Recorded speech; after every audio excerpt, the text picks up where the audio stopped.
It's the Mixed Martial Arts Hour with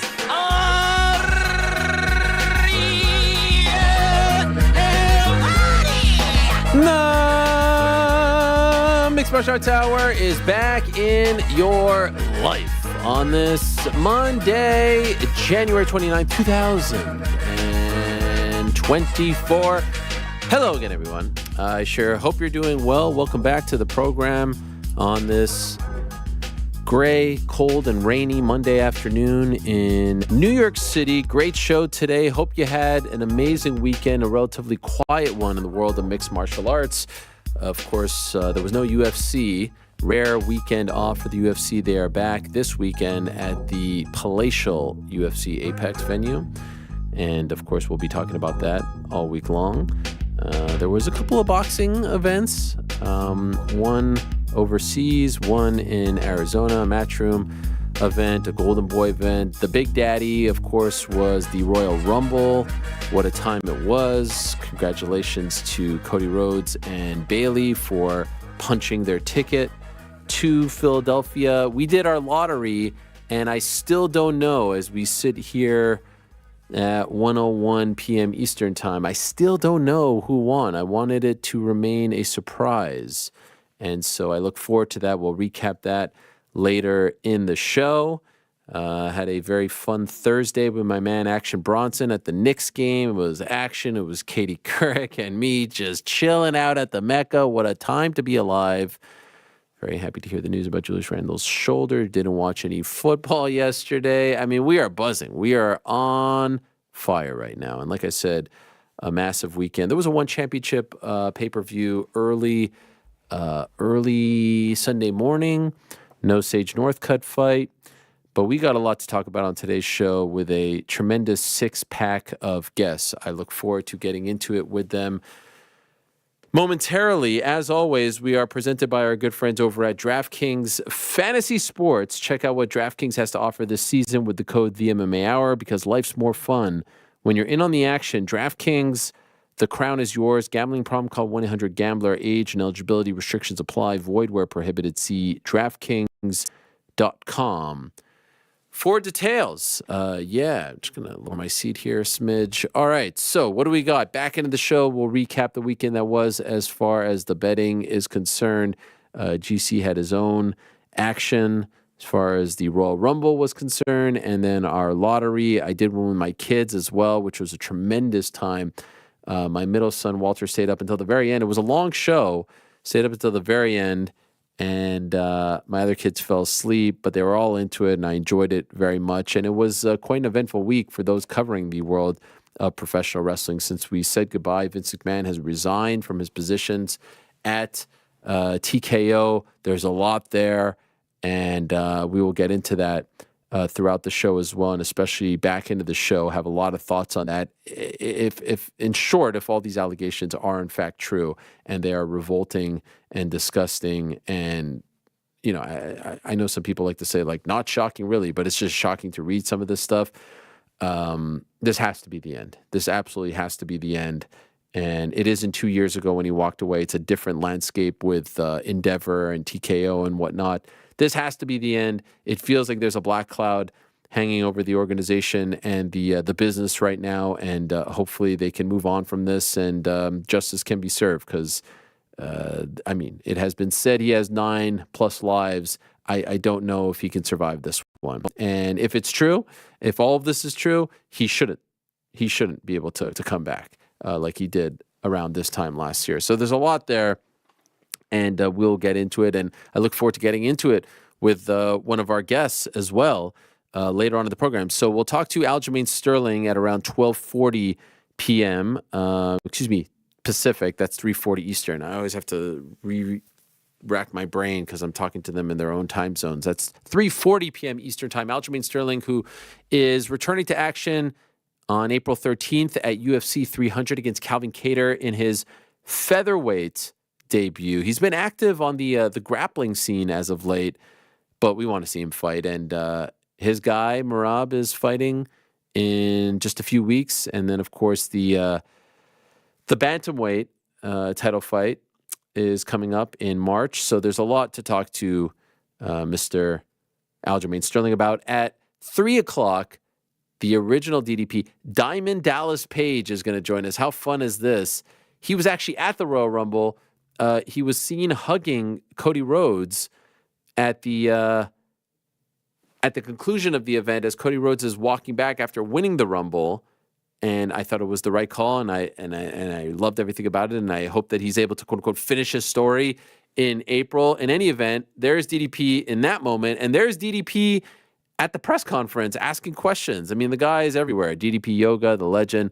So we'll talk to Diamond Dallas Page about everything going on in his life in the world of pro wrestling. We'll talk to him at 3 o'clock. At 2:30, Renato Moicano, who will be back for the first time since November of 2022. Remember, he cuts that incredible promo, Moicano is money, and then there he is, injured. He's supposed to fight Arman Tsarukyan, and he's unable to really build off of all of that. Now, he's done a good job of keeping things active on his YouTube and whatnot, but we are looking forward to his return against Drew Dober this weekend, so we can see if he can build off of what he did at MSG in November of 2022, a little over a year ago at this point, a year, maybe 15 or so months. So he'll talk to us at 2:30. At 2 o'clock, Holly Holm will stop by. And you'll recall mid last week, we found out that it is, in fact, going to be Holly Holm versus Kayla Harrison at UFC 300, April 13th, in a bantamweight fight. A lot of chatter about this fight. Kayla Harrison's debut at 135, going all the way down from 155, 150, cup of coffee at 146, now going down to 135. A lot of intrigue about those weigh-ins on the Friday before the fight. How's she going to look? How is she going to perform? And a massive fight for Holly Holm, who you'll recall last summer lost to Mayra Buena Silva via submission. Then the fight got overturned to a no contest after MBS tested positive for Ritalin. She gets a chance to get back on track against the highly touted two-time Olympic gold medalist. At 1:30, 1:35, we're going to be joined by Andy Foster, who's the executive director of the California State Athletic Commission. He's going to stop by to talk about a lot going on. There was a lot of chatter on Friday when I reported that he is going to make a recommendation to the Rules Committee of the Association of Boxing Commissions to change once and for all the downed opponent rule. Obviously, this came into play in Toronto, and it was a bit of a controversial moment with Arnold Allen and Movsar Evloev, where it seemed as though Arnold Allen's knees to the hunched over Evloev were legal. The action was halted. We find out afterwards that, his hand wasn't fully down on the mat. But that's okay. In Toronto, the rules are different in all the different jurisdictions. It's a whole mess of a situation. So he came out with I don't want to call it a statement, but he issued a memo, and it's basically to recommend that he wants to recommend to the Rules Committee that if you are down and you're playing the game, the current rule is, sorry for going a little long on this, but it's a little confusing. The current rule is in most states and most jurisdictions that your hands need to be weight bearing. You can't play the old game where it's like you have a pinky or a middle finger or a finger like you can't play that game anymore. Your hands need to be weight bearing, but that's the current rule. And then it would be deemed illegal. What Foster is recommending to the Rules Committee, which he is the chair of, that it has to be something in addition to the weight-bearing hands and feet. So if you got your two hands on the mat, you got your 2 feet on the mat, that's not good enough.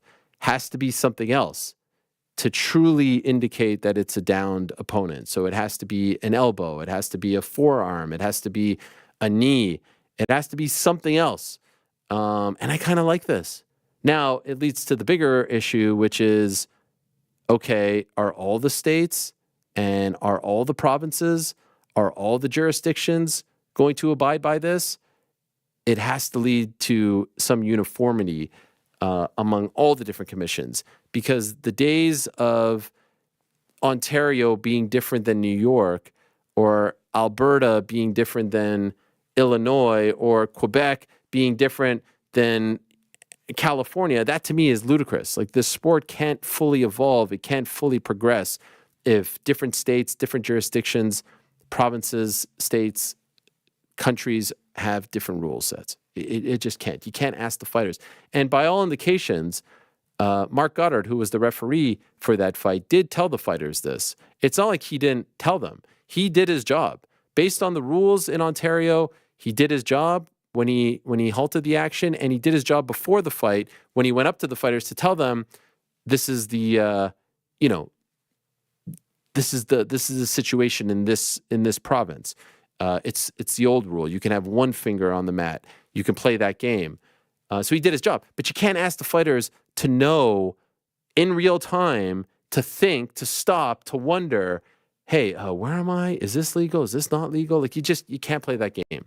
It's too risky. It is absolutely too risky. And it's just too difficult, and it's too much to ask of them.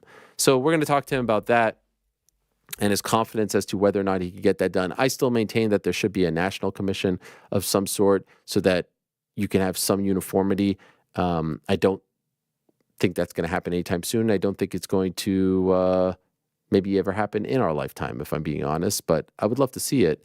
It would be great. There's just too much red tape. There's too much politics, right? There's very little uniformity as far as American politics are concerned, and these commissions are run through the government, but it would be great as far as fighting is concerned.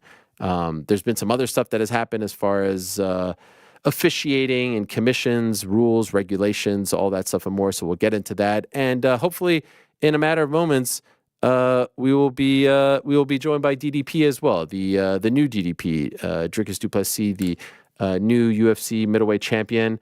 And looking forward to talking to him. Obviously, we failed in our attempt to get him last Monday, and hopefully we could get him. At least we could promise to you guys that we're going to get one DDP on the program today. There was a great scene in South Africa last week when he came home. In case you guys missed it, this is the scene right over here. I think we have some of that footage of him coming home to the Heroes Welcome. Maybe we don't. Do we have that footage? Yeah, here it is.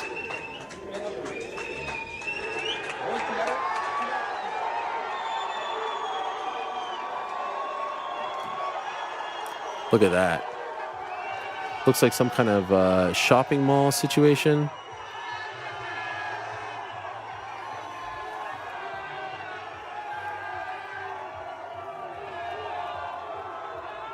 I think it's an airport.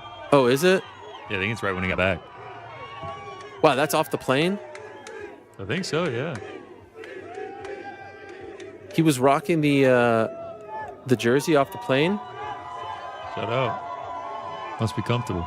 It, I need to get me one, man. He's like you. He wears the t-shirt on the plane. Yeah, of course. Most normal people do that. Pants, though. Pants. No shorts. Going to South Africa? I feel like I'd be rocking shorts. I don't know. What is the weather like in South Africa now? I have no idea. Man, just and that's a thin shirt, right? That's like jersey material. I'd have 4 layers on, especially coming from Toronto. Oh my gosh, probably had 80 in South Africa tomorrow. 80 Fahrenheit. Yeah. I mean, okay, so I understand that when you get off the plane, it's hot, but that is crazy. Anyway, good for him. I saw him do the rounds. He did a bunch of media, and he got his Heroes Welcome back home in South Africa. Still no word on UFC 300's main event. This is the saga that will never end. At this point, I almost hope that they just wait until the night and 2 guys walk out. Imagine they signed the 2 guys to NDAs and they said you cannot tell a soul. I guess it wouldn't work for the weigh-ins, but imagine, could they do it secretly? I don't know. It's just, I just see people racking their brains. Chael called me like he's taping a segment for his YouTube channel, and he calls me out of the blue, and we're live right away, and he's asking me, so Izzy is going to be in Toronto. He got his visa. I'm like, what? First of all, where did you hear that Izzy's going to be in Toronto? Which he wasn't. And then this thing about the visa and all that stuff. Is this going to happen? Is that going to happen? Is Leon fighting Khabib? Is Leon fighting Connor? Is Leon And then finally I ask him, like, why do you care so much about all this? Why are you racking your brain? Why are you so worked up? Is it like this need to just kind of feed this information beast, like this is the topic and we just have to keep talking about it and talking about it and talking about it until there's a new thing to talk about? I don't understand why there's this obsession with UFC 300. I really don't. And what the main event is going to be, and scrutinizing every single fight that is added to this card. Oh my God, could you believe they put this fight on the card? Could you believe they did that? Could you believe they did this? This isn't a once a year card.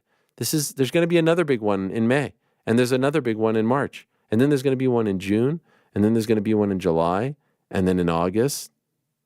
It's like I don't understand it. It's crazy. So much anxiety, so much worrying, craziness about UFC 300. And so as of right now, there is no main event. I still think that the front runner should be Dricus du Plessis versus Israel Adesanya. I really think that should be the fight. But also, when I said it last week and I posted it on social media, I couldn't believe at the amount of pushback I got on that. It seemed like, at least based on what I was reading, that more people were into Strickland versus DDP2 than DDP-Izzy. Now, this could be the vocal minority out there, but I thought, as I said on the show, the house wins. They're backed into a corner. They've got nothing else, and there it is. This fight that is over a year in the making. Like, this is unbelievable. And then I got a lot of people being like, "Nah, this isn't good enough. This isn't big enough. This isn't this. This isn't that." I was like, "What?" I thought it was perfect. I thought it was fantastic. No one seemed to agree, or at least a lot of people didn't seem to agree. Which I don't know.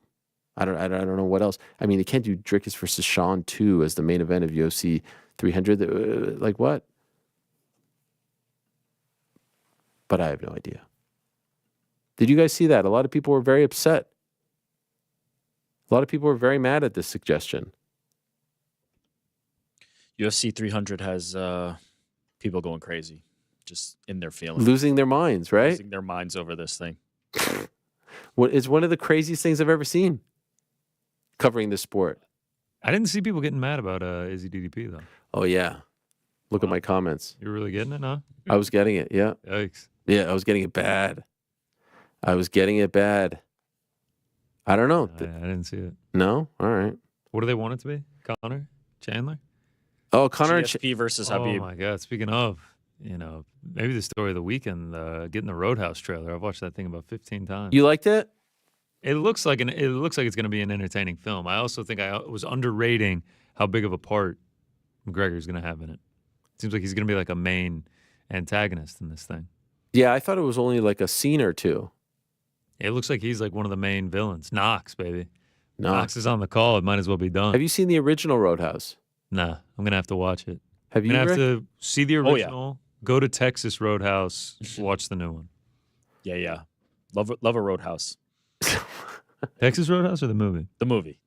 By the way, remember when... so I guess, was Jake Gyllenhaal supposed to be Ronda Rousey, or Ronda Rousey's, or is Ronda supposed to be the Conor role? I would assume that Ronda was supposed to be the Conor role, no? I also think, by the way, that in the switching of it, I think maybe they had to change the plot a bit as opposed to when it was originally booked with Ronda Rousey. But I would assume that she would have been the Conor. Yeah, I don't know. I don't know if I ever saw the original. I know. I mean. I by the way, bless you. So, took it out of me, man. That was a big one. Yeah. I think I lost my gum somewhere there. Jeez Louise. Better to not have the gum on the air anyway, Woo! I couldn't believe, I guess anything Conor related explodes, but there was so much interest in this trailer. Trailer was good. It looks like a high quality flick, man. Love Gyllenhaal too. Gyllenhaal, Doug Liman, a lot of good people involved in this thing. Straight to streaming. Watch it straight from the couch. Yeah, I mean, Which platform? Amazon? Amazon. Prime? Yeah. I I mean, get. I'm a theater guy, so like I'd love to go to the theater. I mean, the director Doug Liman did a very impassioned plea. I think it was an op-ed in Deadline where he was just like, "This is not what I was promised. It was supposed to be a theatrical release." And Oh, after seeing the trailer, I think it would have done pretty well in theaters. I don't understand the decision. how does that work? Essentially, my understanding is Amazon purchased the rights and decided not to release it in theaters. Interesting. And ultimately, that's up to them to decide how they manage their streaming. But he was not happy about that because he was promised a theatrical release, I believe, by MGM. Okay. And when's it coming out? What's the crazy thing? I think it comes out April 12th, right? Nah, March 21st. Oh. I mean, That would be crazy. close to 300. Close. So you would think that maybe you'd want Conor to fight around that time. Those two guys are having a blast just tweeting back at each other, right? Oh, yeah, I love it. Connor's latest Yad has Jim is the best. It is something. Yad has Jim is iconic. Between that saga and the 300 main event saga, I mean, it's on and on and on. All right, let's talk about some really interesting stuff like I was getting into at the top of the show regarding the state of certain rules. There is no better commissioner in the world of combat sports. I've always said it. California, the gold standard. They set the tone. They are the best. They are the ones that I think everyone should pattern themselves after. And there's some interesting things going on. And so when there are interesting things going on in the world of the rules and regulation side of combat sports, we turn to one man and one man only, and that is Andy Foster, the executive director of the California State Athletic Commission. He is kind enough to join us right now. There he is. Hello, Andy. How are you?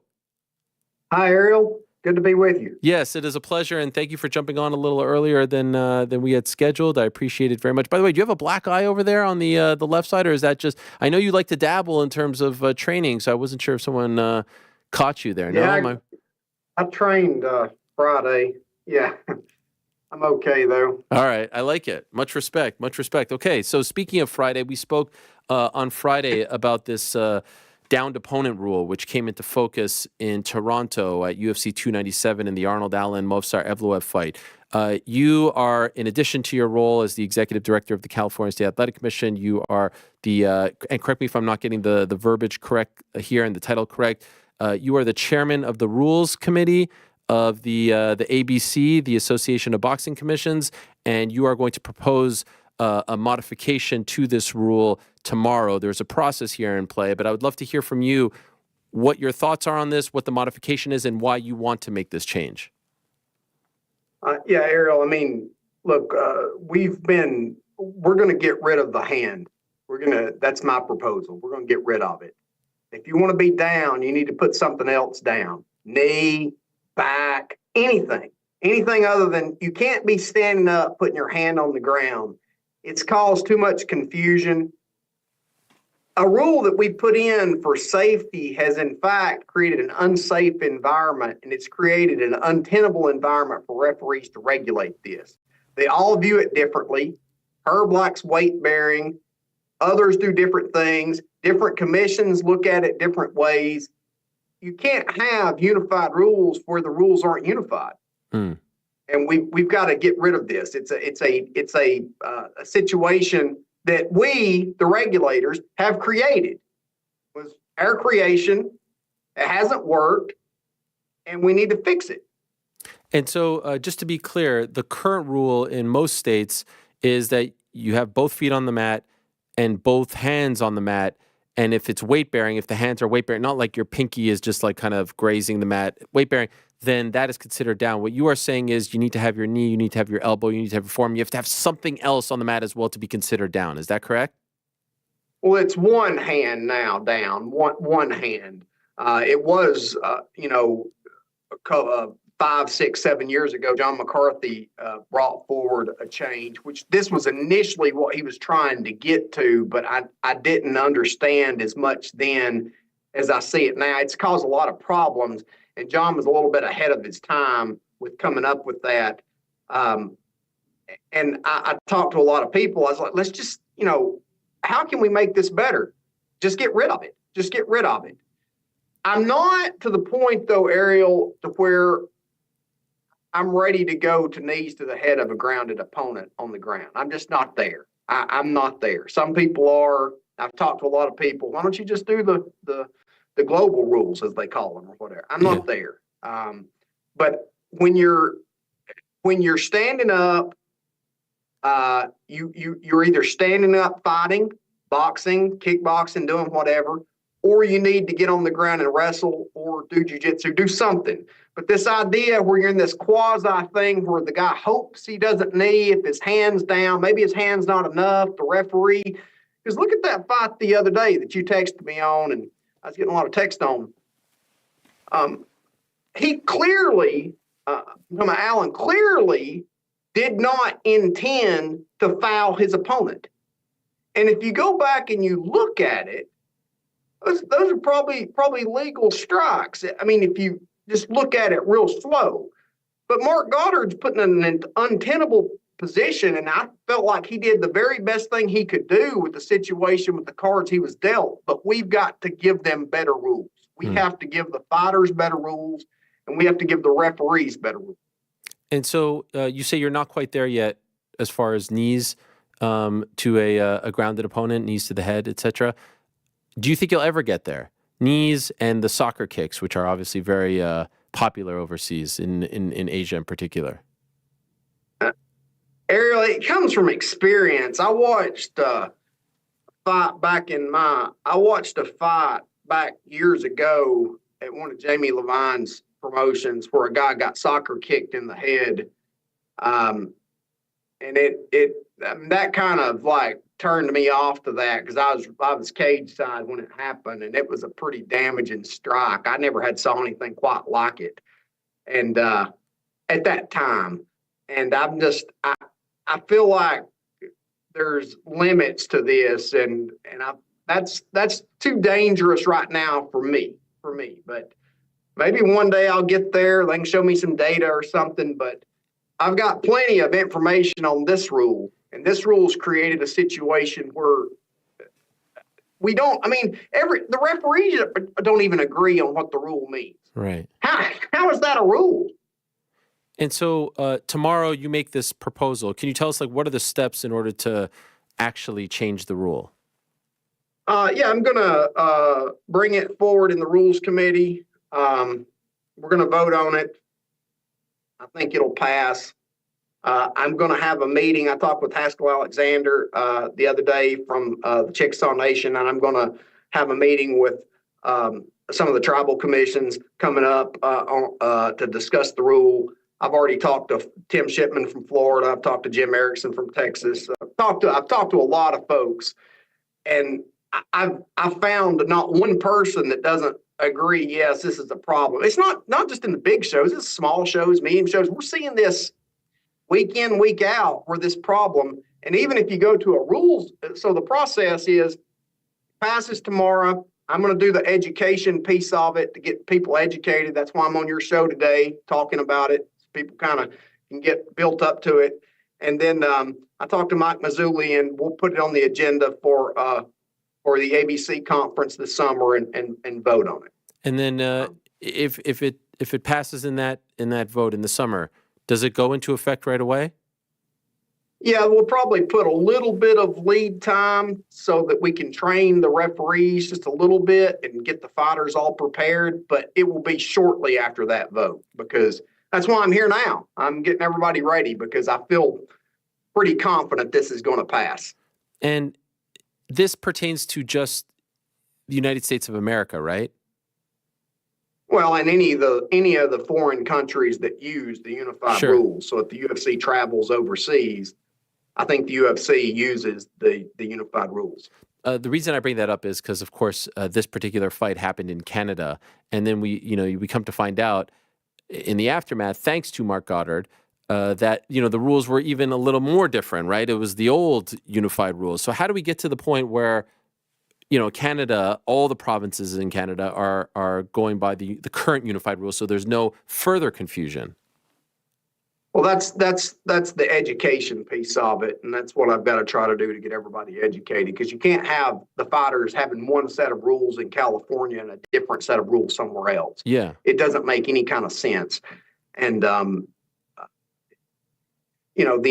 this is really kind of like an enforcement issue. It's whatever. Mark Goddard did a great job not taking the point, but it's the regulators that have put Mark Goddard in that position. We put the fighters in this position. We need to fix it. This thing's you go to any rules meeting. Have you been to a rules meeting like the area where they're trying to explain this rule? Every referee has a different explanation for it. It's just it's bizarre.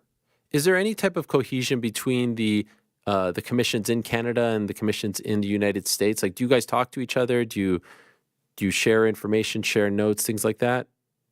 Absolutely. In fact, I've got some of them on my committee, and they come to the ABC meeting. Okay. Are there any states, by the way, in the United States that don't adopt the current unified rules? Like, for example, they're doing what is happening in Ontario. Is there any of that, or is everyone on the same page, at least in this country? Yeah, I mean, there was a split back in 2015 when we tried to fix this before, but everybody's back. I think everybody's kind of on the same page. There's various small nuances, Ariel, between various states. California and Nevada have just small, little tiny differences, nothing that you would notice. But for the most part, the unified rules, like in New York, they're just incorporated by reference. The ABC unified rules. That's the rules of New York. Okay. I think the same thing in Florida. But yeah, and in California, they're incorporated by reference. The commission votes to do that. Okay. And I mentioned before you joined us, my dream, and I know I've asked you this in private, just curious to get your thoughts here. My dream is to have a national commission. And I would make Andy Foster the head of that national commission, and it would be uniform, and no one could play this game of, oh, in our jurisdiction or in our state or like just one commission and everything flows from there. Do you like this idea? I don't like the national. I'll tell you why. Because I like the idea of having uniform rules. So I like that piece of it. Uh-huh. But California is a big place, and I have the most fights of any place in the country. I think second next to Japan.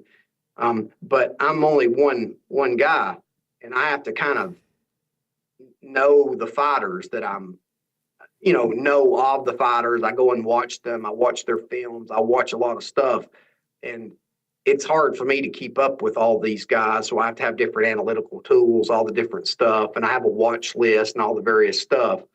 So imagine somebody trying to do that for the whole country. That would be kind of I don't know. It'd be kind of. I like the idea of having various people watch over the various fighters that they have within their states if they do it. But I think having the whole country, I mean, that's a lot of fighters. It'd be hard to know everybody. Do you think we'll ever get to a day where a state like California has an MMA executive director and a boxing executive director? Is it almost too much at this point to have one overseeing both? New York set up kind of like that. I mean, Kim does the MMA and Matt does the boxing. I know Kim's the boss, but like Matt does the boxing side of it, and Kim does the MMA side.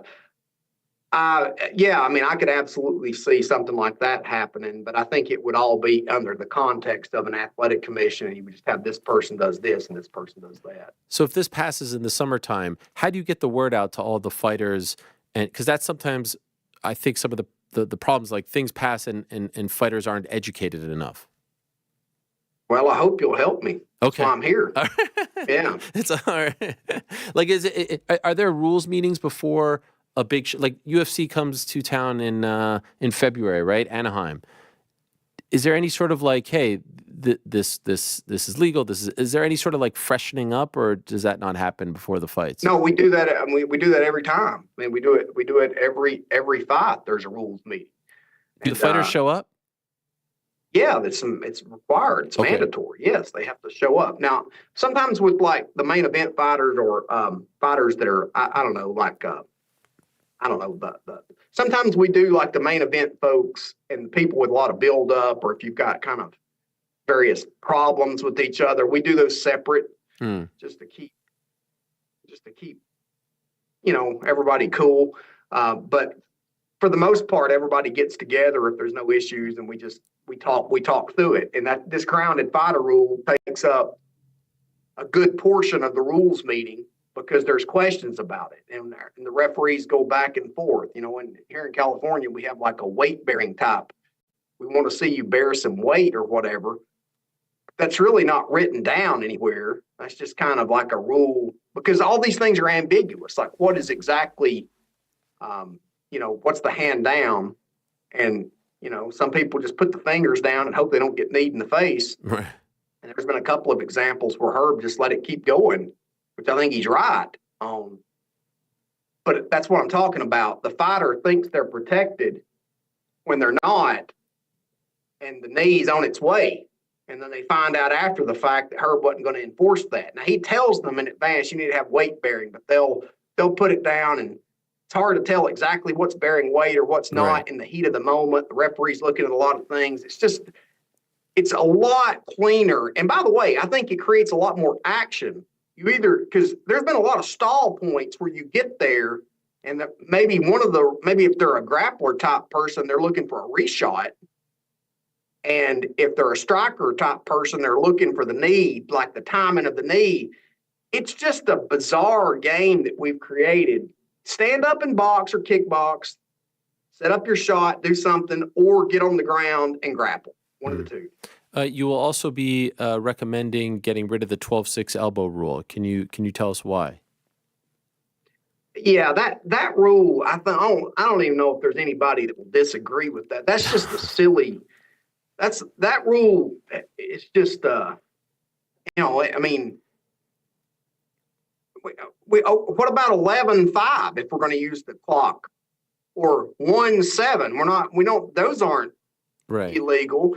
3-9's an awful hard strike from side control. I mean, but that's not banned. It doesn't make any sense, I guess, is the point I'm trying to make. Like, either you ban elbows or you allow. I mean, this is the only one that's not, and it's poorly enforced. Hardly ever is it enforced. And when it is enforced, it's enforced wrong.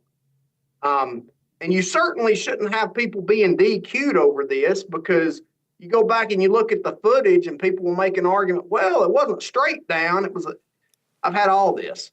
This rule's untenable as well. Terrible thing we put our referees in, and we should not have rules on the books that are unenforceable. They're not clearly enforceable. John Jones, right? His lone loss was because of this rule. That's an example. Yeah, a very famous one, just because it's his lone loss, and that was 14 years ago, amazingly. So probably overdue that it just goes out, right? Like, you would just say all elbows, as long as they're not to like an illegal part of the head, all elbows are legal, right? Of course, because I mean, obviously, we don't want to have the spine or the back of the head or those kind of areas hit. I mean, you don't want that to happen, and that would still be illegal. But this one particular strike, I mean, you see the guys from the bottom of the guard throwing elbows, those hurt. I've seen guys do a lot of damage recently with those bottom elbows coming at people, cut them up with them. Yeah. And those are legal, but this one, it doesn't make any kind of sense. Andy, we've talked in the past about open scoring and transparency and whatnot, and I don't want to get into that now. But one thing that I've been trying to, push for and talk about on this show is situations like this. Like, you seem to be one of the only people, and I don't mean to continue to, shower you with praise, but I do really appreciate that you come on and talk about these things. And one thing that drives me nuts is when there are controversial moments, we don't get to hear from anyone involved. We have to ask the promoters or the fighters who had no say in this controversial moment. And I don't know if you know, in other sports, they have a pool reporter, and they'll go to the referee and ask them 5 questions. Why did you make this call? And that would be disseminated to the media, or, people will talk and explain things. Why is it in combat sports, the referees, especially the judges, the commissioners, never speak, never explain to the public, not just the media. It's the media so that we can tell the public, why do these controversial calls happen and then they just go away and we have to be left asking fighters or promoters or coaches about it when they had nothing to do with it? Well, I mean, I'll let you guys come back to my stuff if you want to. I don't know why anybody, I mean, our post bouts are kind of probably boring for the general fan, but if you have a question, you can ask it. I'll ask the referees why they did something. I don't really have a problem with that as much. What I do have a problem is just you can't ask a judge why they scored something a certain way 15 minutes after they scored it if they've not had a chance to rewatch it. You know, that's a little bit unfair. But I think working with the media, because the media is the mouthpiece for the public, and we want to be transparent on why we did what we did. Sure, but even if it's a call, like, in basketball, right? There's a controversial traveling call or a goaltending call or whatever. They kind of answer it, after the fact or within a day or two. More often than not, we don't hear anything from the judges. And my understanding is, and I know you can only really speak for California, but my understanding is most judges are told not to speak to the media. Most referees are told not to speak to the media. Why the lack of transparency? Well, I think there's a way to do it and a way not to do it. And I think if you formally ask the question, we're a public agency, we'll get you the response back within a reasonable amount of time. What I don't think is a good idea is for judges to take it upon themselves to make YouTube videos or to do whatever that they do to explain themselves especially when no one really even asked. They're just trying to put it out there because there's a difference between getting beat up on social media and Ariel or Brett Okamoto or somebody reaching out and formally asking a question. Okay, fair enough. You have been at the forefront of creating this pension fund for the MMA fighters.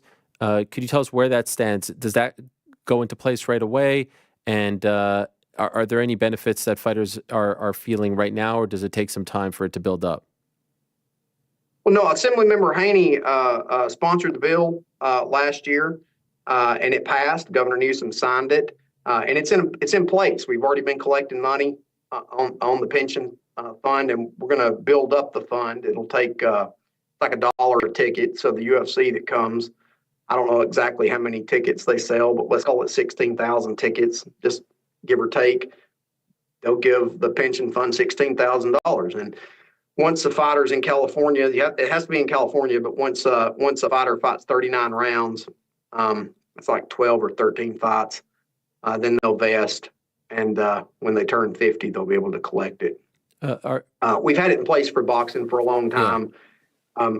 We've paid out like 252 or 53 payments to the boxers, one-time payments.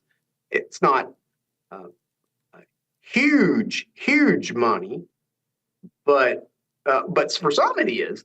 But I think the average payout's $19,000 or $20,000. But we're the only place that does it, and it doesn't cost the fighters a penny. And the only thing is, you just have to fight here. That's all it is. So, to the best of your knowledge, no other state does this for MMA and boxing? That's correct. No one does it in boxing, and certainly no one does it in mixed martial arts. Okay. You recently provisionally approved the license to have a bare knuckle fighting championship event and a slap fighting event in California. Could you explain? I know they're two different events and quote unquote sports, but starting with BKFC, could you tell us why you were comfortable now to do that? In 2018, they came, they formed, I believe it was 2018. And at that time, didn't really care for that.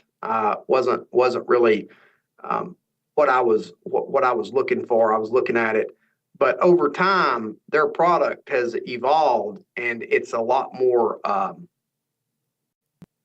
It's a lot more professional, sport-like product. I mean, they've got like Mike Perry. They've got some really high-level athletes. they're doing it.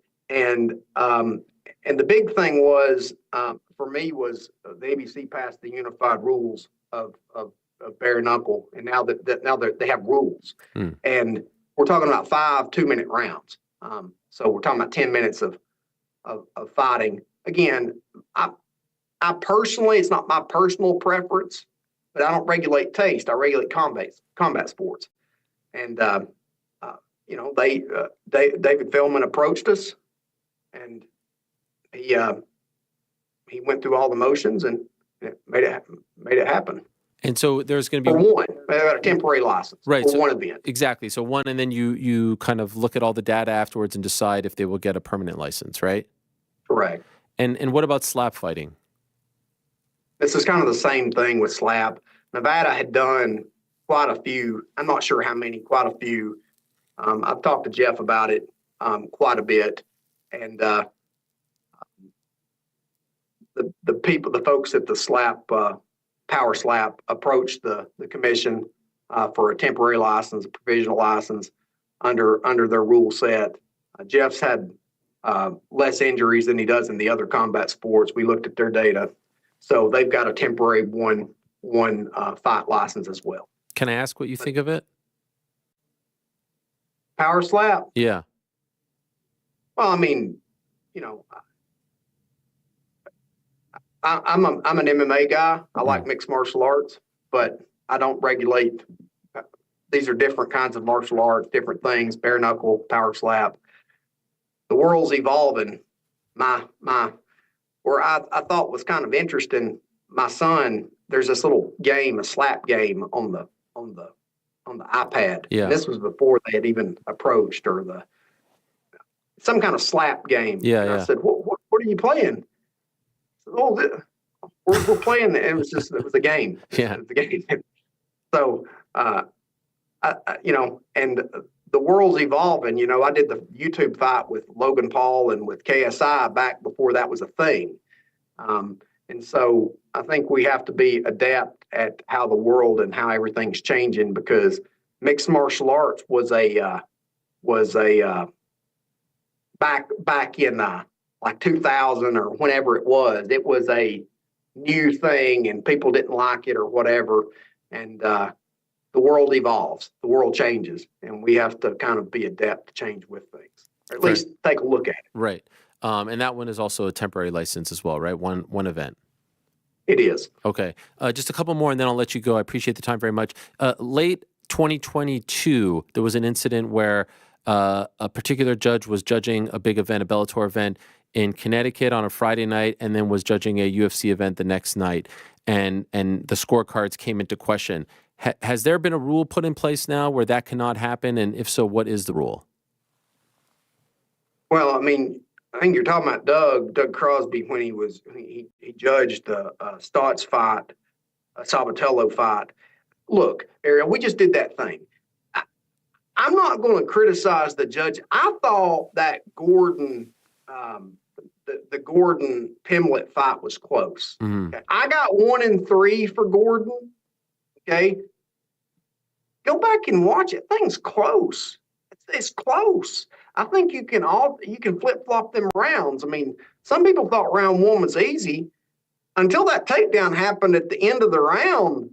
I was kind of like 50-50, and that flipped me to Gordon. So I'm not going to criticize any of the judges on that particular round. But you're asking about when they can come. I've had that place in place for a while, because I had a judge didn't know it. He had a hotel room over here in Sacramento for the UFC I had on Saturday, and I turned on the TV, and I'm like, well, is Bellator a rerun tonight? What is going on? And I'm sitting there watching. They're out of Oklahoma, and I'm like, so I get on the phone with some folks. No, that's him. He's there. I had a hotel room over there in Sacramento, but and he shows up late because his plane was delayed into the Golden One Center, bringing his suitcase. Here it comes. He's rolling along, and he goes from there to the judging seat, and that was like in 2018 or whatever. It was the Aspen Ladd Durandamy main event. Yeah. That was the one. And after that, I decided, no, we're not going to do this. I don't care if it's Nevada because we can get Sure. worst comes to worst, you can drive to Las Vegas from Southern California or whatever. But I don't want it to be a cross country trip. I've got other judges I can use. Well, so what is the rule? Like you can't go back-to-back days, X amount of hours. Like how do you enforce this? Yeah, in California, I just want to sign somebody that has a fight, like, unless it's Las Vegas. We do Las Vegas all the time because it's close. But if they're working at Mohegan in Connecticut that weekend, or they're working in New York on Saturday, they can't work in California on Friday or vice versa. They're going to. Okay. All right, fair enough. One last one. Bellator 300 in October, the Usman Nurmagomedov positive test. Is there anything more that you could tell us about that? Because it was a little bit, when the news came out, a lot of people surrounding him were saying, it's not what it seems, he didn't do anything wrong, et cetera, and he's not a part of this PFL Bellator super fight card in late February, which would suggest that maybe he wasn't available. Is there anything you could tell us about that? I'm not going to speak anything other than what I've kind of already said because of HIPAA. But you know, he had medical documentation that satisfied us beyond a shadow of a doubt. Okay, fair enough. All right, so tomorrow is the first step in getting this done. Hopefully by late summer, fall, this rule that has been the thorn in many people's side, from fighters to officials to commissioners, will be modified once and for all. I hope so, and I hope you help me. First step. I hope you help me get it out there. This is it. We're here. Although the guys in the back on my show, I have to tell you, Andy, at least one of them, New York, very much in favor of the downed, kneeing to the down opponent, and so he just wants a free for all out there. So you might get some dissension back there, but I will do my best to get them on our side. Okay. Appreciate it, Andy. Thank you so much. Pleasure as always. Really Thanks for appreciate having it. me. Always. Thank you very much. There he is, the great Andy Foster, Executive Director of the California State Athletic Commission and the head of the Rules Committee, the chairman of the Rules Committee of the ABC. What do you think, Near Crick? Are you? I mean, it's hard. It's hard. He's such a nice guy. It's hard to disagree with Andy, right? Even when I disagree with Andy, ultimately everything's in good faith, right? Like, he seems to be one of the only people when it comes to topics like this who's willing to put their face out there, put their reputation, put their face out there and say, these are the things I believe. This is what I think is for the betterment of the sport. Even when you say, I think we should have a national commission, he's like, I don't know if I agree with that, and here's why. It's just nice to see that. It's nice to have that transparency. So even though I would say, hey, let's open it up even more, I understand where he's coming from, and this is the type of conversation, this is the type of thing that needs to be happening more so we can all kind of get to where we need to be. So I just appreciate Andy, ultimately. That's where I come away after it. Do you like the modification that he is proposing to the downed opponent? It's way better than it was before. As I said, like I've gotten to the point where he says he has not gotten, where I'm like, let's just open up everything. But ultimately, I think the more we can take away the judgment, the more we can take away the calculations that the referees have to do, the more we can take away the inconsistency that he kind of outlined. One referee sees it this way and one referee sees it this way, the better we'll be. So I'm all in favor of this. I think this is an incremental step that will definitely have some positive impact. And the same ultimately if the 12-6 elbow situation gets rectified as well. You know what's so great about Andy, why I appreciate and respect him so much? This happens 2 Saturdays ago, right? Yeah. A little over a week ago, and he's already like, I'm getting rid of this. I texted him in the middle of the event, in the middle of 297. I texted him in the middle, maybe 10 minutes after it all happened. And he's like, we need to fix this. We need to fix it. You know what I mean? Like, I feel like so much in this sport either doesn't change or we just kind of are resigned to the fact that it will never change. He's the only one that's out there trying to improve it, to fix it. The fund is another example of that, to help the fighters. That's why I think California is the gold standard. Is it always perfect? Are there things you can complain about or criticize about? The slap fight, all that? Absolutely. nothing is, immune to all types of criticism or any type of criticism, but at least he is trying. At least he is trying to look at things, debate, open to suggestions, put it up to vote, like something to at least make the sport better. 100%. And I would dare say, I wouldn't speak for Andy, but I would assume or at least hope that he's probably been thinking about this for a while. And that was just an example where he said, I have to do this, because I think of him as somebody who's proactive, right? I think a lot of the situations that we're finding ourselves in, we think of people reacting to it. Hey, are we going to, this happened, now are we going to do something? Ultimately, I think he's probably somebody, he seems like the type of commissioner who thinks about these things on a regular basis and is constantly trying to improve it, and ultimately probably had this thought and these conversations previously, and then looks at an event like that and goes, we have to get this done. It's time to push this forward and ultimately make the move. And I appreciate him for that. It is amazing.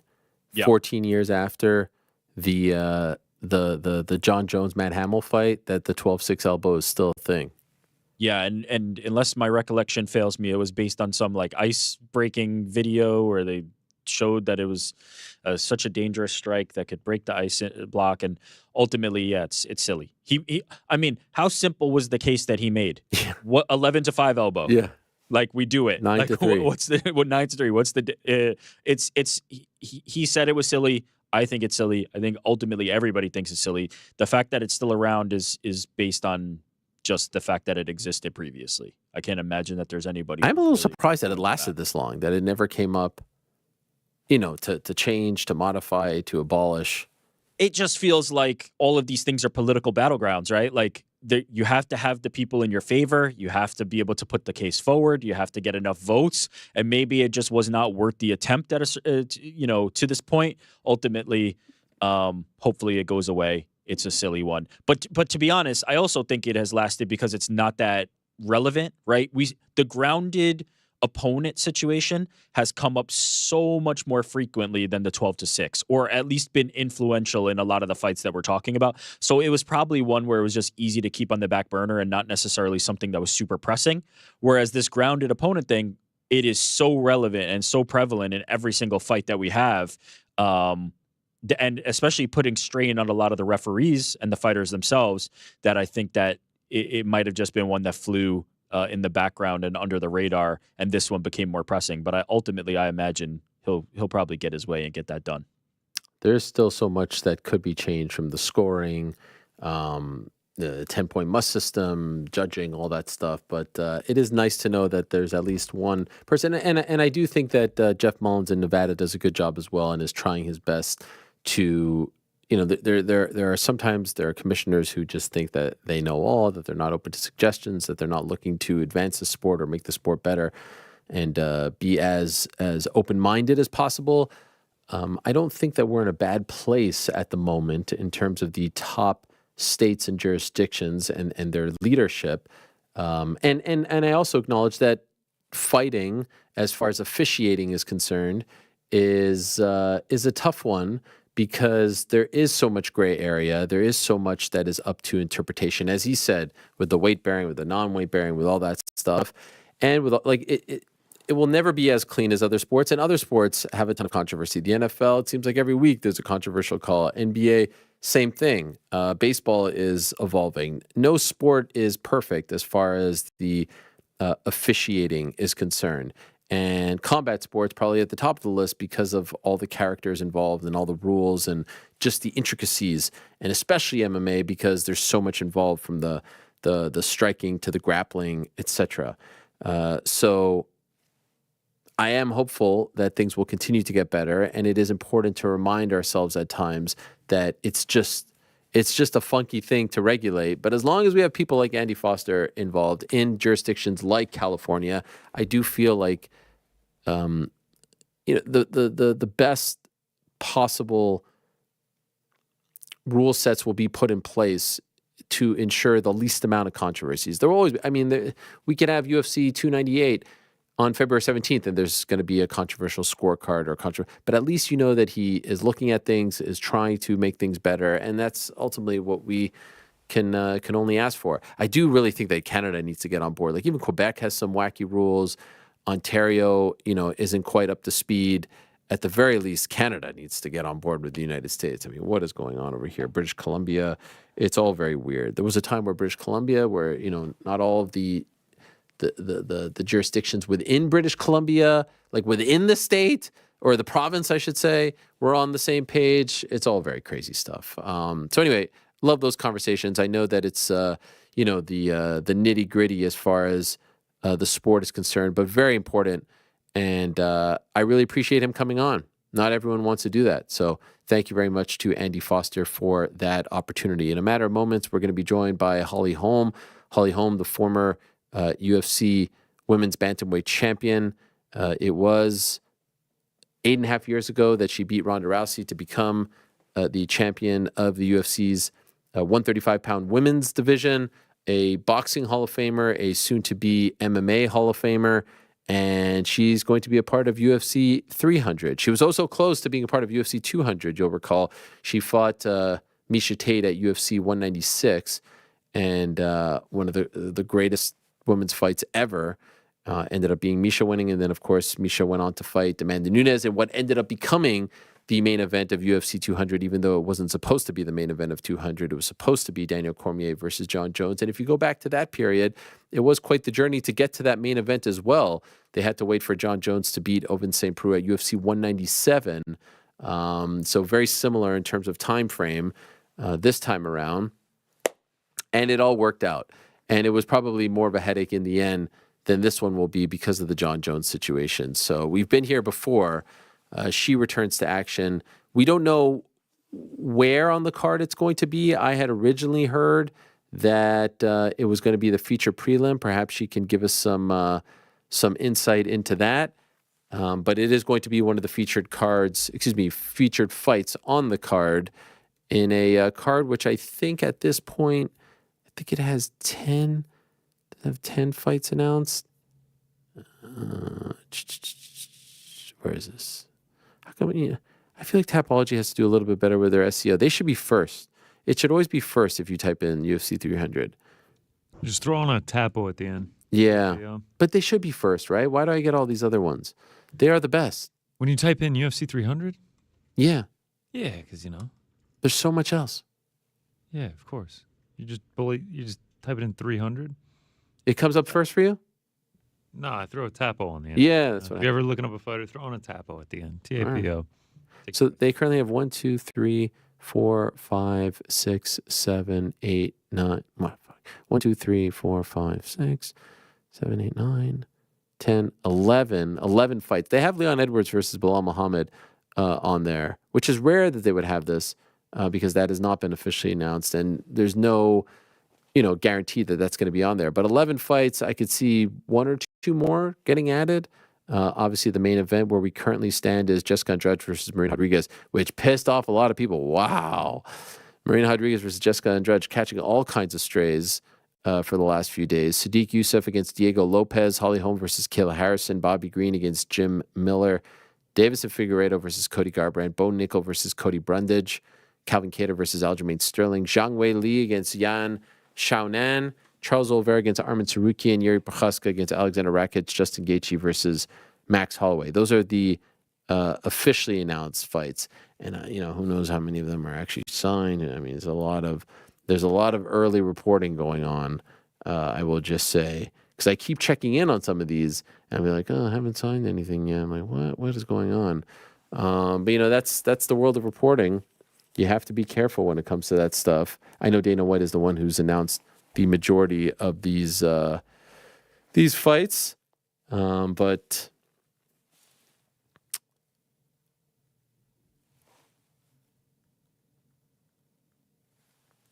most of the time it ends up working out. So there's one left.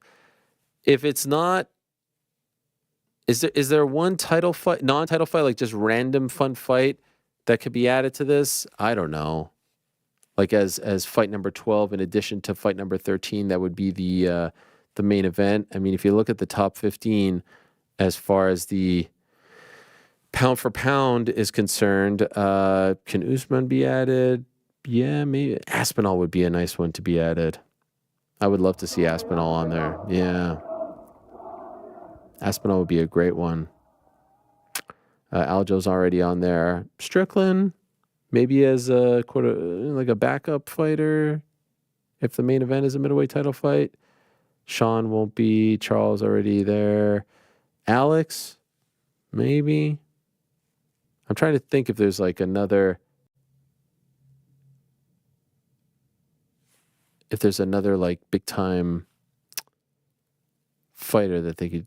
I mean, there's so many to choose from here, but I think in the end it will do quite well on pay-per-view. 300 alone with the way they'll promote it is going to sell a lot. I think it breaks 1 million just because of the name alone, and they'll probably have it all over ESPN and they'll have it all over ABC. It's going to sell a lot. I saw the back and forth between Connor and Chandler. Maybe that's the rabbit. Maybe that's the real rabbit in the hat. I'm not putting anything past them. Last I heard was it was still, slotted for June 29th. That could change like this. Ultimately, they may have some plan. Maybe they go to DDP or Izzy and they're not ready and they say, you know what, F it. It's still 3 months away. Little less. I would not rule out anything at this point. And I think most people, I bet you if they added Connor versus Chandler and put it as the main event of 300, I bet you people would bitch about that too. How could you have a non-title fight as the main event of 300? How could you have that over the women's strawweight or the BMF title fight? Do you guys think that people would complain? I think they would. I don't know. I think people would be pretty excited there. You think so? Yeah. When Chael called me up, he's like, you can't have a non-title fight as the main event over title fights. I said, really? Says who? Yeah, McGregor's a extenuating circumstance. Would that be offensive to the women's strawweight title fight? No. To the BMF title fight? Please stop. It's McGregor, man. He's going over all of them. I agree. He should have been there. He should have been announced. That would feel like a nice bow. A nice bow. It's right there. I mean, it is literally right there. It's right there, man. I mean, he's ready to fight. He's ready to go. Plus, like, feels like a nice homage to him. The guy's had a legendary career. Yeah, it would be nice. It would be very nice. But so they add Connor, and then they add what else? One more? That's my thing. Is there a sexy fight that they can add? Not really. If you get Pereira in there, I mean, that would be insane. Pereira against who? I don't know. Anyone. Pereira against Khalil Roundtree would get me. It would get me all fired you're up. Banging that drum. I don't think that's gonna happen. We've done every possible permutation of this. There's only so many options left. Pereira. Don't tell me Pereira against Aspinall. I don't think that's happening. I don't think that's gonna happen. You Feels don't like think so? Tom is waiting it out right now. Yeah. For his tweets. Pereira against who's the other top guy right now? Magomed. Oh yeah. Yeah. But I don't know. Yeah, you might as well say What's that. the point of? By the way, if they're going to Brazil the following month, you got to go Pereira there. Mm-hmm. Imagine Pereira headlining in Brazil. That's got to be it. Yeah, you put Pantoja on there. Yeah, they're saying Pantoja's gonna be on that one too. Perfect. MBS. Return Connor's main fight. event. Throw Leon Bilal on there too. In Brazil? No, 300. Oh, okay. Said Connor main event. Throw Leon Bilal on there too. 4 title fights. No, What's that would the only fourth? be 3. BMF. That's only 3 though. Yan Chan and Zhang Wei Li. Yeah, 1. Leon and. BMF. Oh, right. Yeah, Leon Bilal. Connor. That's right. 3. Yeah, you're right. All right. I forgot Connor. was- But now you're paying all those He's champions. on a title fight. Pay-per-view points on Conor McGregor pay-per-view. That's right. Huh? The Connor belt. All right, let's talk to someone who is actually fighting at UFC 300. It's been a while since we talked to Holly Holm. Here she is, kind enough to join us. Hello, Holly. How are you? I'm good. How you doing? You have the look of someone who just got a new phone and had to update their phone to try to get Zoom on the phone. Is that look? That's me. Okay. Well, thank you for fighting through that. I appreciate it very much. And You always forget how many apps you gotta like relog into until you use them. It's annoying. It's very annoying with the passwords. I just went through this myself. It is Yeah. extremely annoying. But thank you very much. Great to have you back on and exciting news. Can I ask, when you got the call from I'm assuming your manager, Lenny, and said it's Kayla Harrison at 300. This is what they are proposing. What was your, at 135, no less, what was your reaction? Yeah, what's crazy is they had, we had talked to Hunter and Mick a little bit, and they just, we kept asking them when I was going to be able to get a fight. And it's kind of been just pressing. And they're like, we got something we think we're going to work, but just, we'll let you know soon. We'll let you know soon. And it just kept going. And, I didn't think Kayla Harrison at all. And I kept seeing all the other girls getting booked. And I'm thinking, well, man, are they just going to leave me sitting for a while? Like, what am I going to get? And, but I just try to be patient and just wait to see what they had. And, randomly, my manager, Lenny, I was like, I wonder. And he goes, I mean, could be something big. He's like, either that or who knows, it could be Kayla Harrison. She'd be coming over. And I kind of thought, I don't know, because I hadn't really seen anything. And, there was almost even like recent pictures of her with PFL stuff on. I thought, is she going to stay there? And especially, like you said, 135, so, but I'm always open to anything. And, when they called, they said it was Kayla Harrison, and they announced it that day. So it was definitely like new news for me, and I was super excited about it. This is a fight that I'm excited. I'm excited for this fight. Really excited for this fight.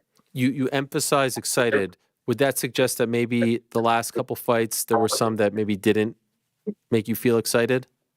I think what it is that it's just being like such an underdog gets you like, I don't know, there's just a different feeling with it, and that's just kind of how I feel about this fight. It's kind of intrigues me. It's a different fight. And maybe because it's also not anybody that has been, in the UFC.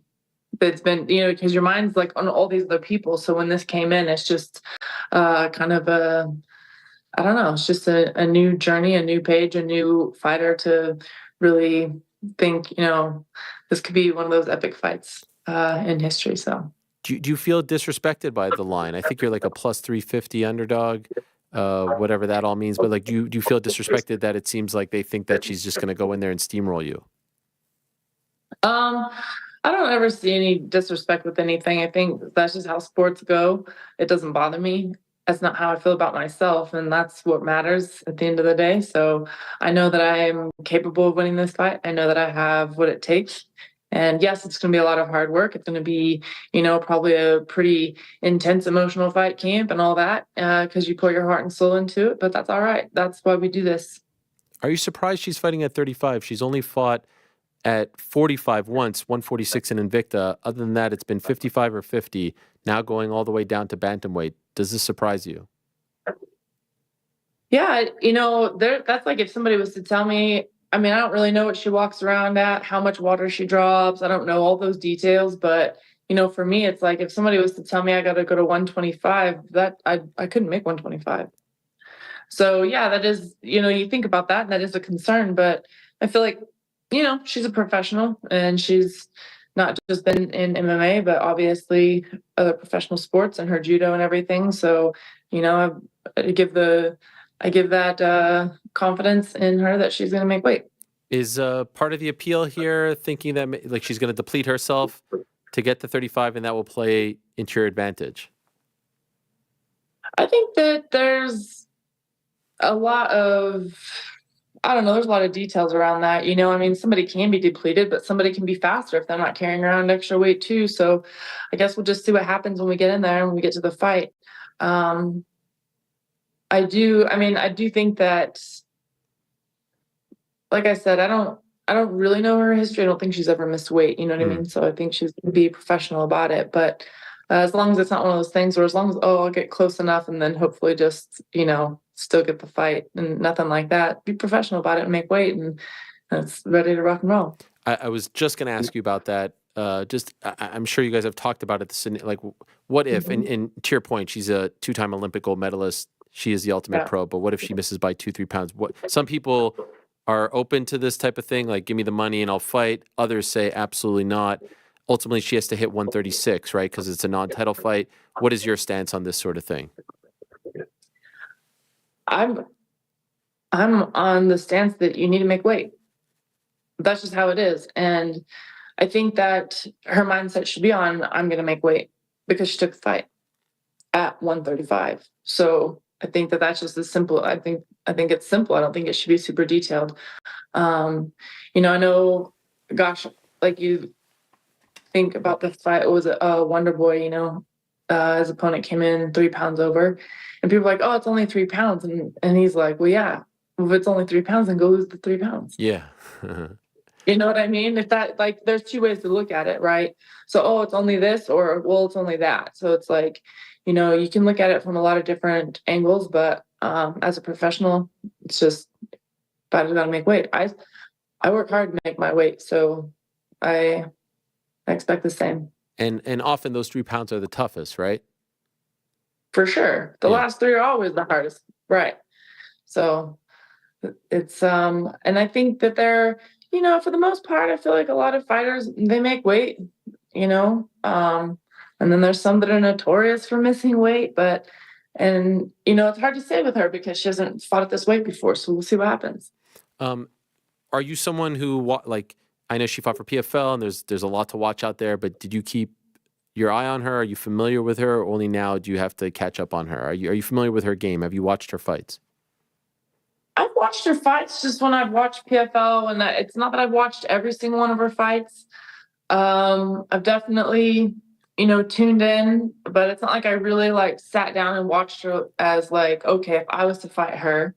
I kind of watched her just to see how she would perform with different people, just, you know, as a fan of the sport and just kind of as a spectator in those times. So I didn't really look at her as like, oh, if I fight this person, because it just, you know, being 2 weight classes different and 2 different organizations, it really wasn't something that I, you know, had on my radar or anything. So, yeah, you look at it and you think, I wonder if I could be this, because you look at other champions and you're like, oh, okay, well, how would I fare with them? So yes, I've thought about it to that extent, but not to where I'm like breaking down her style and really like looking into it too much yet. So I was just curious to get, like, do you think she has evolved, you know, from when she came into the sport? Obviously her background was judo, but the striking, and we know about her grappling and her takedowns and her ground and pound vicious stuff, and we didn't get to really see her use elbows in PFL. And so I'm just wondering what you think of her evolution as a fighter over the last few years. I feel like she's definitely evolved. I think, and so have I, coming from the stand-up, coming into MMA. So I do think that she's evolved, and so have I. And so that's what makes this matchup super interesting, you know, to see how we fare against each other at each other's best game with what we've learned to become more of a, you know, mixed martial artist. If you look at all the top women in MMA over the last 10 years, I would say very confidently that the one thing they all have in common is that at some point or another, they all fought you. You fought every single one of them, from Ronda to Cyborg to Amanda Nunes to Miesha Tate to now Kayla Harrison, etc. I cannot say the same for the other women, right? There's always like the one person where the fight didn't happen, whatever. What's been the difference between the way you've approached your career and others? Why are you always taking these fights and others aren't?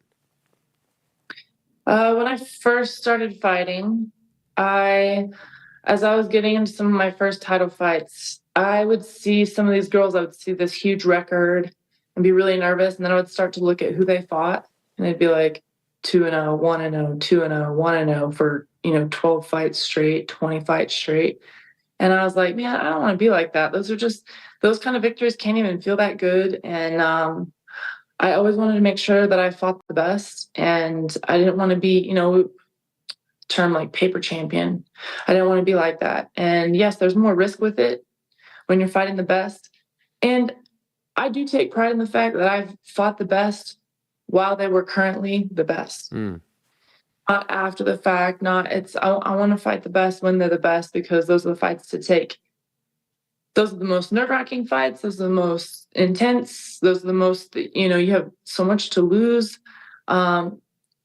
It's a lot comes with that. But at the end of the day, I look back even at my boxing career, and I know that I fought all the top girls when they were currently, you know, in their prime. And I'm very happy about that in that career. So why would I want to do anything different here? I always want to take the biggest challenges, you know, and I've fallen short in some of my fights, but I still want to be able to believe in myself and take these big fights like that. I know I just asked you about the odds, and you say you don't really pay attention to that, and I believe what you say, but I do feel, and correct me if you feel otherwise, that there's a little bit of Holly disrespect these days, that these new fans don't know who you are and what you've done in boxing and in MMA. Do you listen to any of that, and does any of that bother you? You know, I feel like at every point in my career, there's been something that's been negative, no matter what it is, you know? So it's like, some people that do think, oh, I mean, there's all the stuff. My age, I'm slower, I'm this, I'm that, I've had injuries, I'm old, like all these things, or she hasn't had this fight or that fight, or she's only won this many and this many. But I know where I stand. And like we were just talking about, I fought the best girls, all of them. I'm never fighting outside of, you know, the top 10. I'm always fighting the top girls, and when they're currently at their best. So when I really look back at my career and all my fights, it's not, I've been knocked out by Amanda Nunes. I've been submitted. I've had these things happen, but there's never been a fight where I go in and I just get completely like schooled by someone. So for me, I know where I stand, and I know I've learned a lot from my losses, and I've learned from my victories too, not just my losses. Everybody says you either win or lose. No, I've learned from my victories too, things that work, and so there are people that don't know, but that's all right. If I'm going to keep fighting, I want to keep proving who I am, not, you know, I don't want to feel like I'm at the other end of everything. I want to always feel like I'm trying to prove something, like I'm still gaining and still moving forward. Still feel like I have to prove myself. That's fine. Does that chatter ever affect your confidence in the gym as you're preparing, as you're training? No, I think it's not what anybody else says, but I think any athlete goes through their own, like, you know, doubts in your own head if you have a good day training or a bad day training, but it's usually more focused on me, not because of like what other people said or anything like that. But for sure, there's times, it's not like I've walked through 20 years of fighting and always felt super 100% confident and that I'm just gonna, you know, there's always like ups and downs, and there's always self-doubt and demons that you battle in your own head. You know, when you feel like you should know this move, or you should already be, you know, this good at and this sharp at these punches and things like that. But that's also what keeps a fighter improving, is when they feel like they still have to, you know, work and improve their skill. So I don't mind feeling a little bit of like, man, I really got to work. I got to prove something here. I don't mind that feeling, because that's me still evolving and learning. Your last opponent, Mayra Bueno Silva, tested positive for Ritalin after your fight, and then got a title shot. I'm just wondering what your reaction was when you found out about her positive test. I've been like kind of quiet about that, because no matter what you say, everybody's gonna, if you say something against that, then they're gonna, like, I don't ever make excuses for any of my fights, you know. So that is not why I lost the fight. I lost focus. I messed up on things. But do I think that it's, you know, how things go down? I'm a clean fighter. I get tested all the time. I've never, like, you know what you got to do. And I think that was careless and reckless. And then to be rewarded a title fight, you know, I'm not going to say that I think that's the coolest thing, but I'm also not going to sit here and say anything to the point where, oh, this is why I lost or anything like that, you know, because I should have won that fight on my own regardless. And I know a lot of people say, oh, well, she didn't really pee dirty. She just had ADHD meds. There's a reason why they're banned. Like, they're considered a performance enhancer. So there's all these details to it. But bottom line is, I'll never make any excuse for my fight with her. I don't think that should be, you know, I don't think anybody, I'm not even going to talk about any of the top fighters. I don't think you should be able to be awarded a title fight, you know, coming off of something like that. I think you would at least have to have one more. But, you know, and it depends. You know, I think she was suspended for like 4 months or whatever, and you see other fighters that are suspended a year for things, or for, it's all situations are different, and like I said, I don't really know all the details. I don't know how much she had in her system. I don't know, whatever. It doesn't matter. In my mind, I should have just taken care of business when I had the chance to beat her, and that's it. Did you watch her title fight last weekend? I did. What did you think of that fight? The first 2 rounds, she had some moments. I thought that she started off strong, but it's always, especially with a fighter like Raquel. Raquel's never somebody you really count out. She's always kind of a grinder, and she can make a fight messy, and she can, nothing's gonna really phase her or, scare her or make her, step back. So with Raquel, I figured the longer the fight would go, it would go Raquel's way. And even Raquel kind of playing in her game a little bit. I mean, she was totally smacking her on their feet, and everybody's talking about, she should stay on her feet. I think so too. She could have really probably even done more, but I don't think she was really super worried, because she probably could feel that in there, that she wasn't super threatened in the clinch too much. So I think Raquel did what she had to do, and we'll see what happens, for Raquel's next title defense. And just curious, going back to that fight against Mayra Bueno Silva, you said like mistakes you made, you lost focus. What could you have done better? What were the lessons that you learned from that fight? When we were in the clinch in the second round, in the first round when I had her in the clinch, I knew I had control of the position. I felt fine. In the second fight, I was telling myself, I'm like, oh, you're not even in control right here. Just let go, break off, strike, and I didn't.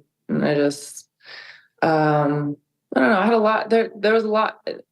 I hate even really saying, like, people want to know what's going on in your world, and then when you I hear you. Spit it out, then it's like it all comes out as like excuses, and none of these are excuses at all. Yeah, it's things that happen, and the fight was pretty, like, the training camp was pretty rough. Had a lot of things going on, and so it's on me that I wasn't able to set things, and keep my focus right, because that's what makes a professional athlete, is being able to go in there and perform.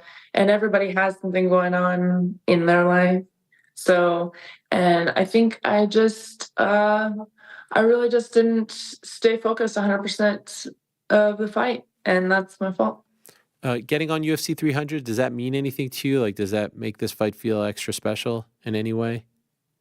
I'm super excited to be on UFC 300. Yes, it makes it feel just a little more big, a little more exciting, a little more. Every fight is just as important, whether you're fighting in front of 5 people or 5 million, or it doesn't. I want to win regardless, but it does bring an extra level of excitement when you're on a big card sharing with other big fights, and just something that's anticipated. So I am excited to be on 300. Have you been told where on the card your fight will be? I think, yeah, they kind of mentioned. I don't really know exactly, so Okay. I don't want to say anything. Right. About, I was told feature. Really. I was told feature prelim, like the last fight before the main card. Yeah, I think that's kind of where they're leading to. I mean, we'll see what happens. It's until they really put it up. So. Okay, fair enough. I think a title shot may be at stake for her. Is there one at stake for you too? I hope so. I mean, winning a fight big like that, there's a lot. Like, I fought for the belt more than once, and so a lot of people, they think about what the anticipation is. They want to see other people fight for the belt, but you also got to put people in line that deserve to be there. And there's a reason why I have been up there, is because I've been currently and stayed ranked in the top 5 for a really long time. So my goal is always to get to the belt.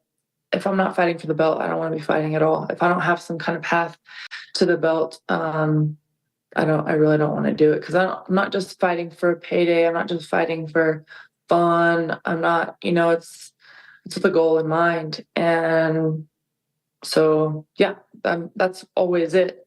And it really stinks when you have a loss because it takes you a step away from it rather than a step closer. So I do feel like this is a fight that can be closer to the belt. So I need to make it work, make it happen. Two last things. It seems like they're done with 145. Are you in favor of that? Because if there was a 145, I could see Kayla coming down to 45 first, right? Do you think this is the right call? I think it's the right call because I think if you really look at 145, there was maybe between 3 and 5 girls that really were true 45ers. Other than that, they were having a lot of true 45ers. Other than that, they had a lot of 35ers that would take those fights, right? So they didn't really have a full roster up there. So it kind of makes sense to, get rid of it. I mean, really, without Amanda doing both 135 and 145 and being a double champion, there really wasn't a lot there. I definitely fought some tough girls at 45, but Megan Anderson, she's a true 45. I don't think she could ever even make 35. Durandamy's fought at both, but she could probably be a fairly true 45. But really, the 145 pound division, it's really, and I don't even know who really they had in it. Right. After Amanda retired, it's really hard, so it doesn't really make sense. And I think that they probably felt they'd run into something similar. Say they open they keep the 45 going for someone like Kayla Harrison. But then what's going to happen? People from 35 got to probably, so it's like, no, we're just going to keep 35. I mean, I'm guessing that's probably the, logic behind it, but. Right. I mean, so here we are, and you're fighting at 35, and she's going to go down all the way to 35, and obviously she has the Olympic background, judo, and your famous win was there is a nice little package there, right? Yeah. Do you think of that sort of thing with Rhonda and her, like she was the next one? A lot of people are putting those comparisons together, but they're also different sizes, different styles, different stances. they don't even stand in the same stance. Everything is different. Some similarities, yes, but for the most part, it's different. Their striking, what they go for is different strikes. So it's nothing that I'm like, oh, I've beat a judo champion before, so I got this in the bag. It's, I'm not thinking that at all. I need to dive into every detail of this fight camp and really be ready. By the way, you think Amanda comes back? She might. I think, and that was even one of the things I thought when they were like, no, we got to fight for you. Trust me, we just got to see. We just got to see. And I was like, I wonder if it would be like, that she'd have to at least have one fight before if she, came back. And I was like, and at one point my coach and I were like, I thought about it and I was like, no, probably not. And I didn't think anything. And Mr. John's like, did you see something about Nunez maybe coming back? And I was like, I thought about it too, but I don't know. I do think that she's enjoying time off. She was pretty active and being a double champion and all that. I have all the respect for her in this sport. She really has. Another fighter that's fought, the top girls. You really can't take anything away from Amanda. It's not like she dodged, fights or anything like that. And I don't think there's anybody that she hadn't fought. Rhonda, but I mean, she wasn't really. They weren't really on the same, Oh no, Rhonda, she did beat her, of course. I was thinking Juliana Pena would say that she dodged the third fight. But, she did fight her twice. Julianne would say that. But I mean, anything can happen. Sure. I think Nunez would walk away with that win, but anything can happen. Sure. By the way, great job on the color commentary for the Amanda Serrano fight on DAZN back in October. That was great. Thank you. Yeah, that was fun to see fun. There was 4 people talking, so I didn't want to over talk or, anything like that. But I really enjoy stuff like that. I do. I really enjoy watching fights and just talking about them. So, I would love to do something like that more as time goes too. So. Well, you've earned that spot, and you've earned the spot on 300. Great to see you on there. Love this fight. You. It's really exciting, and great to talk to you again. And Thank you. You have earned to be on a card of this stature, so it's really nice to see. So, congratulations and good luck in training. And we'll see you in April. Thank you. See you in April. All right, there she is, the great Holly Holm, the legendary Holly Holm. She is returning on April 13th. Yeah, I had a brain fart there. Of course, Amanda Nunes fought Ronda Rousey. But Juliana Pena would say she ducked the third fight against her. But yes, she is right. There's really no one that Amanda didn't fight. And she deserves a ton of credit, 135 and 145. UFC is back this weekend. It's actually a very solid card. We talk about the Apex, I know, but it's a solid card from pretty much top to bottom. There's a lot of interesting fights on this card. The main event is Roman Dolidze against Nasruddin Imavov. I would argue that the quote-unquote co-main, the chief support, is more intriguing to a degree, and that is the return of Renato Moicano against Drew Dober. What a fun 155-pound fight that will be, and it'll be the first time since November of 2022 that we get to see Money Moicano back in the cage. It has been way too long. He's kind enough to join us. There he is with his graphics and everything. I love it. Money Moicano in the house. Hello, Renato. How are you? What's up, Hariel? Very good. How about you? I'm doing great. I love the merch. You got some merch here on your head. I got some merch here and here, t-shirts. Oh, I like that. But yeah, good stuff. Good stuff. If you want to check it out, moneymoicano.com. And in the end of the interview, I'm gonna give you guys some discount. So wow, don't miss it. I love it, and I like the mustache too. It's a little bit coming out here. It's nice. I like that. Yeah. It's getting bigger now, but not enough. Not enough. Okay, well, a little patience. How is everything going with the business, the Patreon, the YouTube, everything? We talked last time about it. How's everything going now? Everything is going well, you know. But like I said the other time, I do this for fun, but I still enjoy doing the YouTube, doing the internet. But with the training camp, it's getting hard, you know. A month after like a month to a fight is very hard to keep posting and doing stuff. But I'm doing my best. But the most important thing, I have a fight, and next Saturday I will be again at the cage in UFC and delivering a very good fight for you guys. How much have you missed this? This is fight week for you. You're finally back. How much have you missed all of this? A lot. It's very weird being that long outside the cage. 1 year, you know, I was 1 year. Of course, I was training, but the fight week, and I'm going to Vegas today. So every time that I travel to fight, that's awesome. I have been, since I was a kid, I want that, you know. So every time that I am in a fight week, I feel just blessed. Yeah, and very happy. And you had such momentum, right? MSG with the promo. Do you feel a little bit of I don't know, for lack of a better word, pressure to like remind people who you are and to pick up where you left off in November of 2022?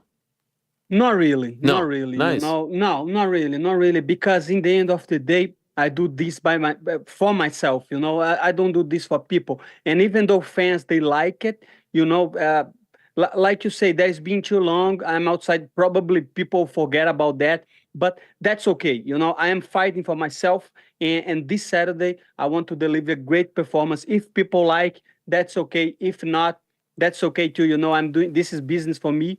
And I have been training a lot, and I am expecting a very good performance. With so much going on in the lightweight division, there's no part of you that feels like, you know, they forgot about me. What about me? Why aren't people talking about me? You didn't feel left out at all in those conversations? Not really, because I know that was going to happen, you know, because I have been too long outside the game. And like in lightweight right now, very fun fighters, right? And very fun matchups going on. So it is what it is. It's life, you know. I don't fight against life. I don't fight against people. You know, I am just doing my thing. And if people like it, okay. But back in the day, I used to be more worried about what others people think. But I'm getting older, you know. Nowadays, fuck everybody. I'm doing this for myself, you know. And if you like me, that's okay. But if you don't like me, fuck you, and I don't care. And I'm sorry for the for the curses. No, it's perfect. I love it. Yeah. So you're at Madison Square Garden. You're on the microphone. Money Moicano was born. I mean, it was a great promo, and now you get the call back at the Apex. How do you react to this news? I hate Apex. I hate Apex, to be honest with you. I don't, as a fan, I don't like to watch fights in Apex. As a fighter, I don't think it's the best environment for you to fight because, like I say, when you have the crowd pushes you so much. And as a fan, I don't like it. I don't like to watch, but that's none of my business. My business is be ready and fight whatever UFC put in front of me, and that's what I'm carrying right now. So I'm not here. I'm not talking here as a fan, but as a fan, I hate the Apex. You know, I wish I could fight in like UFC 300 on a big venue, but it is what it is. UFC knows what they are doing. They are the best in the business right now for a long time, and if they still keep going with the Apex, they have something in their minds, right? So when you get the call about the Apex, is there an opportunity for you to say like, can I get on a card in an arena? Like, do you try to convince them to put you somewhere else? Not really, not No? really. You know, no, because like I say, I lost momentum. I have been outside the game for so long, and I don't want to be too picky about opponents on dates. You know, I am here to do my thing, and Saturday, like I say, I will prove myself again as one of the best lightweights, and I will climb the rankings. So after the next fight, I will start to talk and demand. You know, but I'm not in a position. 1 year without fight, I'm not in a position to choose. So I know you say as a fan you don't like it, but what about as a fighter? Like, do you feel like there's a lack of energy when you're fighting there? Do you feel different? Not in the fight, but after the fight, you know, what was like when I fought in Brasilia, in the start of the pandemic, is no audience. Yeah. I would never do the same interview in the UFC APEX, like my last one on MSG, you know, Right. because I was feeling the energy. I was seeing like thousands and thousands of people like cheering, like enjoying the moment. In the APEX, going to be only a few. So I don't think changes in the fight, but I think delivering the emotion and the way I talk in the APEX is not going to be possible. Do you think most fighters agree with you on the roster? I don't know, because I don't think there is many fighters that think like me. You know, I think I am different. I think I'm different. You know, most of the fights, I don't even know if they think about that, you know, about what they're going to say and if they, I can only talk about myself, but I think most of fighters don't like to fight in Apex. Okay. I was just wondering if you talk to the, at the gym, say, I got put on this one. I'd rather be on that one. Is this something that you guys talk about? Not really. Not that I remember. No. No. Okay. No. Yeah. You said think about what you're going to say. Do you have something planned for Saturday? Yes and no. Okay. Yes and no. You know, yes and no. Depends on the performance, you know, because if you finish a fight on the first round, you have more momentum to ask for certain fights and to talk about the way you think. If you have in a decision, so really depends, you know. But I have something planned on my mind. But first, I have to win the fight. Sure. So that's what I'm focused right now, winning the fight. Is it like a call out or is it something different? Like you have like a name? A call out. Yeah, Okay, call out, you know. Yeah, I have a name. I want to climb the rankings and I want to finish the fight, and I want to ask for another fight, and let's see what happens. Okay. When you were offered Drew Dober, did you like this matchup? Yes. I think Drew Dober is a fun fighter. He's a fighter that engages with the fight. He's never in a boring fight, you know, and he is on the top 15 for a reason. He's a tough opponent, but I just trust myself, and I think I can beat anyone on this division. I really believe on that. So my next step is Drew Dober, but after that, I will keep climbing the rankings. Meaning, like you want a big name after this? Is that what you're trying to say? Yes. I want a big name after that because, like I say, after my last performance, I was like, people were very high on me talking, and I was supposed to fight Sarukian in the main event. Yeah. And then, of course, that was my fault. I had some injury and had some problems, but like I say, I truly believe I am one of the best lightweights in the world, and I want to prove that to myself. You know, I want to go over there, get the W, and keep climbing the rankings. keeping make some money, you know, keeping enjoying life, keeping doing what I love, that is training and fighting. What about that Arman Tsarukyan? He looked good in his last fight, and now he's got Charles coming up next. Do you like his chances against Charles? Yeah, he looked good, you know, but I think Dariush, he even though he was doing good against Charles, you know, I don't know, the fight was too short, right? And I think to be honest with you, I think Charles is better than Tsarukyan. Even though Tsarukyan trains with me, ATT, we have the same coach, and I respect him a lot. I think he's very good, but I think Charles is more skilled than him. Okay, so you think Charles wins? I think so. I think. Did you have a plan in place? You know, you both are at ATT. What would you have done if that fight went through? You know, full training camp. How would you both have trained there? At the time, he was not training here yet. You know, at the time, my coach, he said we have the same coach, and he asked me like, I'm not gonna coach any of you guys, so you're going to have to train with another coach, and I'm not gonna corner Tsarukyan too. So you guys have to figure this out. And I say, okay, that's business, you know. Like back in the day, I used to be different. I used to think differently about that, you know, about teams and coaches and teammates. But nowadays, it doesn't really matter to me, you know. Even if we train in the same mat, I would fight him. Oh, wow. Okay. So do you see him now? Like, do you train with him now? Do you guys spar together? Do you roll together? Not really, because his last fight, he was fighting, of course, Dariush. Dariush is a southpaw, kind of different. But if they ask me to help him, I would, you know, because if I was supposed to fight a wrestler, a guy similar to Tsarukyan, I would ask him to help. So in the end of the day, for me, it's just business. Okay. And you would fight him now that he's like at the gym and stuff. You have no problem fighting him in the future.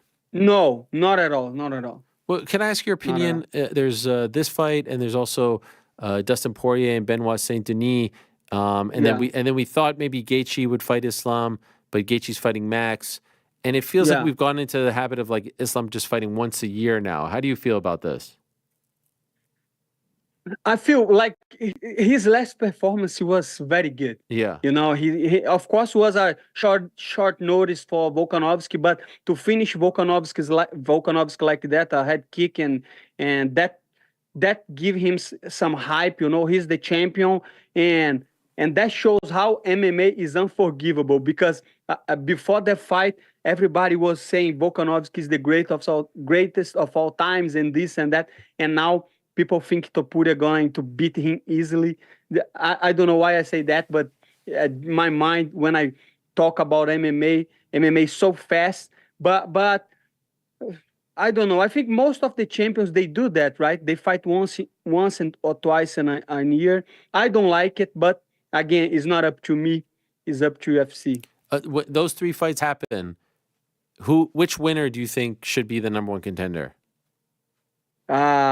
Gaethje and Holloway, right? Gaethje, Holloway, Tsarukyan, Oliveira, Benoit Saint Denis, Poirier. That's a good question. I think if Benoit Saint Denis beat Poirier, he still needs one or two more fights to fight for the belt, because people are very high on him right now.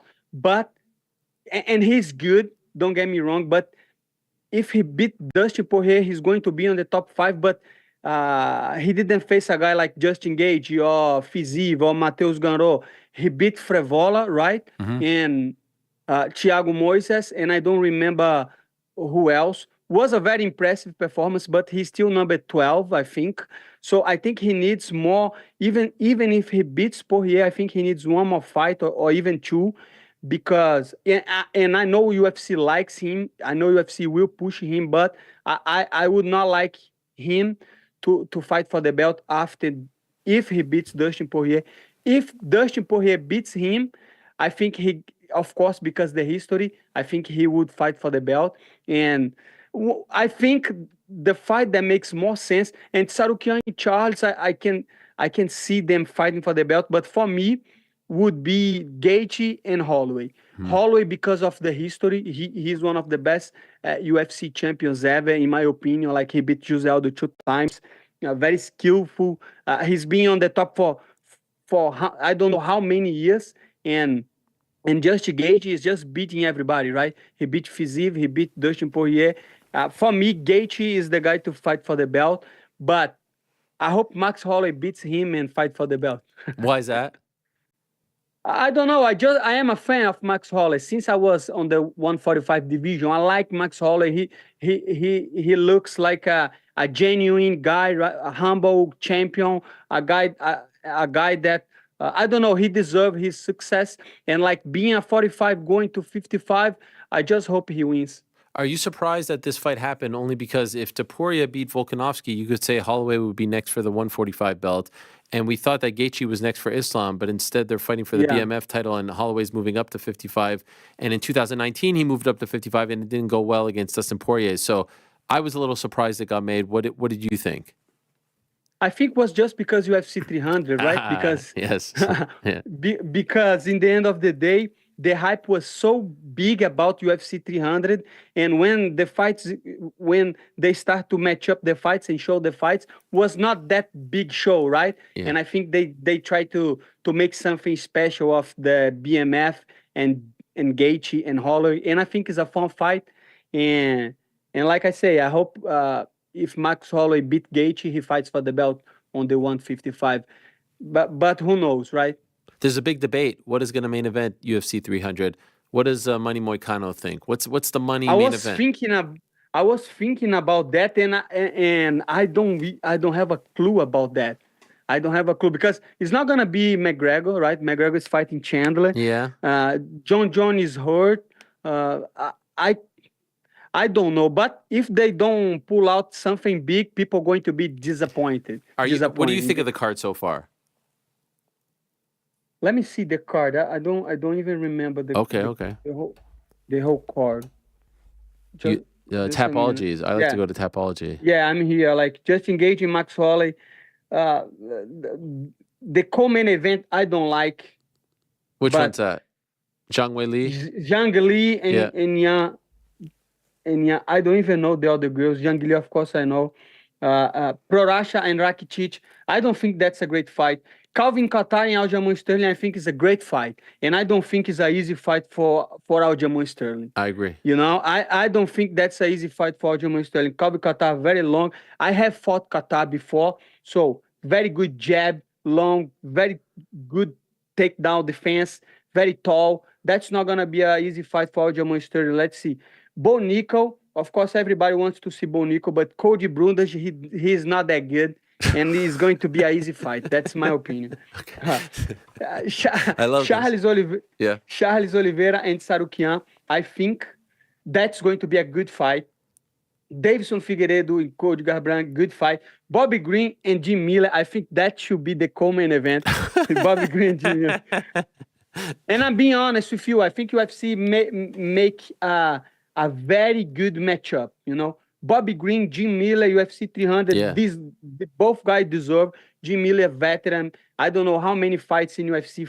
I was a teenager. I was watching Jim Miller fight in UFC, and he's fighting UFC 300. And I think Bobby Green is the perfect fight for that, because that's a fight that Jim Miller can win. Yeah. You know, so we can see Jim Miller winning on UFC 300, but that's not gonna be an easy fight too, because even though Bobby Green was beaten by Jalen Turner, he beat Grant Dawson, and he was doing his thing. So I think that's a great fight. And we have Jessica Andrade and Mariana Rodriguez. Is that that's it, right? No, I think there's a couple. Holly Holm and Kayla Harrison. That's a good fight. That's your teammate, right? You think she can make 135? You think she can do it? I don't know. People asked me about that yesterday, and I was watching her training today. She's big. She's big. I don't think she's going to be. I don't think it's going to be easy for her to make 135. Yeah. And she's strong. I have trained with her. Oh wow. She's very strong. If she makes 135, it's going to be hard to beat her. But at the same time, we have to see her performance because she is huge for 135. I don't know if it's going to be easy. Yeah, it's going to be a big test just to make it to 35 and then see, if she's depleted. Exactly. The only other one is Sadiq Youssef and Diego Lopez. That was the only other one that you missed. That's another good fight because Diego Lopez is a fun fighter to watch. Yeah. Diego Lopez is a fun fighter to watch. He is a guy that he shows like back in the day, more people used to play jiu-jitsu like him, like he's pulling guard, doing arm locks. Nobody does that anymore. And I think against his opponent, that's going to be a good fight, ranked opponent. I think UFC likes him and UFC is pushing him. UFC putting him in UFC 300 is a big message for me. Like they like the kid, and I think they want to see him succeed. So for me, I will be honest, as a fan, and as a YouTuber, UFC 300 is not that great. I will be honest with you, it's not that great. It's good. Like I say, for me, the only fight that I'm interested here is Justin Gage, Max Holloway, Calvin Kattar and Sterling, Charles and Sarukian, Bobby Green, Jim Miller. For me personally. I appreciate your honesty very much. You should be on the desk for maybe the Brazilian coverage or something. I mean, you could do it for ESPN too, but I know Portuguese is your native language. No, even in a million years. Imagine my broken English in ESPN. Come on, that you're would be great. crazy. You're so it's entertaining. better for YouTube. It's better for YouTube. What about not Portuguese for the Brazilian content for the Brazilian network? No, I would love that. You have to message them and Dana, you want me to ask call them him? to give me opportunity. Of course. I call him right now. We'll set it up. Yeah, call UFC Brazil and set it up because I think I will do great in the desk. But tell them to not pay me in reais, pay me in dollars. Yeah, that's right. Also, you might be too honest. Like not a lot of people are as honest as you, and that sometimes is a problem. Yeah, because and that's the problem. Because yesterday I was doing some interview with Brazilian people, Brazilian media, and they were asking me the stuff, and I was saying my opinion because that's the only thing that I can do. Yeah, that's the only thing that I can do. I will. Man, I don't care if I'm gonna hurt your feelings or if he's a teammate or not. It's better if I try to speak the truth always, right? They ask you controversial stuff. What did they ask you? They ask me about the same thing about Kayla Harrison, about Sarukian, he training in the gym, and I think the easiest way to say was, I think Sarukian will win. I think Kayla will. But I don't know. And I'm not saying like I don't have a crystal ball. I don't know if Charles or Sarukian will win. I just think Charles is more skillful than him. He's better on the striking and on the ground. Sarukian has the edge, has the advantage on the grappling, but I don't think he's going to be able to hold Charles on the ground. No. And like I say, it's going to be a fun fight. I would like to watch the fight. I will watch the fight. I appreciate your honesty very much. And I'd like to see you, if all goes well on Saturday, I'd love to see you in Brazil, maybe on that card in May that's rumored. You fighting back. 100%. That would be nice, right? A homecoming for you. That would be, yeah. In front of a crowd, get showered with love.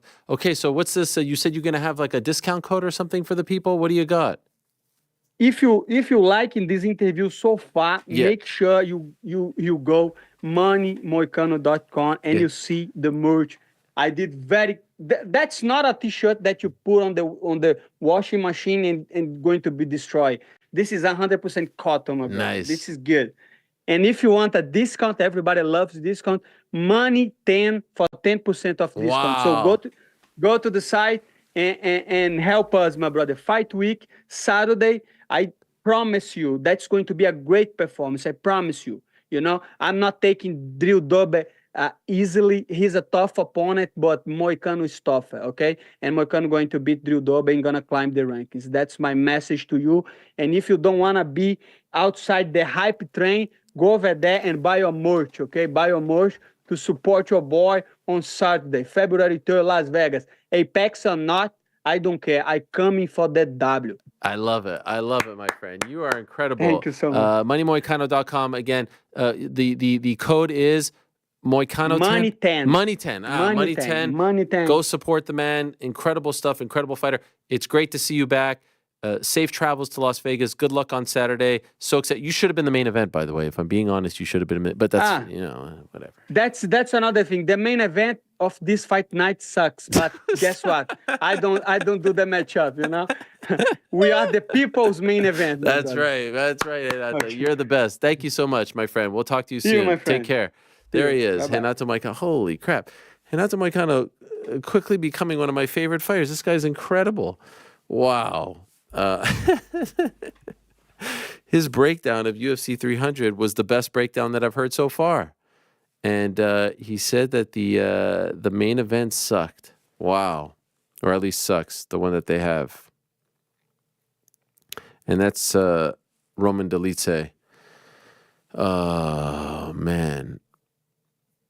That was great stuff.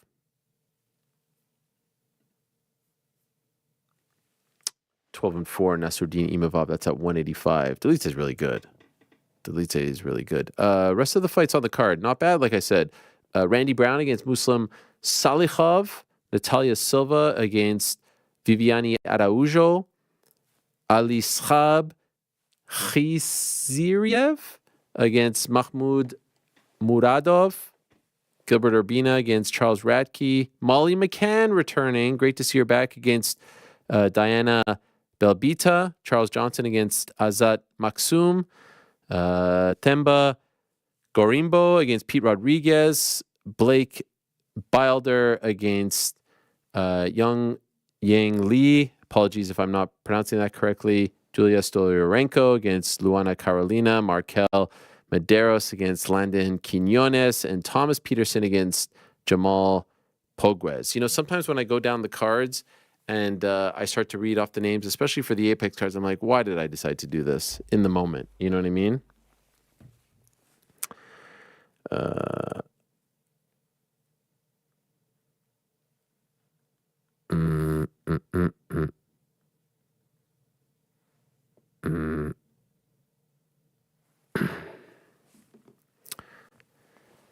But alas, it is good to see him back, and I do think that he does a great job of selling his fights and getting people excited. And so I look forward to seeing him back in action this weekend. What else is this weekend? Is there anything else? Oh, there's the return of Conor Benn. That is New York Rick's guy. Not Fighting happy about this. fighting in. It was actually supposed to be on this date, by the way.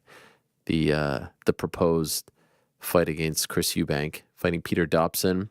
Johnny Fisher, Bosch. He's fighting in Las Vegas. That's fun. So that is also happening. And in a little over a week, right before the Super Bowl, there's also Teofimo Lopez in Las Vegas. There was some talk of me going to Super Bowl Media Day, but it's not happening anymore. So everyone cool your jets. How great is Money Moicano, huh?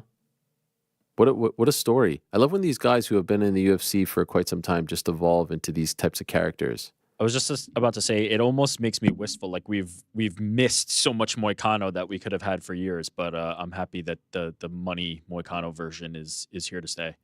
He's unbelievable. One of my favorite parts is, as a fan, well, first of all, he says as a fan a lot, which I could appreciate. Like he's actually like somebody who's a fan of the sport. But as a fan, and then as a YouTuber, UFC 300 stinks is amazing. That he qualifies himself as a YouTuber. As a YouTuber. He is unbelievable. Sorry, that I misquoted him there. He said not great. He didn't say it stinks. He said not great. It was good, but not great, which I think is a fair-ish assessment. But I would say it's pretty. He also said the main event this weekend on the card he's fighting on sucks. I think he said and he hates the Apex. Yes. Not a lot of people would say that. Also says that his teammate is going to lose to Charles Oliveira, thinks he's going to lose, and that he has some concerns about Kayla Harrison making 135. Like the guy, he's a straight shooter. He's a straight shooter. He tells it like it is. I love that. You don't see enough of that. You don't see enough of that. Still to come, Aljamain Sterling. And in a matter of moments, we're going to be joined by Diamond Dallas Page. Yes, elephant in the room. Dricus du Plessis was supposed to be on at 105. I'm told this isn't deliberate. I'm told his team is having a hard time finding him. I don't know what it is. It's bizarre. This has never happened. But alas, there's still a lot of show left. And so we are efforting. Poor Joe back there, I think, needs a raise after the last couple weeks. These things happen in MMA, but I appreciate him fighting through it all. And I am over the moon that we've got our next guest ready to go. It has been a while since I talked to him, and honestly, this is a long time coming. And it is so great to have him on, an actual living legend, a Hall of Famer, one of the true trailblazers of the sport and business that I love so much. And he was front and center on Saturday as well at the Royal Rumble in Tampa, in St. Pete, to be exact. And he's got so much going on in his life. He is an inspiration. He's the kind of person that we should all strive to be. He is the master of the diamond cutter himself. He is the one and only, the original DDP, the great Diamond Dallas Page. Oh, look at this guy. What a set. What a set that is. This is high-level stuff. Hello, sir. How are you? Yeah. First of all, thank you for that introduction. Yeah, we're at the DDP Yoga Performance Center, you know, and we're really a production company, as you've seen with a lot of the videos that we've done. But so my boy said, I said, man, I'm going to be on Ariel's show, man. You got to do it up for me. So normally I just do podcasts at my house, but for you, I had to come here. Oh, well, I appreciate that. That means a lot. Could you tell me about this performance center? Where is it, and what are the things that you're doing there? Smyrna, Georgia, which is just outside of Atlanta, and you know, our whole DDP Yoga company, like all everything from, you know, our workouts to our inspirational pieces that we're constantly doing of people's different transformations. And of course, we got like often you can't see it, but there's a whole kitchen over there. So like we develop all our own cooking shows. You know, you've got so many cooking shows on TV, but none of them are healthy. You know, ours are healthy and taste great because I don't care how good something, you know, is for you. If it doesn't taste good, I'm not going to eat it. Right. So we developed like 3 different eating plans, 90-day eating plans on 3 different levels for the DDP Yoga Now app. So a lot of it comes out of here. And I don't know if you got a chance to see the Marcus Bagwell and Scotty Riggs and Butterbean stuff that we've done with a docu-series that we're going to be putting out called Change or Die. Yes. So pretty busy. I want to ask you about that in a moment. First, without going any further, I'd be remiss if I don't send my condolences, the passing of your good friend Ice Train recently. I know he was a very, very close friend of yours and a fellow wrestler, so I'm really sorry to hear about that. And I know this is unfortunately a thing that, you know, people in your business have to deal with a lot, but I'm sure it never gets easy.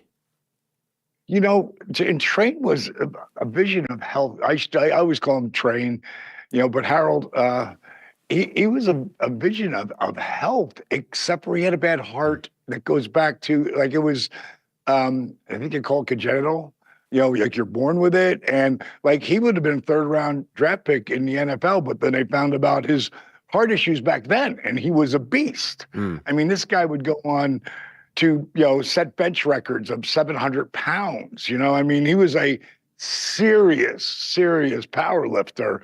And even at the end, I would have never thought that, you know, that would have happened to him. He walked around 300, 6'1", but at the end he was 250 and his arms were still 23 inches. I mean, he was a genetic freak. So, I mean, I'm still not anywhere near over it, but it knocked me in my ass because he was one of my brothers. I mean, like he's one of my inner circle. His kids, you know, they call me uncle since they were 8 years old.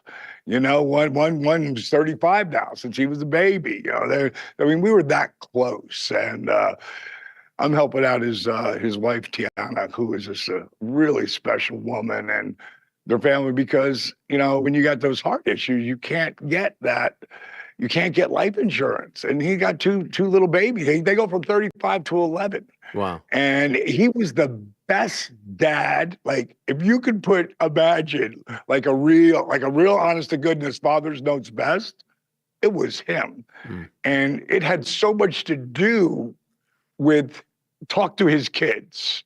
Like, my buddy Marlon is staying with me right now for the week because he finally got out here. And I just had Michael and me on speaker, and he said yes, sir, to me 3 times. And he doesn't have to call me sir, but it's the respect thing. It's like he was always with his kids. And my wife Paige loves Tiana and the boys, and so I'm sure with Dad not around, they're going to be at my house a lot more, and they already are at my house a lot. But I'm going to put a special. I did GoFundMe's for Jake. I did it for Scott. I helped Jimmy Duggan when he needed it for a shoulder surgery. But I'm going to put something out for Train because, I want to help. I want to help out, and I'm going to lead it off with a serious donation too. Because I don't do the GoFundMe thing, but this is something that this is a family and young family that could really didn't see this coming. Nobody saw it coming. So many of us saw what you did for Jake. And what you're going to do now for, and what you have been doing for Marcus Bagwell, a.k.a. Buff Bagwell, and Butterbean, like you said, and Scotty Riggs, etc. Why do you feel the need, and like I said, you're in a business where unfortunately so many of your friends don't make it past 45, 55, 65, and you are the vision of good health and positivity. Why do you feel the need to help so many of them when they're struggling right now? Because it's such a common thing, and you could go out and just live your best life and thrive and be happy and do your business and be happy. But it seems like you are always trying to pull all your buddies that you're on the road with for so long up to the spot that you're at. Why do you feel this burden? I wouldn't call it a burden. It can become a little much with how many people are in my house at any given time. That could be a burden. And my wife Paige, my wife's first name is Paige. Yes, I didn't want to bring that up, but that's incredible. How does she spell it? Yeah. Payge. Okay. So you'd think it was Paige. So she kept her maiden name. So she's Paige. This is no bullshit. McMahon Page. Oh my gosh. What are the odds of that, right? Holy It's spelled crap. just like the McMahon spelled their name. But she loves helping people, and a lot of the people come in. We just had some professional bodybuilders, Brent and Autumn Swanson come in. They came in and spent 4 days with us because they were using our power cuffs and they were doing DDP yoga, and we had such a great time with them. And right before that, we had a week of other people that came in, and then we needed a break going, because as soon as Brett and Autumn left, my first ex-wife, Kim, who I'm still super tight with, she's the COO of our company. She's moving out here to Atlanta with her husband. So she was over for a couple. So it was like one person after another. And then we needed to chill. But if you go back to the reason why I did what I did with Jake and Scott, and if anybody's never seen The Resurrection of Jake the Snake, it's a powerful documentary that my genius partner, Steve Yu, we had 500 hours that we filmed, and he directed, put it together, and it's a beautiful documentary. And you really see, thank God we got another extra 10 years with Scott and Jake. Neither one of those guys would ever got in the Hall of Fame if God didn't put me on this path. And the reason why I did help Jake, because he had done so much for me. Like, if it wasn't for Dusty Rhodes, there is no Diamond Dallas Page. Without Jake Roberts, there's no 3-time world champion or Hall of Famer. Without both of those guys were so huge in my life. And I wanted to help Jake forever, but he was never ready until that day where we started. And I can't tell you who or what, but the rights were just taken to make something very special out of The Resurrection of Jake the Snake. And I can't tell you back because it's a closed deal right now, but it's so exciting. I mean, it's so exciting that more people will get to see, because Jake is unbelievable. He's living his best life. He's back with his his second wife, who he had 4 kids with, Cheryl, who we remember from Rick Rude and Jake Roberts, and Cheryl slapping the hell out of him. They're back together and so in love. I mean, it's really unbelievable. But I wanted to help Jake. And then Scott, I mean, I got literally, and when I talk about it in the documentary, I get a DM, and I don't ever look at the DMs. I'm sorry of you guys who are trying to get a hold of me, because there's so many of them. But I just happened to someone called me and said, hey, who helps me with my social media, said, you just got a DM from Sean Waltman. And the DM said something like, D, I saw what you're doing with Jake. So amazing. I just talking to Scott. He said he's got a gun. He said he's going to kill himself. He said, will you please call him? Now, when I tell you I called Scott Hall probably 20 times up till that date, since we had stopped wrestling together to 2012, easily I called him 20 times. Never answered, always left a message, never got back to me. That's the one day he answers the phone. Wow. And he's annihilated. He told me drinking vodka for breakfast, and he heard that Jake had been sober for 60 days. And it was a magic moment, man. And then within 3 weeks, Scott was up there too. And again, I wanted to help Scott Hall because I love Scott Hall. And you have to remember that we, together when he was the Diamond Stud was Razor Ramon before Razor Ramon. Like, the transformation had already happened. And that was us together, me getting him the gig, which they were going to pass on him because WWF wouldn't return his call. WCW wouldn't return his call because he'd been to WCW twice. And as they put it, he didn't get over. But that has a lot to do with the booking. And I really don't think Scott was ready, but I'll tell you what, when he was a Diamond Stud, he was ready. And then, he hurt his elbow and he took time off, and WWF strapped him right up, made him Razor Ramon, and made him one of the biggest stars ever. So I had helped him there. When he came in as the NWO, I was kind of the catalyst for Kevin and him coming in. And when that happened, and they blew up at a whole different level with the whole NWO thing, the Outsiders first, and then, of course, Hulk joined, and the NWO became his whole thing. Here I am on the bottom of the middle of the card.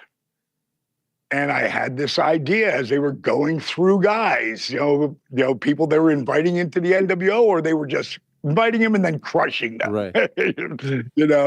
I had this idea where you guys ask me and I go, oh, now you want me number 8, and the bottom line is being the guy to drop those two. Like, nobody had touched them for over a year. Yet Scott Hall took the diamond cutter from me, and Kev over the top rope, and I took off through the crowd for the first time ever. Like, those guys made that happen. It was my idea, but it never would have happened without Kevin pushing for it, demanding it. And that's who's going to drop us, because they wanted to help their boy up. Mm-hmm. And then Randy saw it, and then Randy wanted to work with me. So, I wanted to give back to Scott. I wanted, because we were always helping each other. That's just the way it worked out. And Jake the same way. So that was a no-brainer. And over that, Marcus, who I've always considered a good friend, but, Marcus had serious addiction problems. And Marcus, he'll tell you, he's a lot of work. I'm a lot of work, but he was a lot of work. And he called me and asked me, could he come in? And I just got remarried. I don't want it. I don't want to have any rocky patches, but I'm working on something. And I'm working on this thing, with my business partner, Steve Yu, Change or Die. And if we do it, you will be the first person I call. And that's how it happened, for Marcus. And Marcus has changed. Once he The hardest thing an addict has to deal with is stop being so delusional and realize you're an addict. See, Jake didn't want to be that guy. Marcus didn't want to be the guy that he would become. Meaning, like, as soon as the pills start and the booze starts, and then all of a sudden, vroom, now you're not the guy who was sober because you don't talk that way. You don't act that way. That's how we know that you're not sober. And when they came in, I mean, we're gonna put it out. It's not ready yet. The sizzle reel that we're gonna put out just for Marcus and what he does and how he helps Scotty Riggs and how we all jumped in to help him. But Butterbean came to me the same way. Like Rick Bassman. Do you know who Rick is? Of course, yeah. Yeah, Rick Bassman's a hell of a dude. I've known him for, God, like close to 30 years now. More than that, probably.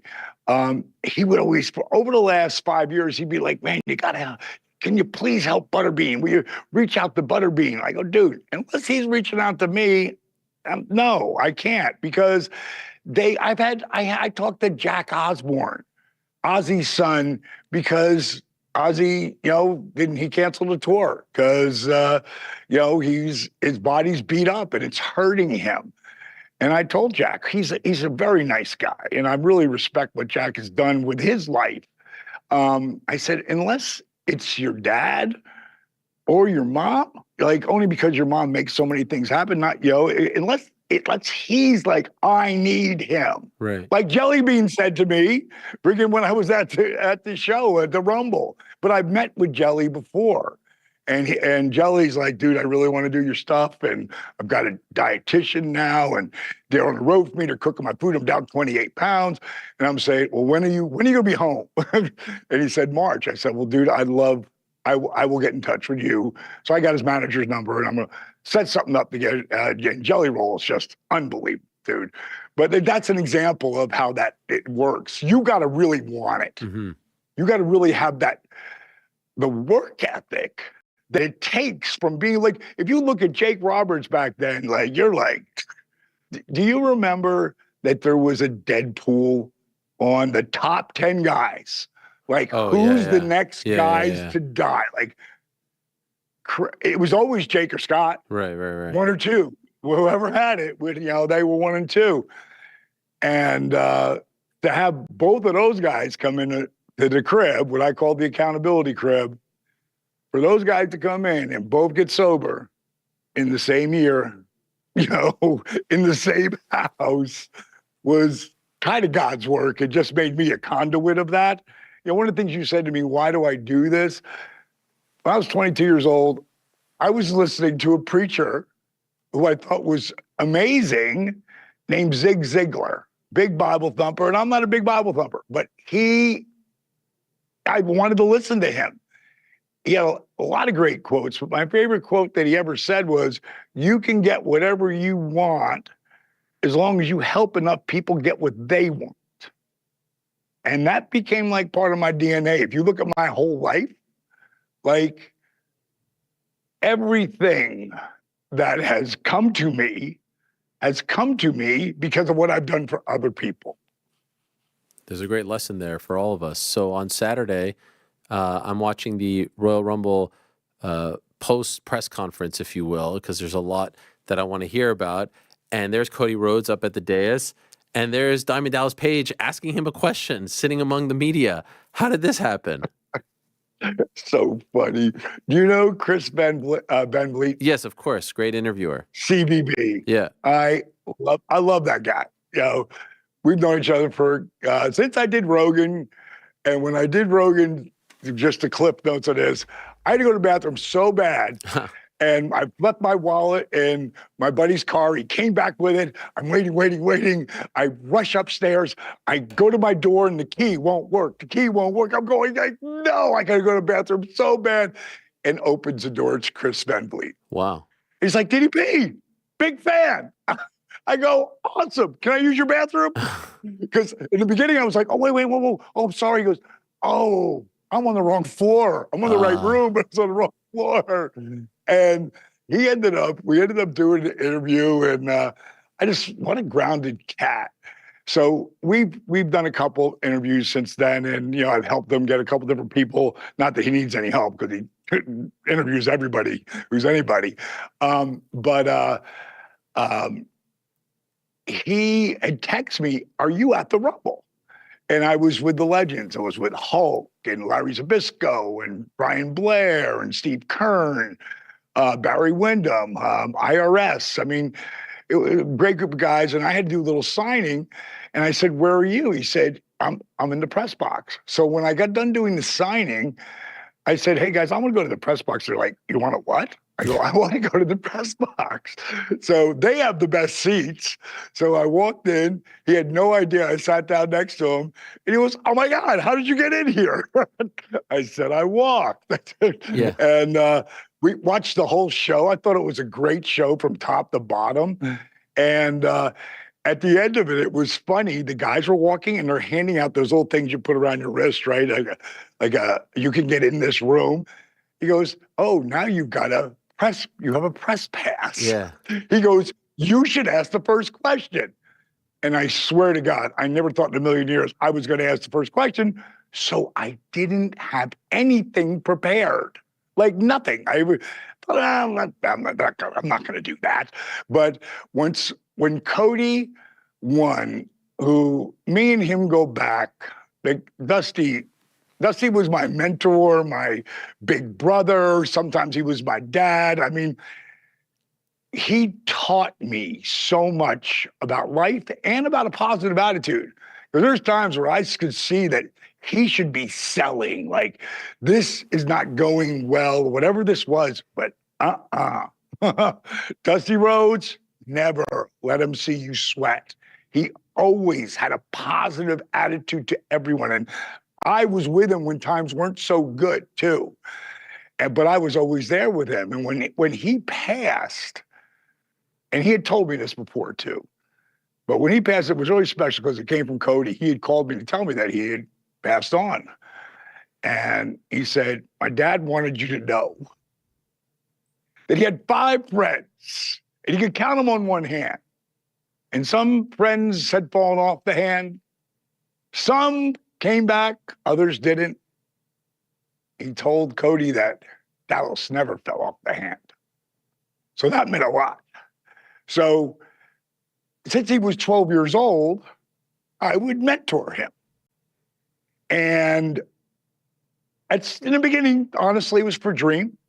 But as I got to know that kid and his work ethic and like just everything about him, man, I remember him telling me when I was saying, "Hey, buddy, when you, I always called him back then, I called him Young Buck back then, believe it or not. Think what he did with the Young Bucks, crazy coincidence. But I said, "So when you start football?" He goes, "No, I'm not playing this year. I'm going to focus on wrestling." He goes, "Next year," now he's a sophomore. He goes, "Next year, I'm going to win the state championship." And I said, "Wow." I go, "That's a bold statement." I said, "You know how you're going to get there, right?" He goes, "Absolutely. Work ethic." And I called him when he was 10-0, 20-0, and 33-0. I was living in LA at the time. And when I called him up, I'll never forget that conversation. I said, "Hey, buddy." He's like, "Hey," he goes, "Oh, Dallas, oh my God. Oh, it's been a whirlwind. I mean, you just don't know. They did a story on me and me and Dad on the Journal. I just got interviewed by Eyewitness News. You just don't know." I go, whoa, slow down. No, maybe I kind of know. I was a 3-time world champion. I might have a little idea. You go, "No, I don't mean it like that." And the bottom line is, I told him, I said, "Bro," I said, "if you get to the finals," I said, "I will be there. You're going to fly in from LA?" I said, "I'll be there." I mean, we hung up the phone. I booked it. I watched the kid go 48-0. Win the state championship. Wow. Junior year. Next year, I want to say it's a 12th match that he lost. Can't remember what it was. Called him up acting like I didn't know anything. Like, "Dallas, I lost. I fucking lost." So like, "Thank God." He went, "What? Why would you say that?" I said, "Code, you don't win anything from winning, bro. You learn from losing, falling down, making mistakes. I said, what'd you learn from that? And we talked about it. And I'll tell you what he really learned. As time went on, he had a bullseye on his back, but kids just didn't want to get pinned by Cody Runnels. They didn't want to get pinned, not by him. Once he figured that out, he'd take him down, let him up. Take him down, let him up. Take him down, let him up. Take him down. And I'm with my daughter, Brittany, at his state finals. Final round, he's going against that kid who beat him. He yells to Dad, get Dallas down here. Because down when you got family, you have 5 family members can sit on the floor. I don't remember if Grandpa had to leave or somebody had to leave, but I was on that floor with him, and I watched him just eat that kid alive. Wow. So I knew this kid's work ethic. And when he opened up the press conference talking about what he did, that it's been hard to be, people who were there from the beginning, and a lot of people fell off, then came back on. And, it was hard to be a Cody, Rhodes fan with the mustache, and there was nobody a fan of Stardust, and like he just threw it all out there. And I'm thinking, I was. I knew at some point, I didn't know how, but I knew that at some point he would figure out, I got to get out of here. I got to get out of here to make a name for myself to come back. And if you sat down and wrote that story, what his journey has been about, if you were reading it, you'd go, no one's going to believe that. So when he was saying that, I knew exactly what I was going to ask him. I knew exactly, because I have been a fan, a family member, a Rhodes for decades. And I work with Dusty. That's where we bonded with our relationship when he left WCW, well, NWA at the time, because Ted Turner had bought it, and they wanted Dusty to be a heel. And he wasn't doing that. And he came down and got with Mike Graham, Gordon Soley, and Steve Kern. And they tried to pop the territory again. And I was there. He made me a color commentator. I was like, Dusty, I don't know a wrist lock from a wristwatch. He's like, don't worry about it, kid. Gordon Soley gonna walk you through it all. I learned so much from being around Gordon, around Dusty. I would come up, I drove 137 miles in my Corvette, because I'm running nightclubs at the time, or one club at the time. I'd come all the way up to Tampa, do the show, drive 137 miles back. That was every Tuesday. Every Thursday, I would come up just to be around Dusty. I'd go down and take a couple of bumps just so I knew what it really felt like, what those guys were, going to call it. I want to know what it really feels like. And I tried wrestling when I was a kid, but it wasn't, it was 3 matches. I sucked. I hurt my knee and went off on a different journey that eventually led me right back into business. And to have Dusty Rhodes be someone who really cares about you. Ooh, like, I'm hanging out with Dusty Rhodes. It was like so surreal. But he was like me. He's like I am today. People feel like that about, like, I can't believe I'm hanging out with DDP. I'm like, dude, I'm just a regular cat. Maybe a little bit overachiever, but I'm just a regular dude. So was Dusty, but very special, very special. So here we are in Florida, and there's 3 people, just 3 people who have won this Royal Rumble back to back. Hulk Hogan, bit of a name. Shawn Michaels, maybe the best ever. I got to put him right there, like A to Z. Oh, and a guy named Stone Cold Steve Austin. He did a few things. Changed the business, friggin' biggest draw ever. And now Cody Rhodes. So to be in St.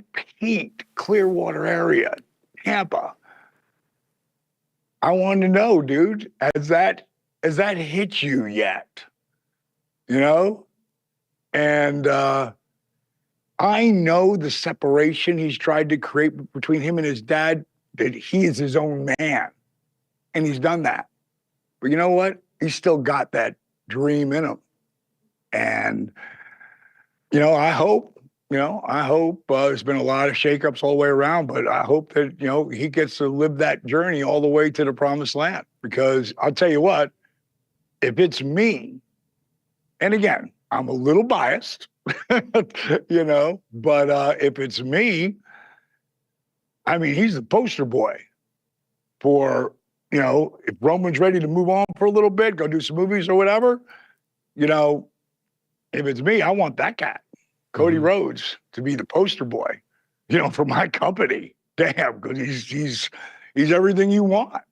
His answer to you was great. His answer about Vince McMahon, I thought, was incredible, given the fact that he's just put on the spot like that and asked his thoughts. I thought he hit it out of the park. And so I'd be remiss if I don't ask you about that news. A pretty, shocking and revolting lawsuit with some very unsettling allegations, and now he has resigned. What was your reaction? And when you read this, Vince, you worked for Vince, I know.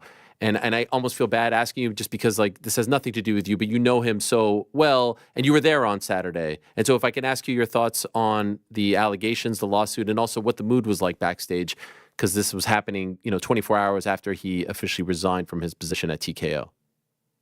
What's interesting to me is, first of all, I didn't feel it was any different backstage than it's ever been. When I go backstage and it's for, again, I am who I am, and I get that respect from the boys, and I love seeing them and be around it. And I really didn't feel like anything was different. And again, but I'm not there in the mix of it all, And one of the things about me, you'll never see me watching the news. You'll never see me pick up and read something about someone, because I know always, and this has nothing to do with what's happening there. In my life, there's my story, there's your story, and the story that really happened. That's what I know is a fact. When people say to me, man, are you red or are you blue? I said, I think you both suck. Is there really a politician out there that gives a shit about us? Maybe at its lowest level, like Smyrna, Georgia. Mm-hmm. But once they get to senators and Republicans and Democrats, and they don't care. So I really don't pay attention to it. I'll tell you one thing I do know. Johnny Laurinaitis, I find that hard to believe from what was there, from what people started to say. I don't want to hear it. So, because I know Johnny Laurinaitis is. I've known the cat for 30 years. We haven't been around each other for the last 10 years, but I just always treated me the same. He was my boy, so I just find that hard to believe some of the things I heard. I'm like, yeah, okay, well, I don't make any judgments. I grew up, by the time I was 3 years old, my mom was married, divorced, and had 3 kids. She was 19. When my parents split up, my brother and sister went to live with my mom, who had to give them to my grandmother because she'd make more money, help that side of the family. Me, I went to live with my dad. Why? Because little Paige had too much energy. My grandmother couldn't handle a 1-year-old, an infant, and a 3-year-old little wild man. The problem was my old man was a wild man too. He couldn't even spell the word father, let alone be one. So I bounced around from one family around like a pinball. So that's how I grew up. I never judged them. I never judged her. My mom said to me, because she's getting older now, and she's going to be 86, and we'll still have a cocktail together. She's got this cancer in her lungs, but she's doing really good. She ain't doing the chemo. We were out to dinner, and she said, I want to apologize. I said, for what? She goes, for being a shitty mom. I said, what are you talking about? I never saw that. You supported us. You made sure that we were all taken care of. So you were kind of like a mom dad. You made sure we were taken care of. So I really learned at a very early age, don't judge people. And I'm not saying in that situation don't need judging, but I don't know enough about it. And to be perfectly honest, Ariel, I don't want to.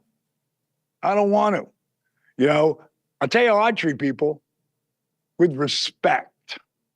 And if you treat me with respect, I'm going to treat you even more with respect. But the people who don't, I don't have time for them. I've eliminated, I'm going to be 68 in another 2 months. I've eliminated everyone who has ever been chaos in my life. If you bring drama, now, when you're starting to help an addict, like Marcus was, or still is, but he's clean now for damn near 18 months. When you're dealing with that in the beginning, it's going to be some booms, ups and downs. But the guys, if I have a relationship with you and I can really talk to you from the heart and teach you that it's all about this 6-inch piece of real estate in between your ears. It's that inner voice. It's the story you tell yourself.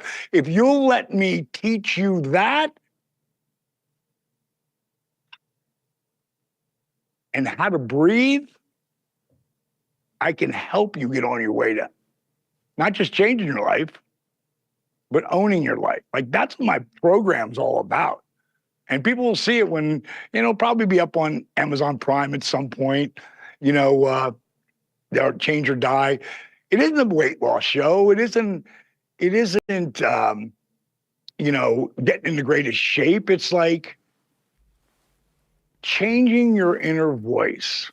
Because there is so much. My buddy Jelly Roll, man, the whole damage thing that he speaks to, there's so many people, especially coming off of COVID and being trapped in their houses. And there was already a lot of people who were damaged, and they don't have to be. You know, if some people need, prescriptions to help that.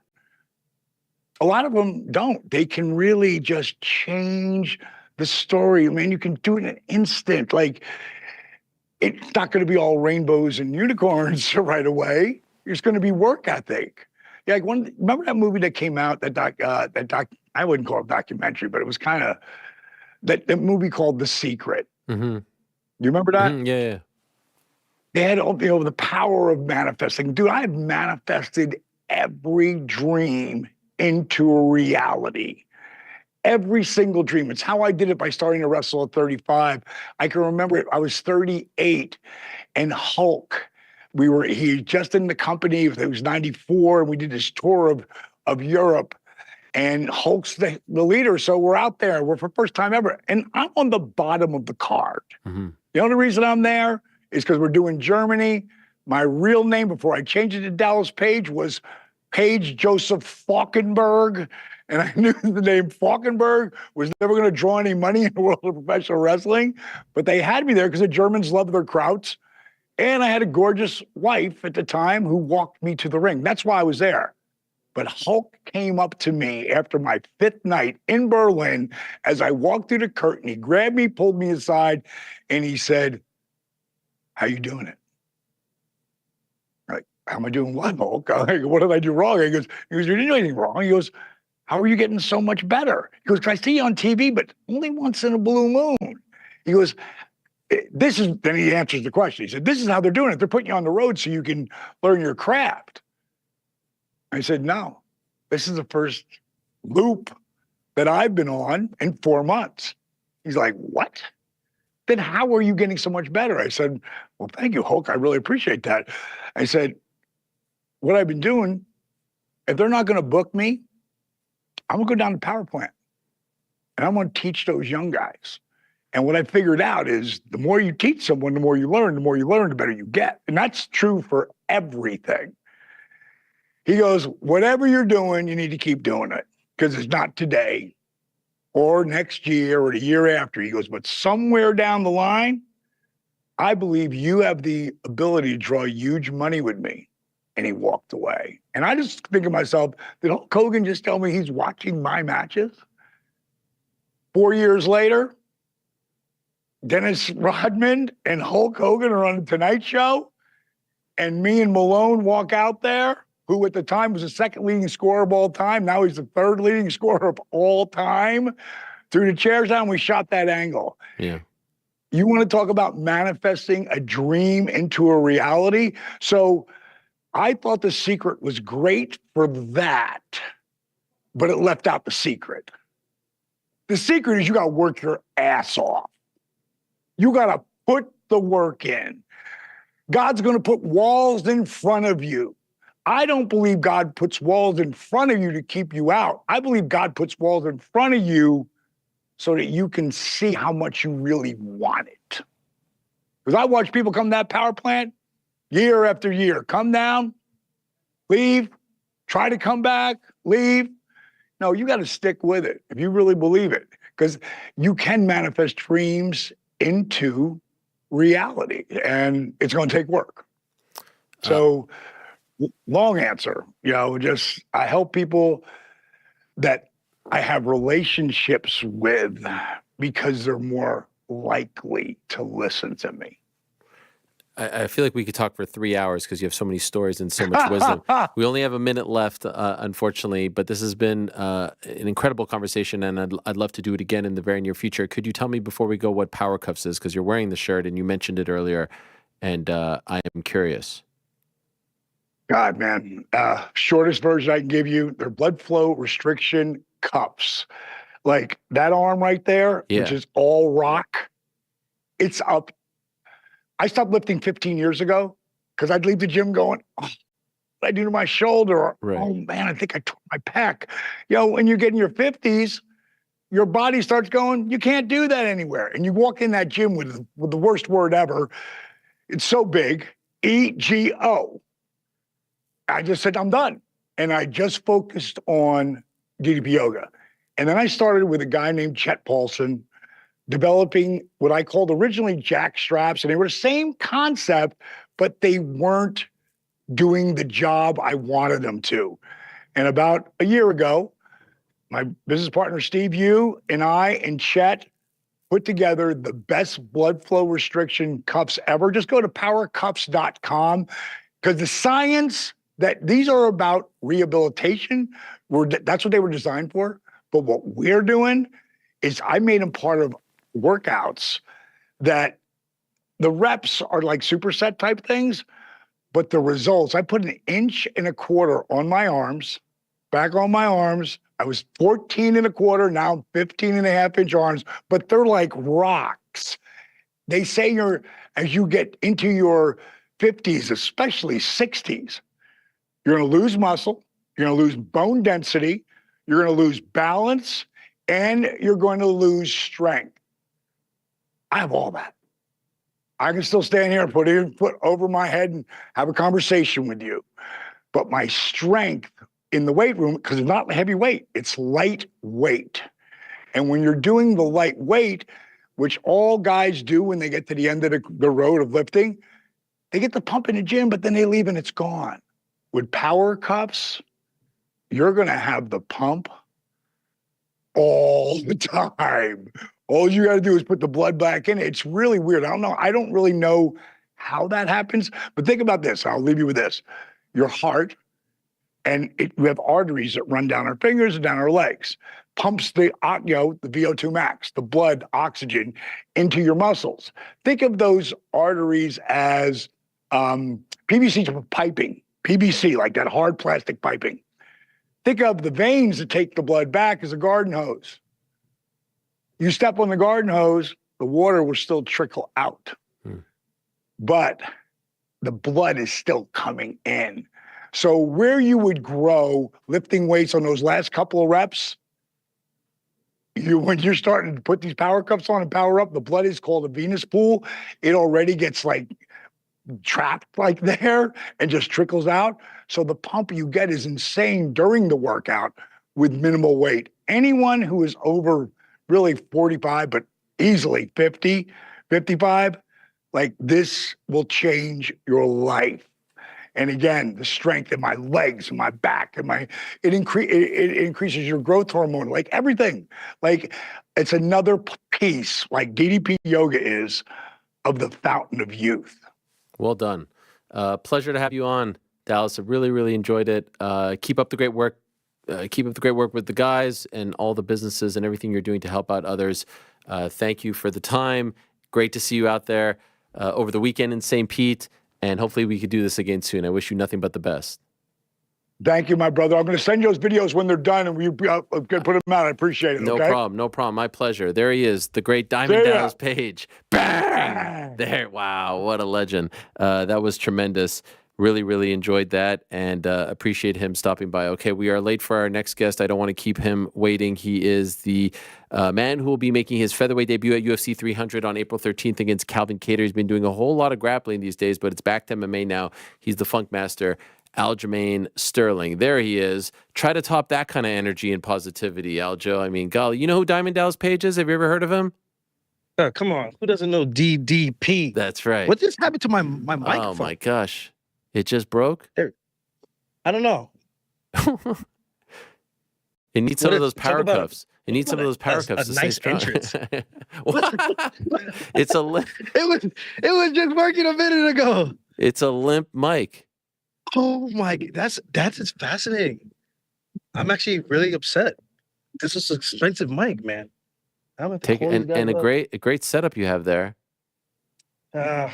Well, not anymore. Not with this the Limpy D. Wow, that is crazy. Frank, can you help him out over there? Yeah. Okay, we're good. Okay, you nailed it. Well done. Thanks for doing this, man. I was starting to sweat. Appreciate it. Good to have you back on. Good to talk to you. You've been grappling all over the place.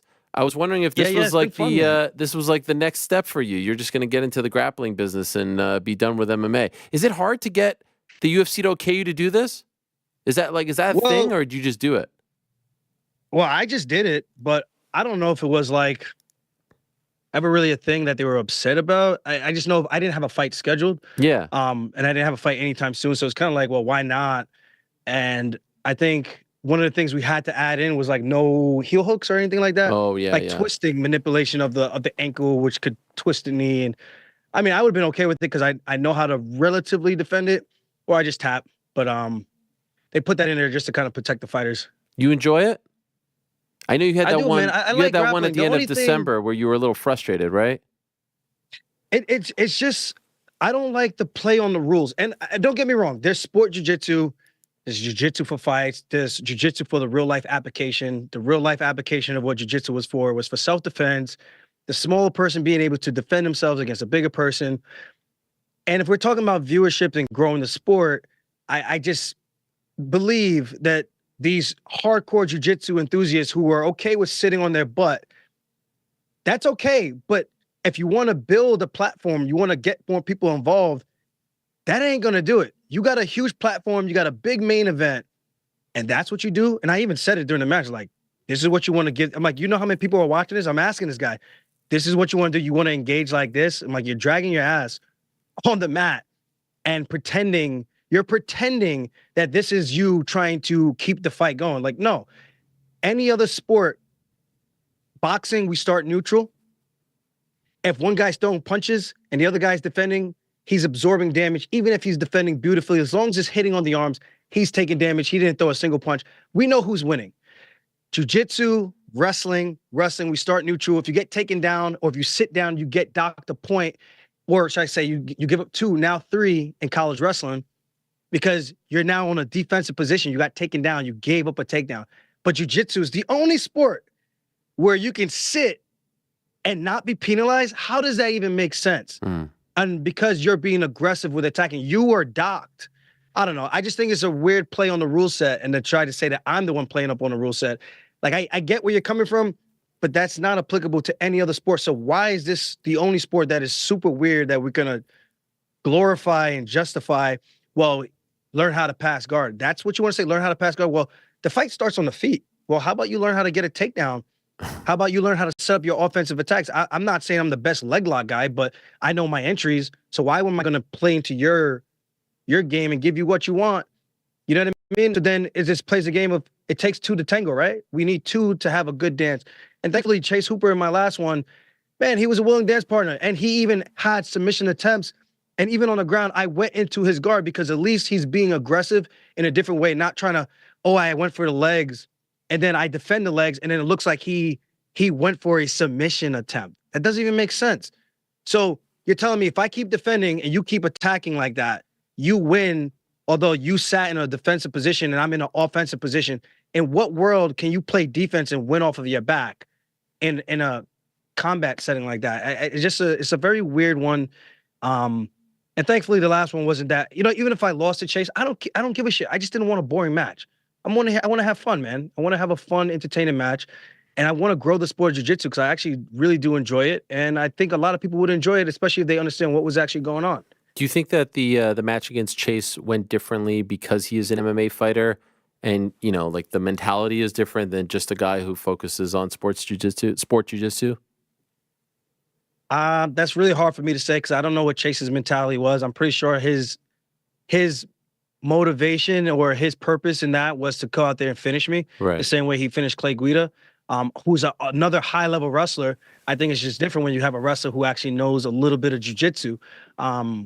The same thing, I went out there with the mentality looking to finish as well, but of course, a guy who knows what he's doing defensively and offensively, you got to worry about certain traps and things like that. And maybe the 3-minute rounds made it a little bit harder to kind of get going, but also you also have to kind of get going right away just because you only have 3 minutes to work. Sure. So I don't know if his mindset of being an MMA fighter, I don't know if that really changed anything. I think he would have attacked me the same exact way. And he had some really good stuff, man. He had two cool triangle attempts that he went for. He had a guillotine that was relatively tight. It was like all the way around the neck, and I had to roll to get out of there.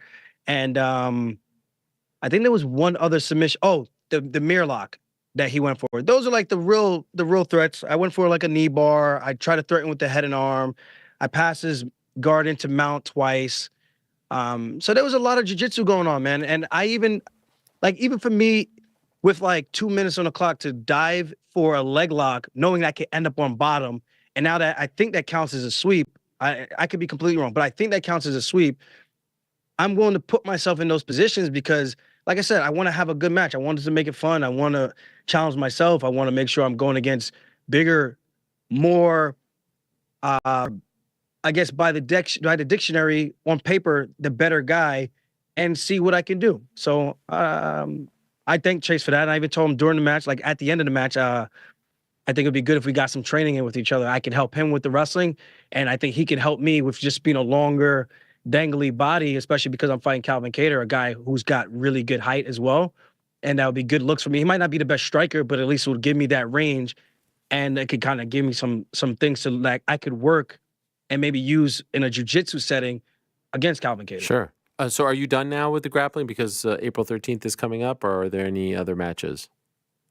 Yeah, I got one April 1st. Oh, wow. And no, I'm joking. Oh, fuck. I was like, what? That's okay. April 1st, April Fool's. Oh, no, right. I'm done. Okay. No, I'm done for now. But I told the guys after this fight, I want to stay active. I'm going up a weight class. The weight cut, we were actually just looking at this last night. There was a lot of editing I was doing, skits and stuff. You've probably seen some of the ones that Marab has been doing lately. Yeah. Just funny ass dude, man. We used to do a lot more of that back in 2017, 2018, 2019. And I would do all that stuff during fight week while I'm cutting weight. But that's why I said, even since I felt since the Pedro fight is when I started to feel a big difference in my weight gain and how hard it is and my energy levels when I cut the weight to 35. So now at 45, I'm hoping that I'm going to be back to that and I'll have that energy again and I'll be able to do more fun skits and things like that. But also going back to the competitions, I could be a little bit more active because the weight cut is still going to be hard, but 10 extra pounds, man, it's a game changer. I feel like I lose a lot when I get down from 45 to 35. I feel like the best parts of me are left in the gym just because I deplete myself so much. I'm not a big guy. I'm very muscle bound. So it's just, I lose a lot of muscle in order for me to get down to get to that weight class. So obviously this is at 45. Considering what you just said, do you think you'll never fight at 35 ever again? I don't think I'm ever fighting at 35 ever again. Just the thought of it gives me a headache. It makes me nauseous. And that's, dude, I people tell me I wear it well and I don't look like I'm hurting, you had such a great weight cut, I'm like, I am literally dying inside. I could poker face it all I want because mentally, like, that's just the way I've always been. It's like you don't show weakness in that way. You always try to show people that you're good even when you're not. It's just always like you could be smiling on the outside, but inside is what actually matters, what's going on in here. So yeah, I might show one thing on the outside, but I know I've been hurting for a very, very long time. And I even think my past performances have kind of not been the best of me because of that. I just think, like I said, I lose a little bit of myself and leave a little bit of myself in the gym, cardio wise. I don't have the same output as I used to. And I'm kind of excited to just see what that's going to look like at 45 and see if I can get back to that guy who's in between rounds and able to talk to the fans and yell to the crowd and just show like I'm full of energy and I'm ready to go. Is that part of the reason why you handled the O'Malley loss so well? Not that you were happy to lose, but like maybe deep down there was a bit of a relief that you don't have to do that ever again. Yeah, man. It was. It's. There's a lot of folds to that, and I know I'm going to answer this, and people say, "Oh, he's making excuses." No, it's the weird. But this is just what people do. People are weird. Like we're having an interview, I'm answering the question. If people want to know how I truly do feel, like I don't care to talk about the guy anymore. I like O'Malley for me. He does not matter in the existence of my life. Like, no, I'm not asking you about him specifically. I was just asking about the way you handled it. I thought was so impressive, and you got a lot of love for it. So maybe in the back of your mind, you were like, "Oh, maybe I just don't have to deal with 135. That's the silver lining on this pretty crappy night for me, right?" Yeah, I mean that's the glass half full, and I'm a very glass half full kind of a guy. In hindsight, I do say, and I be completely transparent. I wish, like I said, going back to the pay-per-view numbers, the carrot being dangled that, I mean, obviously the UFC doesn't know, and I don't know. I'm just being told like this is gonna be your biggest payday. So I'm thinking of that, and I'm just like, maybe this is my Conor Khabib moment. Maybe this is the one I can't afford to miss because it sets me up for life. So in hindsight, I would have never had accepted a fight and given my body the time to recover to properly make 135 again, even though it still takes me about 10 to 12 weeks to get down the right way, because I have to slowly descend and break the muscle down in order to get down to that weight class. But being done after that, whether I won or lost, I wanted to be done with the weight class. I was over the weight cut, man. I was more than over the weight cut. And even after the loss, it wasn't like, I'm like, this is the way I look at it. I prided myself on beating people at their best all the time, never shied away from the toughest challenges. So for me as a purist, as an analyst, when I'm breaking down fights, I'm looking at tape, I'm studying, I'm trying to see how to prepare for somebody. I got to look at a matchup like that and go, well, was that the best version of this guy that he fought?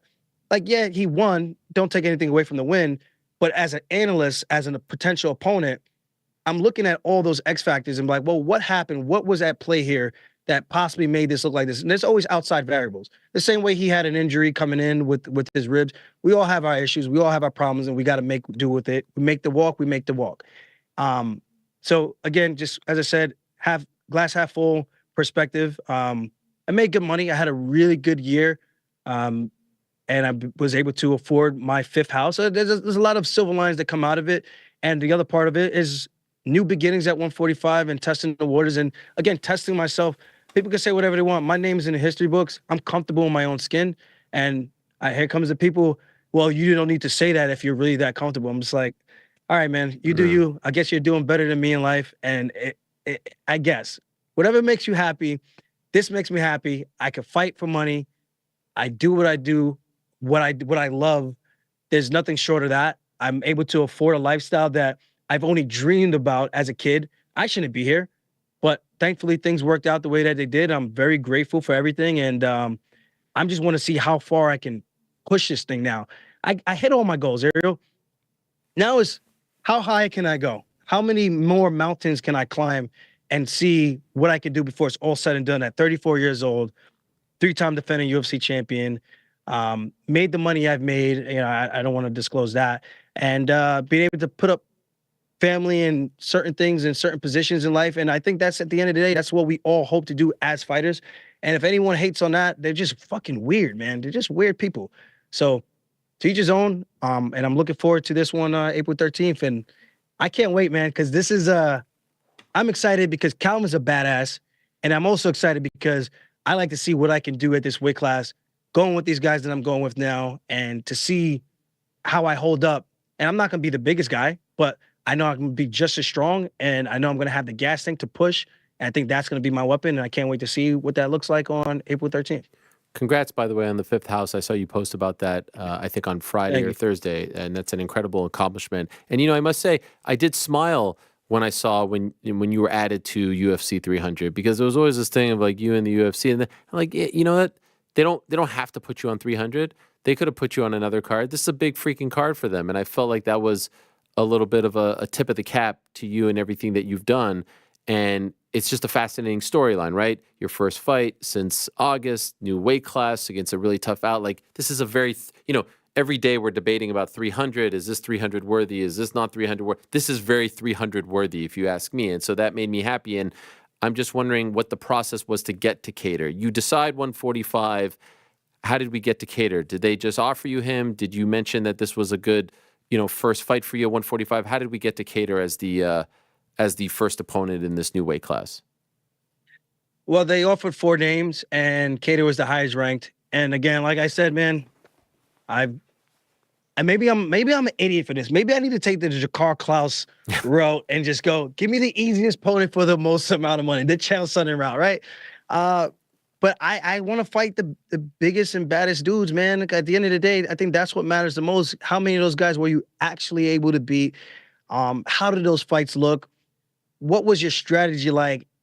My skill set versus his skill set. So there's a lot that goes into it. And that was the fight that made the most sense to me.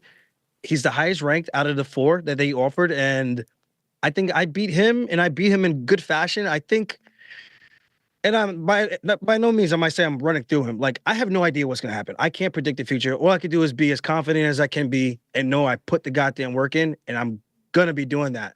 But I know if I beat him the way that I think I'm capable of doing, I think I'm right next in line for a title shot. I don't think that's too far-fetched of a thing. I mean, you look at the guys at the top that already fought for the belt. If Volkanovski wins again, I think the door is wide open.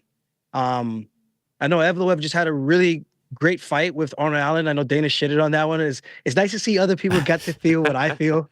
They get shitted on for their performances. I'm just like, what did I do? So, I like to see Dana spread it around to Duplessis, spread it around. But yeah, we'll see what happens. This is it's a great opportunity. And especially with Max, even if Ilya wins, and who knows, how he wins, but with Max going up to 55, if he has success there, maybe he stays there. So yeah, I could totally see that as well. And I'm just wondering, like, you're probably just about to start camp, not quite yet. It's April 13th. Like, what do you weigh now? Like, how much of a cut is it going to be to 145? I mean, I'm still a very big boy, man.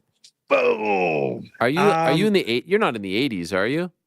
Nah. I only get like that after that crazy weight cut to 35. My body just goes into, like, I don't want to say shock, but it just holds on to everything. I forget the proper technical name for it, but it's almost like survival mode. It wants to hold on to everything.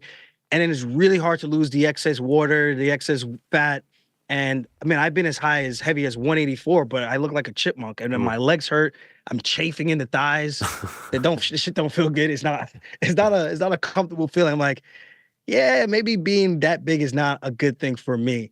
But I walk around comfortably 70 to 75, around that range. This morning I was 170, which is good, and got a good lift in. Gonna help Marab a little bit later for his fight. And yeah, I think this weight cut is gonna be a lot smoother than I could cut the weight, man. I just get it done. Some of the guys think I'm crazy. They're like, how the hell do you do that? I'm just like, bro, I put myself in a mental place, and it's like, once I say I'm gonna do it, man, I just fucking go. I lock in and I just go. I think a lot of people to learn that some things are not going to be easy, but if you tell yourself you're going to do something, you hold yourself accountable, it makes it a little bit harder for you to let yourself down. And that's what I always tell myself. I said I can make this weight.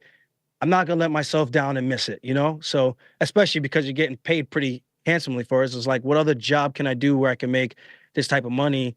Yeah, I might get hurt pretty bad, but at the end of the day, this is what I chose to do, you know? So 170 to 145 is gonna be a lot nicer.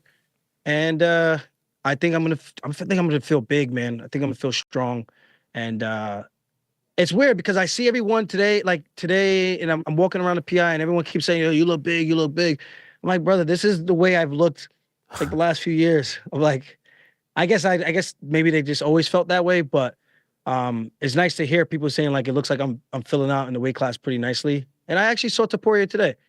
And he told me I looked big. I was like, oh man, this is I just hope I don't have that problem at 45 the way I did 35. Right. That is a thing. Like we have seen guys who move up and maybe take their foot off the gas a little bit, and then it becomes harder for them because they thought they had more of a cushion. You know what I mean? So it is. I do think it's a thing. You've never really had trouble. You know, you don't miss weight. You don't do things like that. So I don't think it will be a thing. And you know, we'll see what happens between, you know, all these other fights coming up. But I think you're in a great spot. I'm just wondering, because you said something earlier that kind of like piqued my interest. How many more do you think you have? Like, how many more years do you think you have? Do you feel like this is the final push for you? The final countdown. Nah, I really don't know. I'm taking it one fight at a time. I think I got 6 more good fights. If I had to put a number, like I don't have a number, but I think at the rate that I can now take fights, and I mean, mind you, what I had like 4 fights in like 16, 17 months as a champ, which that's a lot, man. That's a lot of 5-round camps. And, you know, a lot of these guys, you know, they're doing 3-round camps and you barely see them fight them. Not all the time because of their own, but I'm hoping now that these are 3-rounders, maybe I could turn them around a little bit quicker. Even if I don't become a champ, man, I would like to just set records, set goals, and make as much money as I can. Because when it's done, it's done. There is no, I want to go back in time and maybe I should have taken that fight. Maybe I should have rolled the dice. Maybe I should have canceled that vacation and did this. I don't want to have those. You know, I don't want to have regrets.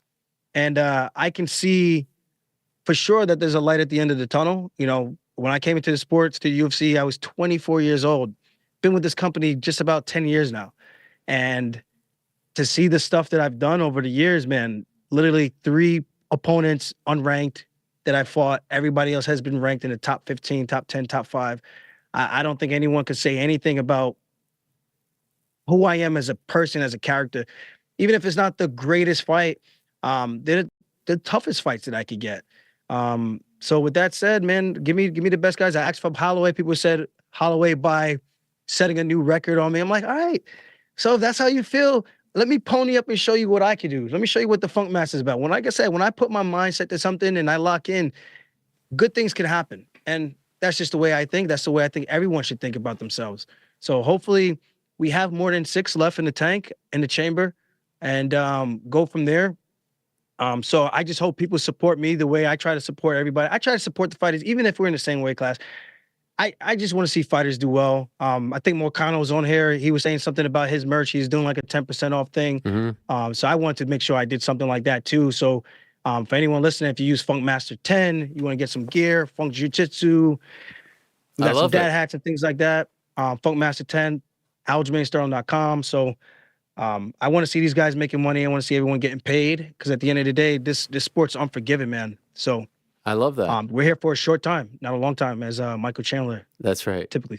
Yes, that is right. You know, earlier we had Andy Foster on the show as well, and we were talking a lot about the downed opponent thing, which is obviously something that affected your life greatly. Oh. What? No. Oh, wow. I was like, what? Did he not? Maybe you just blocked it out. So I don't know if you've seen what he is recommending, but he wants to alter the rule where it's, you know, not just the hand down, weight bearing. There has to be some other part of your body, elbow, knee as well. What do you think of this? I love it, man. People can say whatever they want. My knee was down when I fought Jan. You know, I don't play the game of touch. I go down. If I take a bad shot, I know strategically I could take my time to get up, because if the person tries to spin around to take my back, it gives me an opportunity to stand up, gives me an opportunity to hit a Granby roll, or it gives me an opportunity to look for a reversal off their transition to the back control. I could get in and get back in on the legs. So strategically, this is how I train. So when guys get to that position, the Evloeva was weird because he was standing straight up and just put his hand down. I was like, brother, what are you doing? Yeah. Like, get on his hands or like commit to being down so that there's no issue. I thought all the knees were technically legal except the last one, but that's like the only one he actually put his knee down.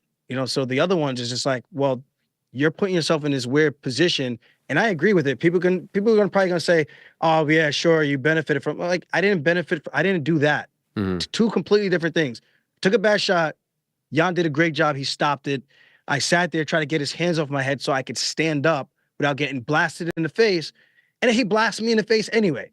So I don't know. I think it's good. It gives way more clarity. And I think Foster said it right. They set the rules up to make it more safe. Now I think with the intent of, well, if you put your hands down, you're screwed. So now you actually have to sit or put your whole knee down. Yeah. So pick a side that you want to be on. You want to be standing or you want to be grounded. And I think from there, people are going to have a lot more decision-making in real time, because it happens like this. And you got to decide what you want to do. And that could be the difference between winning, getting TKO'd, or getting out of a tough position and avoiding big damage. By the way, you mentioned Max earlier. Was that ever discussed? I asked for it. Yeah, I loved But it. No. They said they had other plans for him, but Okay. they didn't want to disclose what it was. Well, I guess we see what it is now. Yeah. So, and Max deserves it, man. Him and Gaethje, two really badass dudes, Sure. man. They fought the who's of the divisions, and Max is someone I trained with a couple years ago. I think we both fought at UFC 193. Was that Weidman, Rockhold, and Jose Aldo and Connor? Yeah. I think. Yeah. Yeah. And we fought on that that. was 194. we fought on- 194. 194. And we Yeah. fought on that week because it was 3 cards back to back.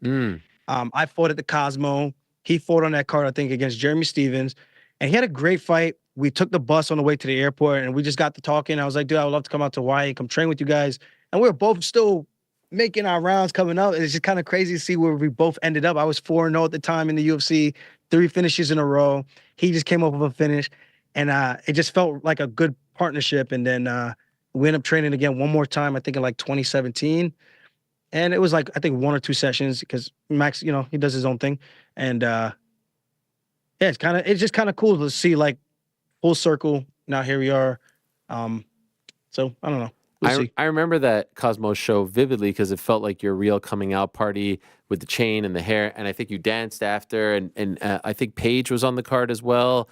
And maybe even Sage. Northcutt, yeah. So it felt like this like push of young new faces, right? There was something about that that presser at the end because you guys were all sitting up there together, and I was like, this is the new generation.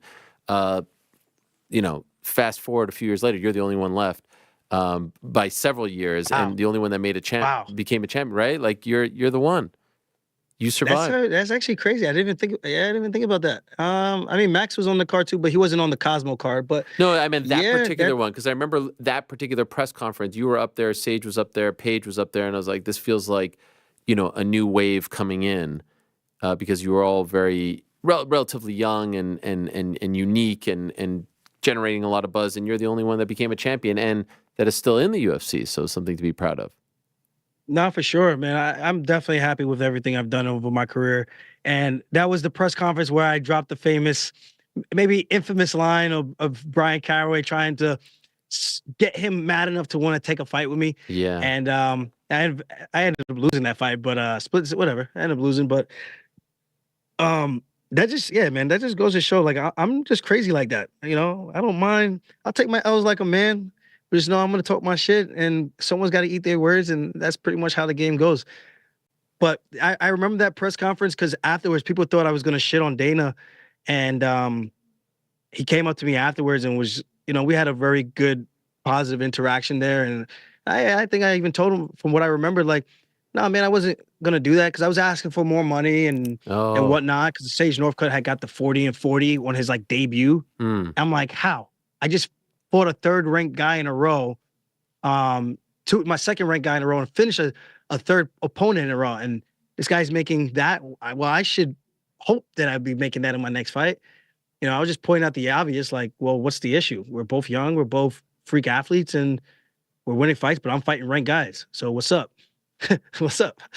But yeah, good times, man. Good times, and I got a lot of good stories over the years. Perhaps a book in the works. But tell all. No, I can't. I might get Hitman put out against me. I don't know. Are you? You could tell the Floyd Mayweather story. That's a fun one. Everyone loves that story. Yeah, if Floyd said he was gonna come to my fight, that motherfucker never came. He never came. Maybe I would have won the last one if he came. Yeah, maybe UFC 300. That would be Floyd-esque. Are you going to be in Merab's corner on February 17th? Yeah, he asked me. And I told him, I was like, dude, I know I haven't been around much of this camp because I've been doing the competitions and I wasn't sure when he was fighting. He didn't know when he was fighting. So I was just doing stuff. And I told him, I was like, yeah, if you need somebody else, it's fine. I'm still going to be there to support you no matter what. You're my guy. But he told me that he still wants me in the corner. So I'll be going out with him fight week and hopefully we go out there and have another good day. I do think he has a great style to beat this guy, man.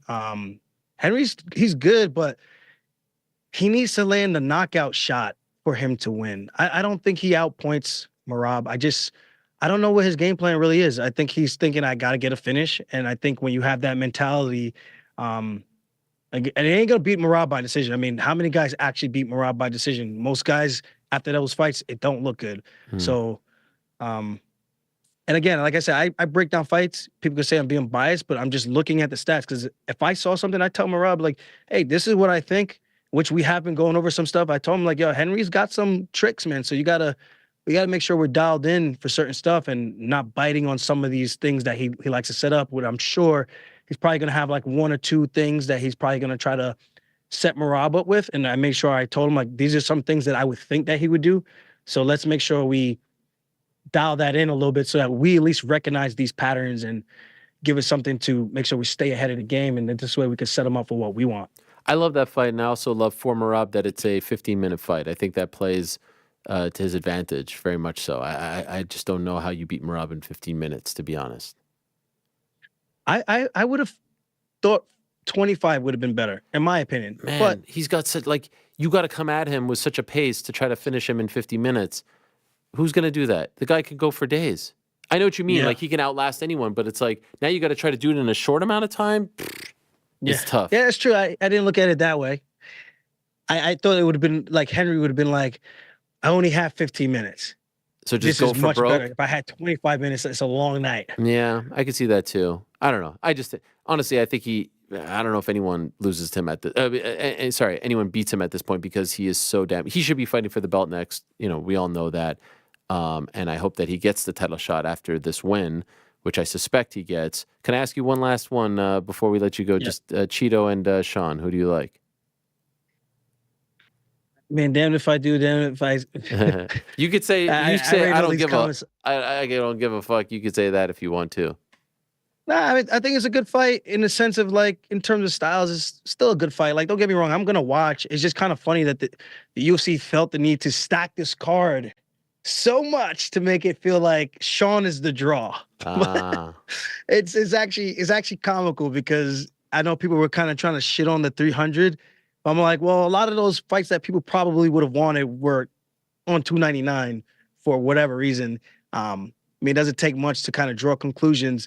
You want to build somebody up, you build up and you bring the other eyeballs with all these other people. And with that said, I think Cheeto has to play the long game. And I think while playing the long game, he needs to chip away. And I think his gas tank will start to take over. And I think his durability will start to take over. I don't think Sean is as durable. And I don't think mentally he's as tough. I think the jury's still out. Again, if he wants to say, well, I beat the greatest bantamweight just to make himself feel better, I mean, it's between myself and Dom at this point. But if he wants to use that as like, well, what does that mean about you? I'm just calling it how I see it. I'm looking at his fights from the past where he got hit and then he kind of just rolled over.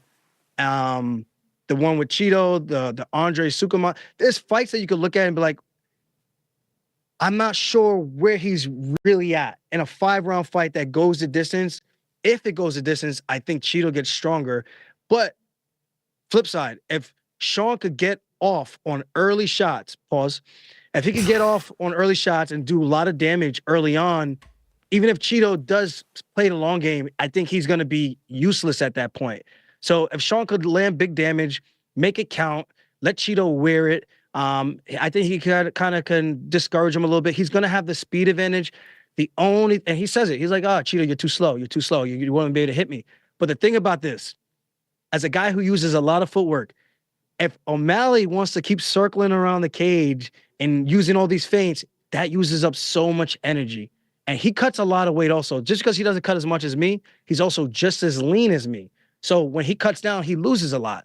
And I think in a situation like that, if he's not effective with that energy output, I think that's where Cheeto can get him. But again, I think Sean is the better skilled fighter in this matchup. So Cheeto doesn't have the wrestling background, but if he trips and slips on a banana peel again, he hurts his big toe, and Sean ends up on his back, I think the fight ends the same exact way it did in the first time. I know he was saying, I was killing you in like 30 seconds of the fight. I mean, Leon Edwards was losing to Usman for all of 20 minutes until he wasn't. So I hate that narrative. The fight's not over till the freaking fight's over. So again, that's a tough one. I'm not sure who to pick in this one. I think Cheeto's a little bit more proven and more tested, and that could be the difference, man. Like, yeah, Sean beat me, but even for myself, I'm like, yo, I hate saying this because then it makes me look like I'm being a hater, but I'm just being real. It's like, I don't think you fought me at my best. This is what I think. If you want to say otherwise, hey, by all means, if that's what makes you get up in the morning to say, I'm the best bantamweight out there in the world, all right, by all means, you do have the belt. So I guess technically you are. So I just think at some point you got to be real with yourself in your analysis when you're approaching these fights. And I just hope Sean is doing the right things to get himself prepared for this. May the best man win. I don't have a dog in the race. I really don't care as long as Merab gets the next crack at the title. I think it's the right thing, especially after he beats Henry Cejudo. I asked you about the wrong title fight. That's my bad. I should have asked you about Alex and Volk. And probably what's better for you is Volk wins, right? On that same card as Henry and Merab, right? So you'll have a front row seat to that fight. Volk wins. You win on April 13th. You're right there. Yeah.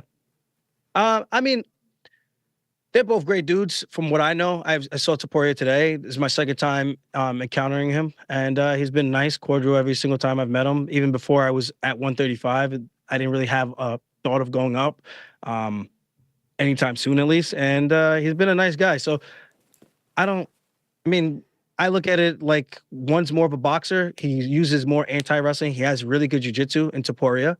And then you have Volkanovski, who mixes it up a bit more, kicks, boxing, good overhands, long arms. He's good at the clinch. He could put you against the cage and hold you there. We've seen him do that to Jose Aldo and pinned him. Couldn't do anything. And even his fight with Chad Mendes, so he's battle tested as well. That's a tough fight. But of course, we have to look at his last loss to Volk Islam. And we have to wonder if that's going to have some lingering effects going into this one. So if there's any time for Topuria to land a good one and make it count, it's going to be in February, then giving him more time to recover where he probably can take a little bit more damage and be a little bit more durable. Great stuff, Aljo. Really appreciate it. Check out aljamainsterling.com. Very nice website. As you said, what is it? Thank you. Funkmaster 10, was it the code? Funkmaster 10, yep. Funkmaster 10. Check out the weekly scraps right there. You see the sign and the logo and everything you got going on there. It's a very impressive setup. Shout out to Kobe and company, and good luck. Debut. All over. You're a rookie all over again. Good luck. April 13th, UFC 300. Looking forward to it. Thanks, my man. Appreciate it. Thank you, guys. All right, there he is. Aljamain Sterling, always a great conversation. Appreciate him coming on very much. And yeah, February 17th, he's going to be there. That's why I was asking him about, cornering Merab. He's going to be there to see the featherweight title fight on February 17th in Anaheim at the Pond. Montez Ford and Bianca Belair will be there as well. Okay, very excited to find out who won our Royal Rumble lottery. Let me first quickly tell you about our good friends over at DraftKings Sportsbook. Frank, are you looking for a super offer for Super Bowl 58? Damn right. DraftKings Sportsbook has you covered. New customers can bet on the big game and turn $5 into $200 instantly in bonus bets. Yes, it is in fact the Chiefs versus the 49ers. I feel for the good people of Detroit. I didn't watch any of it because it hurt too much. I was very, very sad that my Bills weren't in. And now I'm even more sad because I feel like we would have smoked the Niners and we would have smoked the Ravens.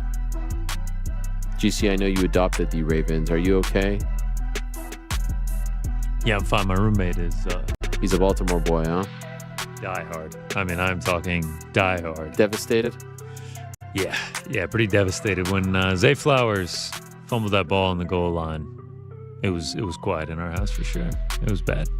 I wouldn't know. I was watching curling. But I read about it. And I do feel for them. Ravens versus Lions would have been fun, fresh. We just saw this Super Bowl. And does anyone think the Niners have a chance? Whatever. What do you mean? A lot of people think the Niners have a chance. Wow. They should have lost to the Packers. And then they should have lost to the Lions. The spread is even. You can make a lot of money if you're so confident in the Chiefs. Was literally just about to ask you this. What is the line? I think it's actually -1 Niners right now. That is ridiculous. That's Vegas playing with our emotions. Well, what do you mean? There's no chance. There's no chance. There's definitely a chance. Nah, they've got. This is. Definitely a chance. Listen, we've seen the script. Okay, it's Taylor. She's gonna be on there. She's gonna. This is. I saw someone tweet it. They nailed it. Travis gonna win. He's gonna propose. He's gonna give her the trophy. Andy Reid's pointing at her. By the way, proposing. I mean, they've been dating for 5 months. That's what someone said. They're gonna propose. Yeah. Who? Faceless, nameless Twitter account? No, it had like 50K. It had like 50K likes on it. It was a thing. Wow, 50K likes means the guy had the script. He had the script. You know what's crazy about it all? This is gonna make me bet heavy on the Niners just to prove you wrong. I see the picture of her hugging Travis, and I'm like, these two people are in love. Why does this bother you guys? Like, it seems very genuine. You know what I mean? I have been saying for days now, I am far more tired of hearing people tell me how tired they are of Taylor Swift than I am of Taylor Swift itself. I watched that entire game yesterday. I saw her maybe twice. Like, I don't get why people are I actually think it's nice to see how much they love each other. She's also a mega star. I think someone estimated that it's generated over $330 million for the NFL, her fan. Yeah, no, it's all great. I mean, and I'm the biggest Chiefs hater on the planet just because I don't really like hate them like I hated some other teams. Right, they just win too much. They just beat us all the time. Yeah.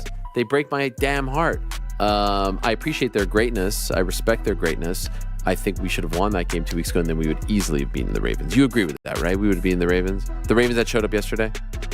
I don't know. It was a totally different game. Nah. I mean, the Ravens ran the ball 6 times. What was that? Yeah, that was weird. Okay. Not that I saw it, but I just read about it. And then we would have been, Brock Purdy. Anyway. We're like, peak NFL, and you're like, Julius Randle, MRIs? Oh, fuck. I mean, that means the world to me. Are you kidding me? Are you trying to downplay Julius Randle MRI? Are you trying to? That's our season. Julius Randle out, and I still don't even believe the reports that are out right now. They're saying, weeks, not months. It's all very weird wording. The physicians were watching the game. Knicks are rolling right now, 6 in a row, hottest team in the NBA. He tears his shoulder, rotator cuff, pec. We're done.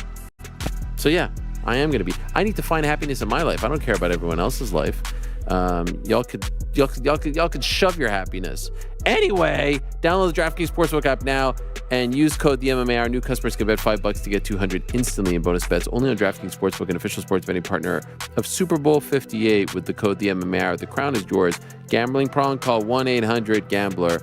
Or in New York, call 877-8-HOPENY or text HOPENY. That's 467-369er. Please play responsibly. 21 plus, age varies by jurisdiction. Void in Ontario. Bonus bets expire 168 hours after issuance. See dkng.com/football for eligibility and deposit restrictions, terms, and responsible gaming resources. Man, what does that mean? What does that mean? It's like a drop for the. Frank's angry because we went too long. Got distracted. Yeah. Whatever. I could. Did they actually write Niner on the script? No. Okay. I could reread it afterwards. Don't get your panties in a bunch, all right? I can't believe you just perfect. I can't believe you diminished the Julius Randle injury. I'm actually offended by that. That was a big injury. Do you see that fall? That was scary stuff. Nah. You didn't see how he fell? No. It was horrible. I mean, I hope he's all right. Well, doesn't sound like it, if I'm being honest. No, I mean, of course, I hope he's okay. Anyway, this is a big reveal. What is your idea? I'd like to hear your guesses on who won. Well, here's the thing. The thing is, I kind of misunderstood the game a little bit. After the women's rumble, I knew that Frank won, right? Because Frank had number 3, I believe. So for those that missed it, let me take a step back here. We did the Great Royal Rumble lottery on Wednesday. I had so much fun that I actually did it with my kids, and they were super into it, and it was a blast, and their 2 friends. My son won so we just did it like your pick. It was very clean. I couldn't make it so complicated. So you pick this number, you have it for the women's, you have it for the men's. My son, Oliver, won the women's because he had number 3, Bailey. And then his friend won because he had, I think it was 26, something like that, Cody Rhodes. And it was great. Gave him a Nike gift card. It was a great time. So Frank wins. And I thought, all right, he wins half of the money and then the winner of the men. But then I forgot about the tiebreaker stuff and like the points and all that. So I really don't know. I mean, I'm sure I'm going to say Frank just because I know that I actually don't know who had Cody Rhodes, believe it or not.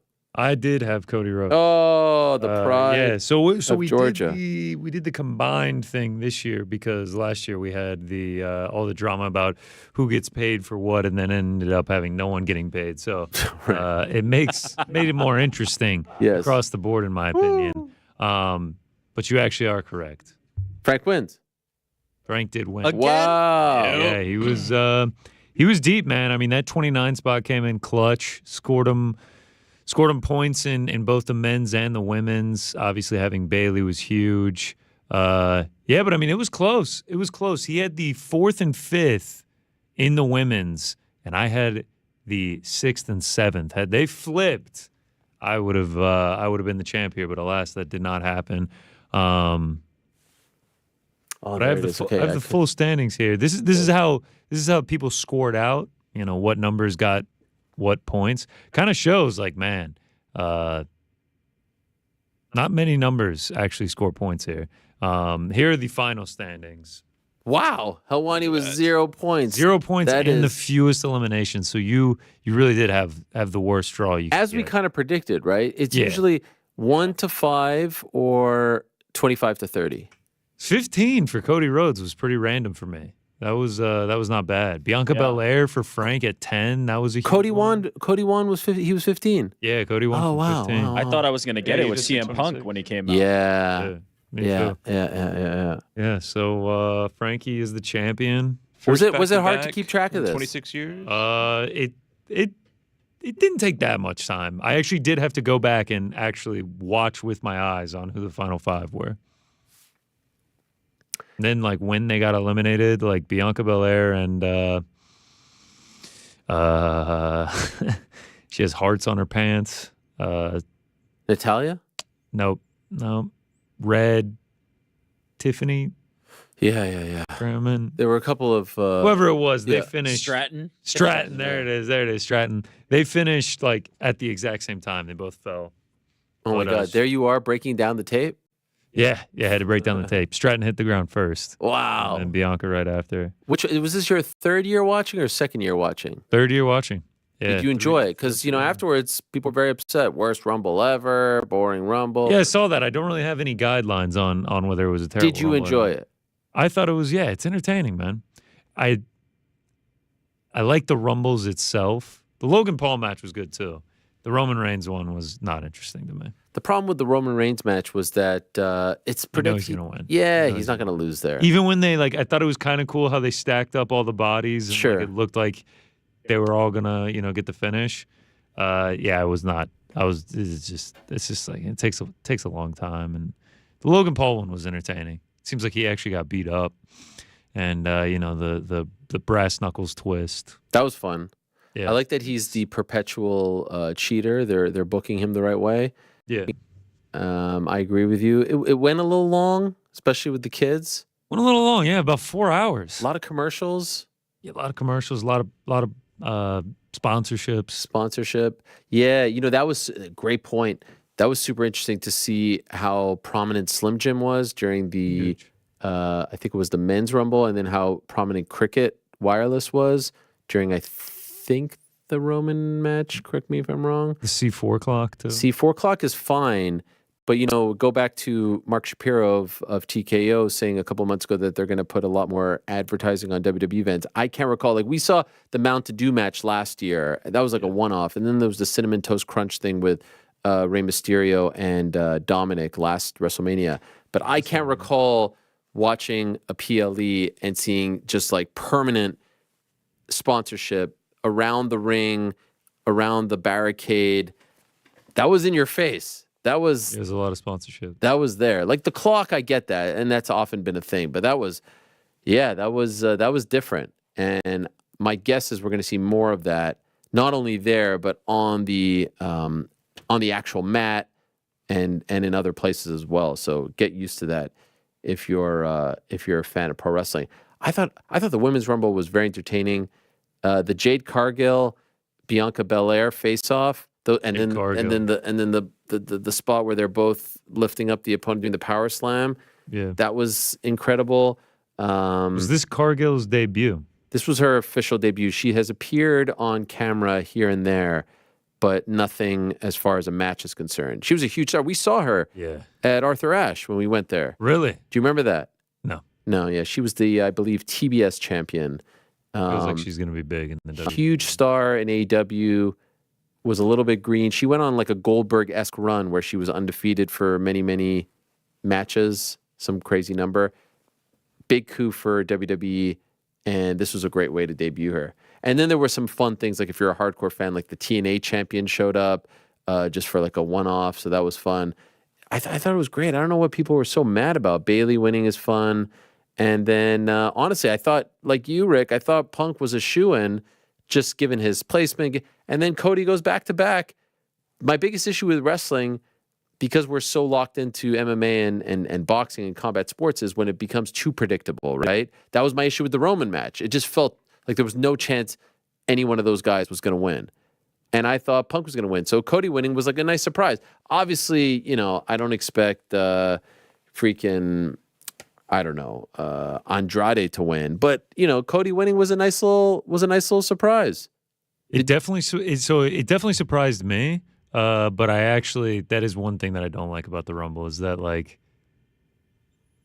there's only like a handful of people that are gonna win, like 2 or 3 that are gonna win. So everyone else that walks out, you're just like, they're not gonna win. There's no way they're gonna win. Now, I feel like the betting odds influence that feeling though. Like if you don't look at the odds, you might not know. I would have thought Bayley was going to win, shoo-in.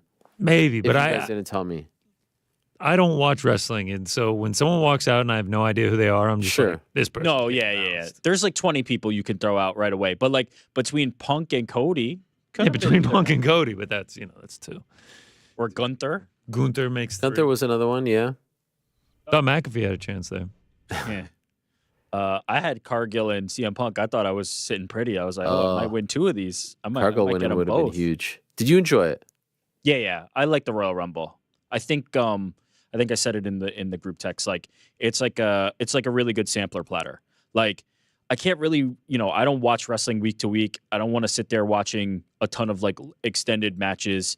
But like if I get 5 minutes of each person, or even like 2 minutes of each person kind of doing their stuff, and then you just move on, that's perfect. That's exactly what I kind of want, the rare opportunity I have to tune in. So I like it a lot. I saw some people complain about the crowd. Yeah, those big crowds are tough. It's somewhat cavernous. And let's be honest, Tampa not known to have the best crowds, especially not Tropicana Field. I mean, that was probably like 10 to 12 times what an average Rays game gets. So maybe. I saw another theory out there, people saying that the theme songs, the entrance songs, are just a little too generic. So they used to have this group called CFO, make a lot of the songs, and that was in an era where all the songs were bangers. And then prior to that, there was a guy named Jim Johnson, and he was incredible as well. But now maybe they're a little too generic, so they're not getting that pop that they used to. Who the hell knows? I just think it's a fascinating thing, right? And this is like this is my approach when it comes to pro wrestling.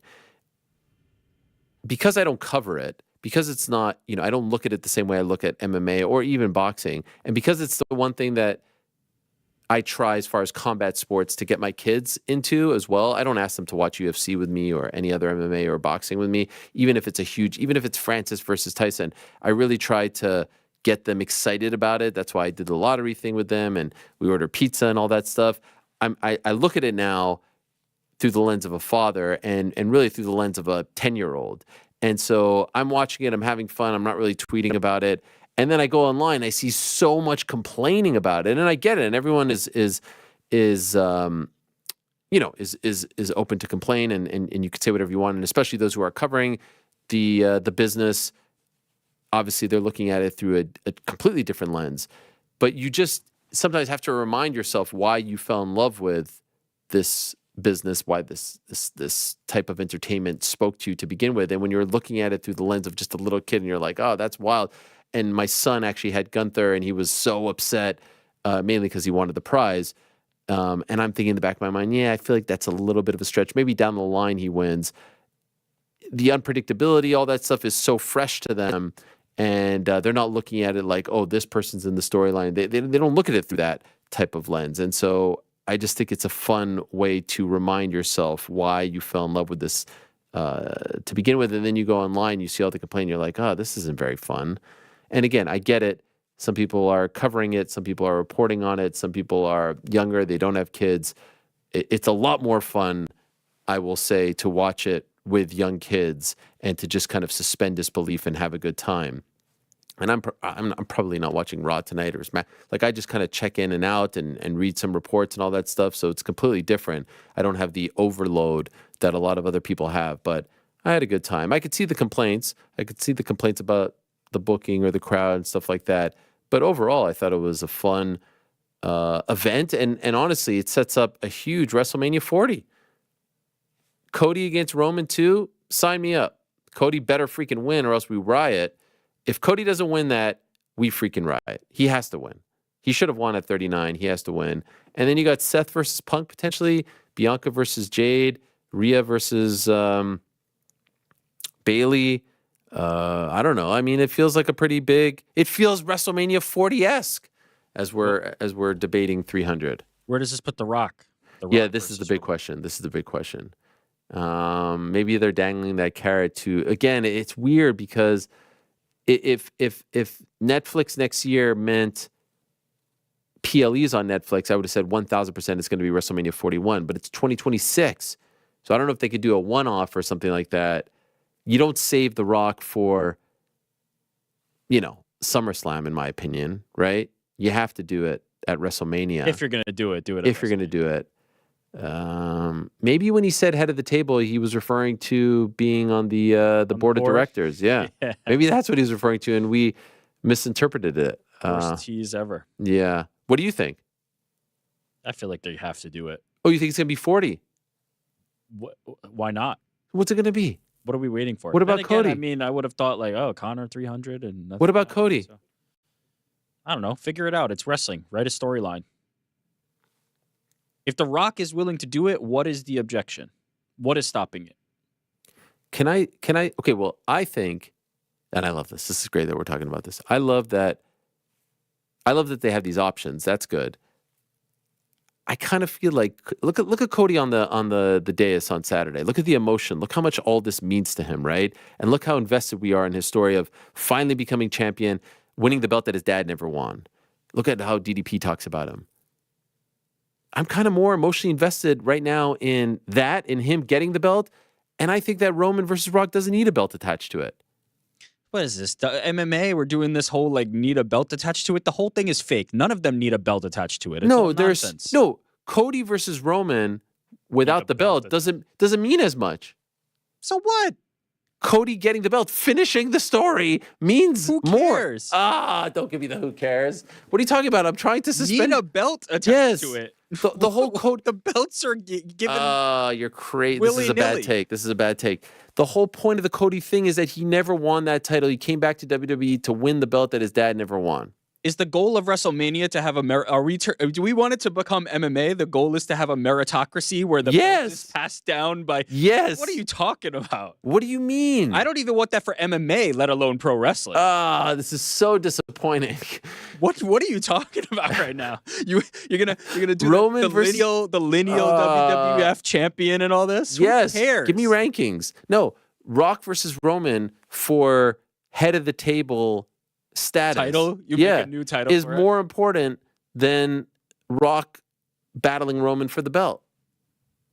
So my point is this: do By the Roman way, versus that's like a Cody- Rock line, isn't it? My point is I this. think he says that. No, I all don't the- think so. Anyway, Roman versus Cody. Have Roman drop the belt finally to Cody, and then we focus on a year build of Rock Rock versus- Roman at Sure. WrestleMania 41. Sure, why not?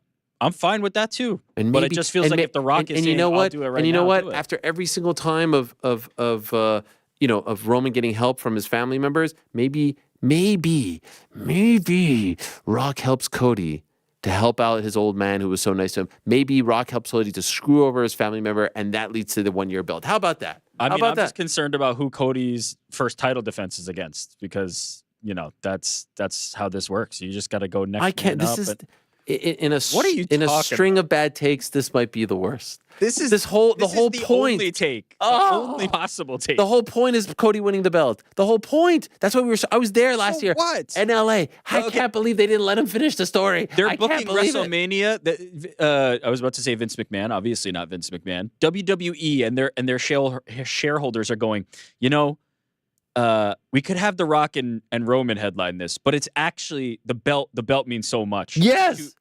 If the belt No. doesn't mean anything, then nothing No. means anything in wrestling. It has to always be about the belt. What are you talking about? Roman Reigns has been champion for 3.5 years. That's the whole point. He's been undefeated. He's had one of the longest title reigns of all time.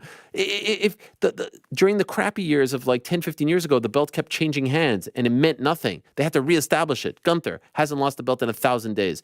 Roman hasn't lost the belt in 1,200 days. That's And the The whole Rock point. coming back would take second place to that. Absolutely. Yeah, for sure. Oh, this is. The Rock coming back, but Roman his belt, and Cody. All the I'm belt. saying they have is, to win the belt. Give me. I want Cody versus Roman. I want Cody I'm cool versus with that. Roman. He I want the seems like rematch. he seems like one of the How great is he? He's amazing. He's absolutely amazing. The press conference, like, it kind of baffles me that they had him as that Stardust character for so long. Yeah. Because he's like one of the best talkers. I'm not even talking like a wrestling talking. Like, he's just a guy I would want to hear talk, period. Like, if he was standing in front of me, I'm going to listen to Honestly, what the he's saying. truth is, everyone's in a tough spot with the Vince McMahon situation, right? Yeah. On many different levels. Look at how DDP didn't answer the question. Sure. And Triple H did not answer the question. He answered the question better than anyone. He answered the question better than Paul Levesque. He You're certainly. talking about Cody. Yes. Cody's answer was Well, perfect. he gave a real answer. Yes. He gave a real, thoughtful, genuine, felt like heartfelt answer. He called it a dark cloud. He said that, like his job is to try to get us out of this period, meaning the locker room and all that, and wrestling fans. Like he nailed that on the spot. I'm sure he knew in the back of his mind someone was going to ask the question. And I have to say two things. Credit. A lot of people like to shit on those press conferences. I thought the wrestling media did a great job. They asked the questions. I think WWE PR, like those press conferences, people forget those weren't a thing up until very, very recently. They don't have to be a thing. No one even thought they would or should ever be a thing. They could easily either tell the media not to ask, reprimand the media, pick the media. I think everyone involved, from Cody to the people asking questions to the PR team, did a great job. I would have loved to have heard a little bit more from Triple H, even if it was like a prepared statement at the top. He's in a tough spot. I understand that it's his father-in-law. It's way more personal than just. But he was working there. I don't know if he knows the accuser, but it's everything about it is tough. I get that, And I understand where he's coming from, where he says, I just want to focus on the positive. But if he would have said exactly what Cody said, I don't know if anyone would have minded, right? Cody, I thought, hit it perfectly. And Cody's not an executive, Triple H is, or Yeah. Paulo Vec is. So it's a little bit different, but it's all very tough. I don't, and it's a very uncomfortable situation, but maybe just like a few more lines on that would have been great. The answer about, that we're making sure that everyone is, never put in this position, that there's no abuse of power, was obviously the right answer. But it's a tough spot. It's as you said, like Cody is removed enough to be able to potentially voice that, right? Whereas he's in such a tough spot there. Look, ultimately, like if he said no comment, it's not going to go over well. There's really not a lot of great options here, because of how heinous the accusations are.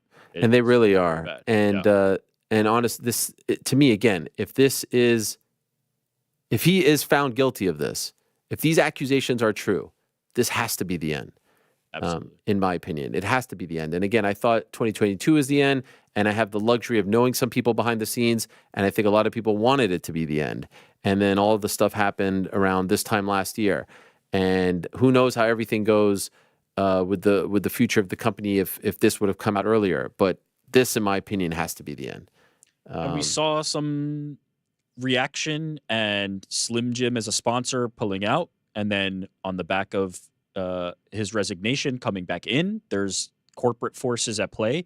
There's a lot here that seems to have happened as opposed to the last time. And there's a lot that will happen. You saw Ronda Rousey's tweet. Yes. There's people involved, right? There's people who are unnamed. There's people who, after maybe the board looks into it, will find out this person knew or didn't know, et cetera, et cetera. So I don't think this is the end of this story. I have heard what Cody referred to, which was, this is the most, and we talked about it with Montez and Bianca. This is like the most sort of like tight-knit locker room that they've had in quite some time, which is, I think, a good thing so that they can overcome these situations. DDP also echoed that exact sentiment. Right. When you asked him about the locker room, he said the same thing. So I do think that it's going to be, it's a fascinating time in the sport, in the business. What a tale of 2 weeks, right? The Netflix news at the beginning of the week, this at the end of the week. Don't agree that it was an amazing week. Obviously, it was a horrendous week. It's tough phrasing there. Yeah, very, very, very, very. It's hard because like I'm talking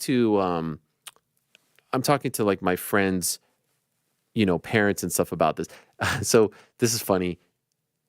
My daughter's class had a parents' night out on Saturday, and What does this entail?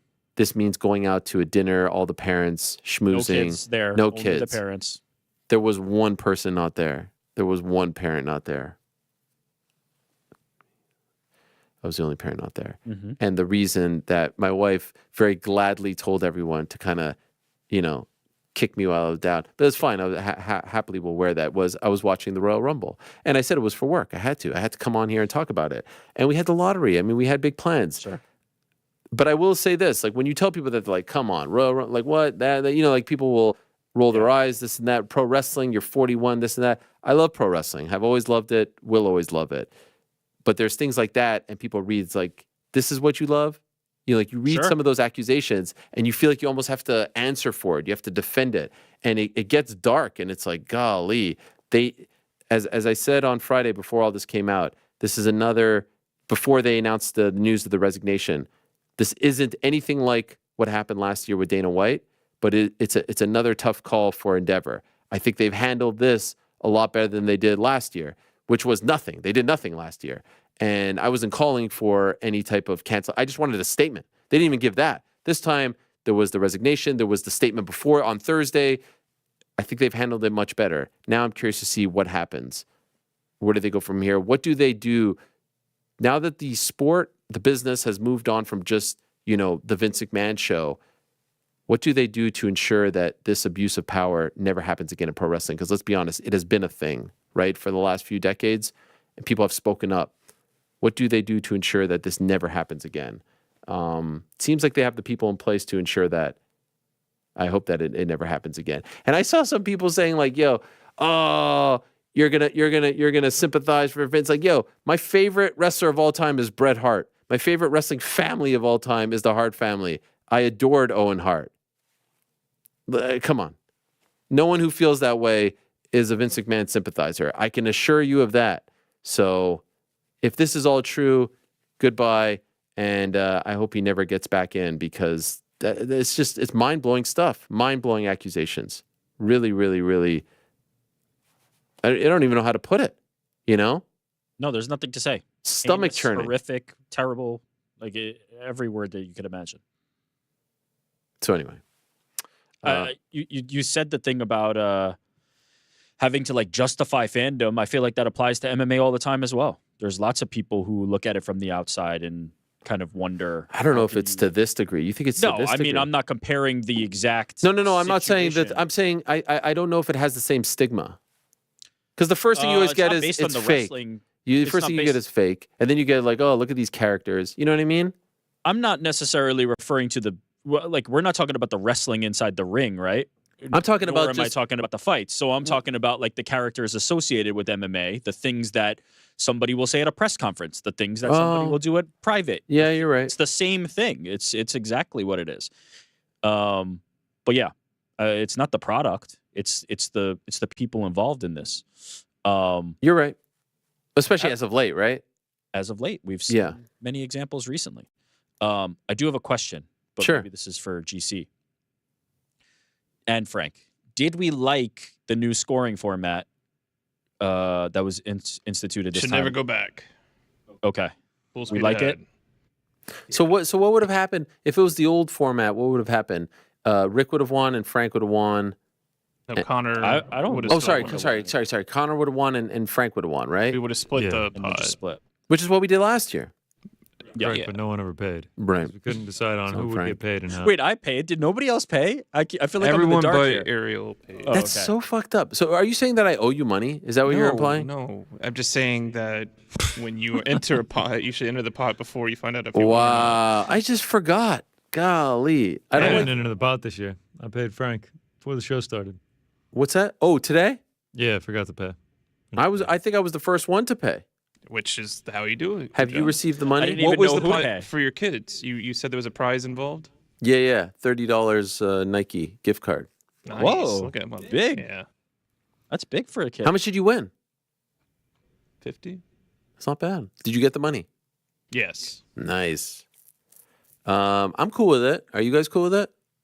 I think so. I'm cool I mean, with it. if we thought it need to made it more go through it interesting. again, I, so I would say the only thing is that makes it tough is it's hard to know in real time if you won. It's very hard. That's the only Yeah. thing. So are you saying, Rick, that we should do the old way? No, It's actually not that hard. That's you, not- you can get a pretty real idea if. Well, the eliminations are hard to keep track of. Yeah, but the eliminations mean nothing unless you I tie. just Sure, want to point alright. out that Forbes actually put the whole list of who eliminated who, what number entrant they were. It's But very then how do you interesting. know? How do you know if it's you have to check it. no.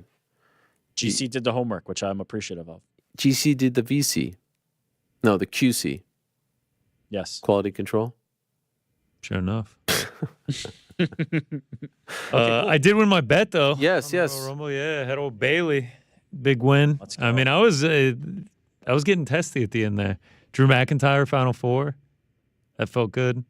That's Did amazing. miss. How many different props are there like that? Like, and Oh man, when you get like 2 hours before, there's so many props. Is this person going to show up? Is that person going to show up? Who's going and why did you pick Drew McIntyre Final Four? Reddit threads. Wow. Some guy said he was incredibly confident in it happening. So yeah, 2-1, up units. I mean, I think I've won every time I've bet on WWE. Why did you bet on the women's Rumble winner but not the men's Rumble winner? Like, I was what getting- was the determination? I was getting limited pretty heavy on men's. I don't know why. That's right. You said it was like $20 or something. Only. Yeah. Plus, I felt good about Bailey. And who had the most eliminations? Frank did 17. No. Or you? because Oh, Nia Jax. Oh, in the men's, Cody Rhodes and Braun Breaker tied at 4. man, you know who Braun Breaker is? Brock Lesnar. No. How could that be?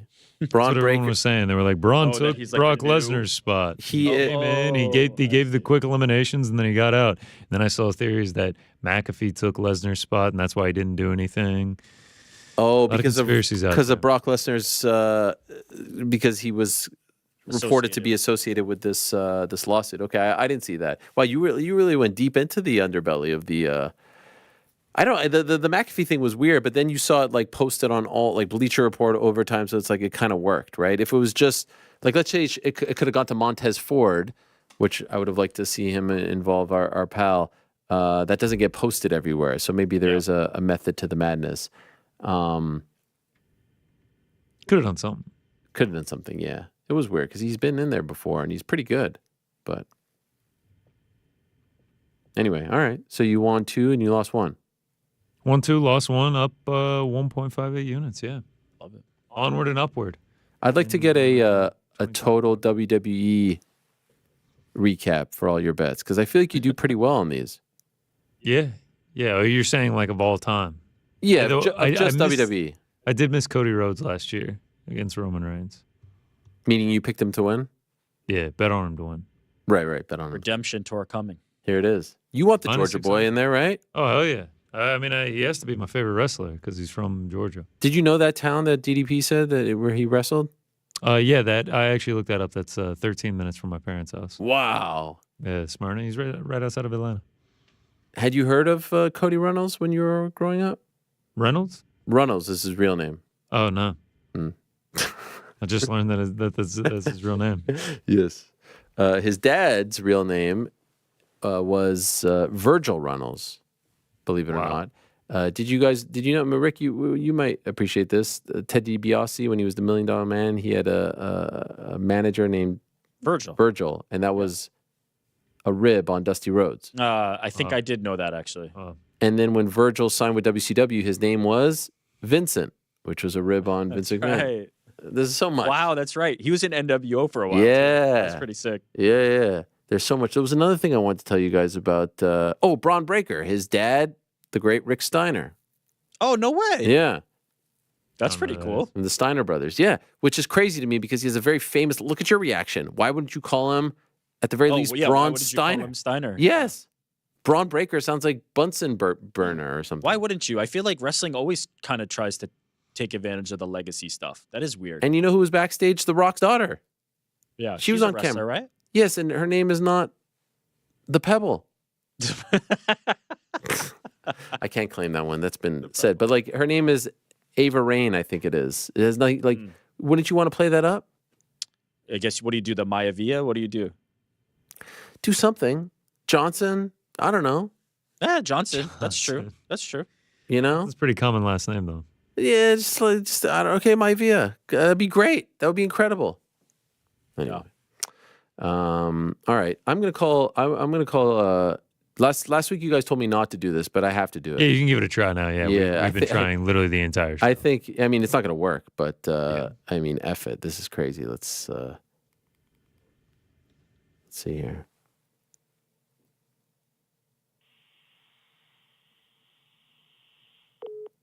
Wow. Is that what happens? It just doesn't ring? Does that happen to you guys too? Does it just not ring for you guys? No, I got some rings. Oh, here we go. Let's see here.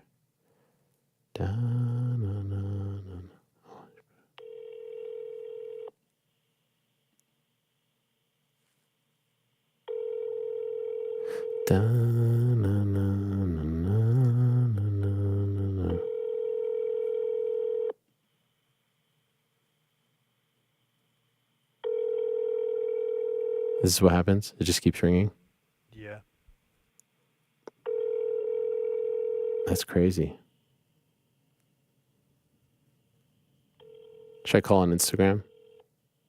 Or is that call on all fronts? Is that a bridge too far? What do you think? I just don't think he's going to answer. Yeah, I don't think you can. Oh, I guess you can't call on Instagram. Some people you can, some people you can't. Yeah, this has never happened before in all our years. Almost 15 years of doing this program. Never happened before. Danny Rubenstein, his manager, assuring me not deliberate, also told me that he logged on at 1 a.m. Eastern, which we do have proof of. You do have proof of that? Yeah, Yes. I get an email. So Yeah, he logged on at the wrong time. 12 hours off. He logged on at 8:30 a.m. South Africa time, which is it should have been 8:30 p.m. Yeah. right, and 1 o'clock. Yeah. So that makes me think that it's not deliberate. Why would he do that? This is just very strange. That's interesting that you have that. That you have that notification. yeah, I get an email. Wow. If we're not logged in, I'll get a warning that someone's trying to get in. Oh, I see. I don't know if that was on air. Was that on air? Yes. Okay, great. Anyway, them's the breaks. I apologize. But that's why I booked 2 DDPs on, just as a backup. So technically we had 1 DDP on the program. There we go. And everyone can go home happy. And what a guy that Diamond Dallas Page is. I don't think there's anything else for us to do, right? No. Okay, perfect. I love that oomph. All right, guys, time to go home. Yes. Everything okay back there? Everything Yeah, seems to be a step slow back there. No, I thought maybe you bounce back from this. Who? You just catch a second wind and we can keep going. Keep going. I got nothing else to say. It's been a long day. Appreciate everyone who stopped by. Interesting stuff from Aljamain Sterling. What about that Andy Foster? It is always great to be able to pick his brain, especially because I feel like we don't often get a chance to pick anyone's brain on that side of the fence. And so I appreciate his willingness to, never turns me down, is always open. Even if I ask him a question, right? Like even if I ask him, hey, what'd you think of that? Or, in the middle of the card in Toronto, I was asking him about the Arnold Allen situation. Answers right away, explains to me. I wish we had more of that. And to his point, I thought it was interesting what he said about a judge just going on YouTube and, sharing his thoughts. If we would reach out to said judge, would they share their thoughts? I don't know. I feel like they're kind of discouraged from doing so. But maybe actively going out there and doing it isn't the best thing to do. Who knows? All we can hope for is progress, evolution, getting things right, and he is leading that charge. Thank you to all our guests today. Andy, Holly, DDP, Aljamain, Renato Moicano. Thanks to them. Thanks to all of you. Back on Wednesday. Say, tell your place. Peace.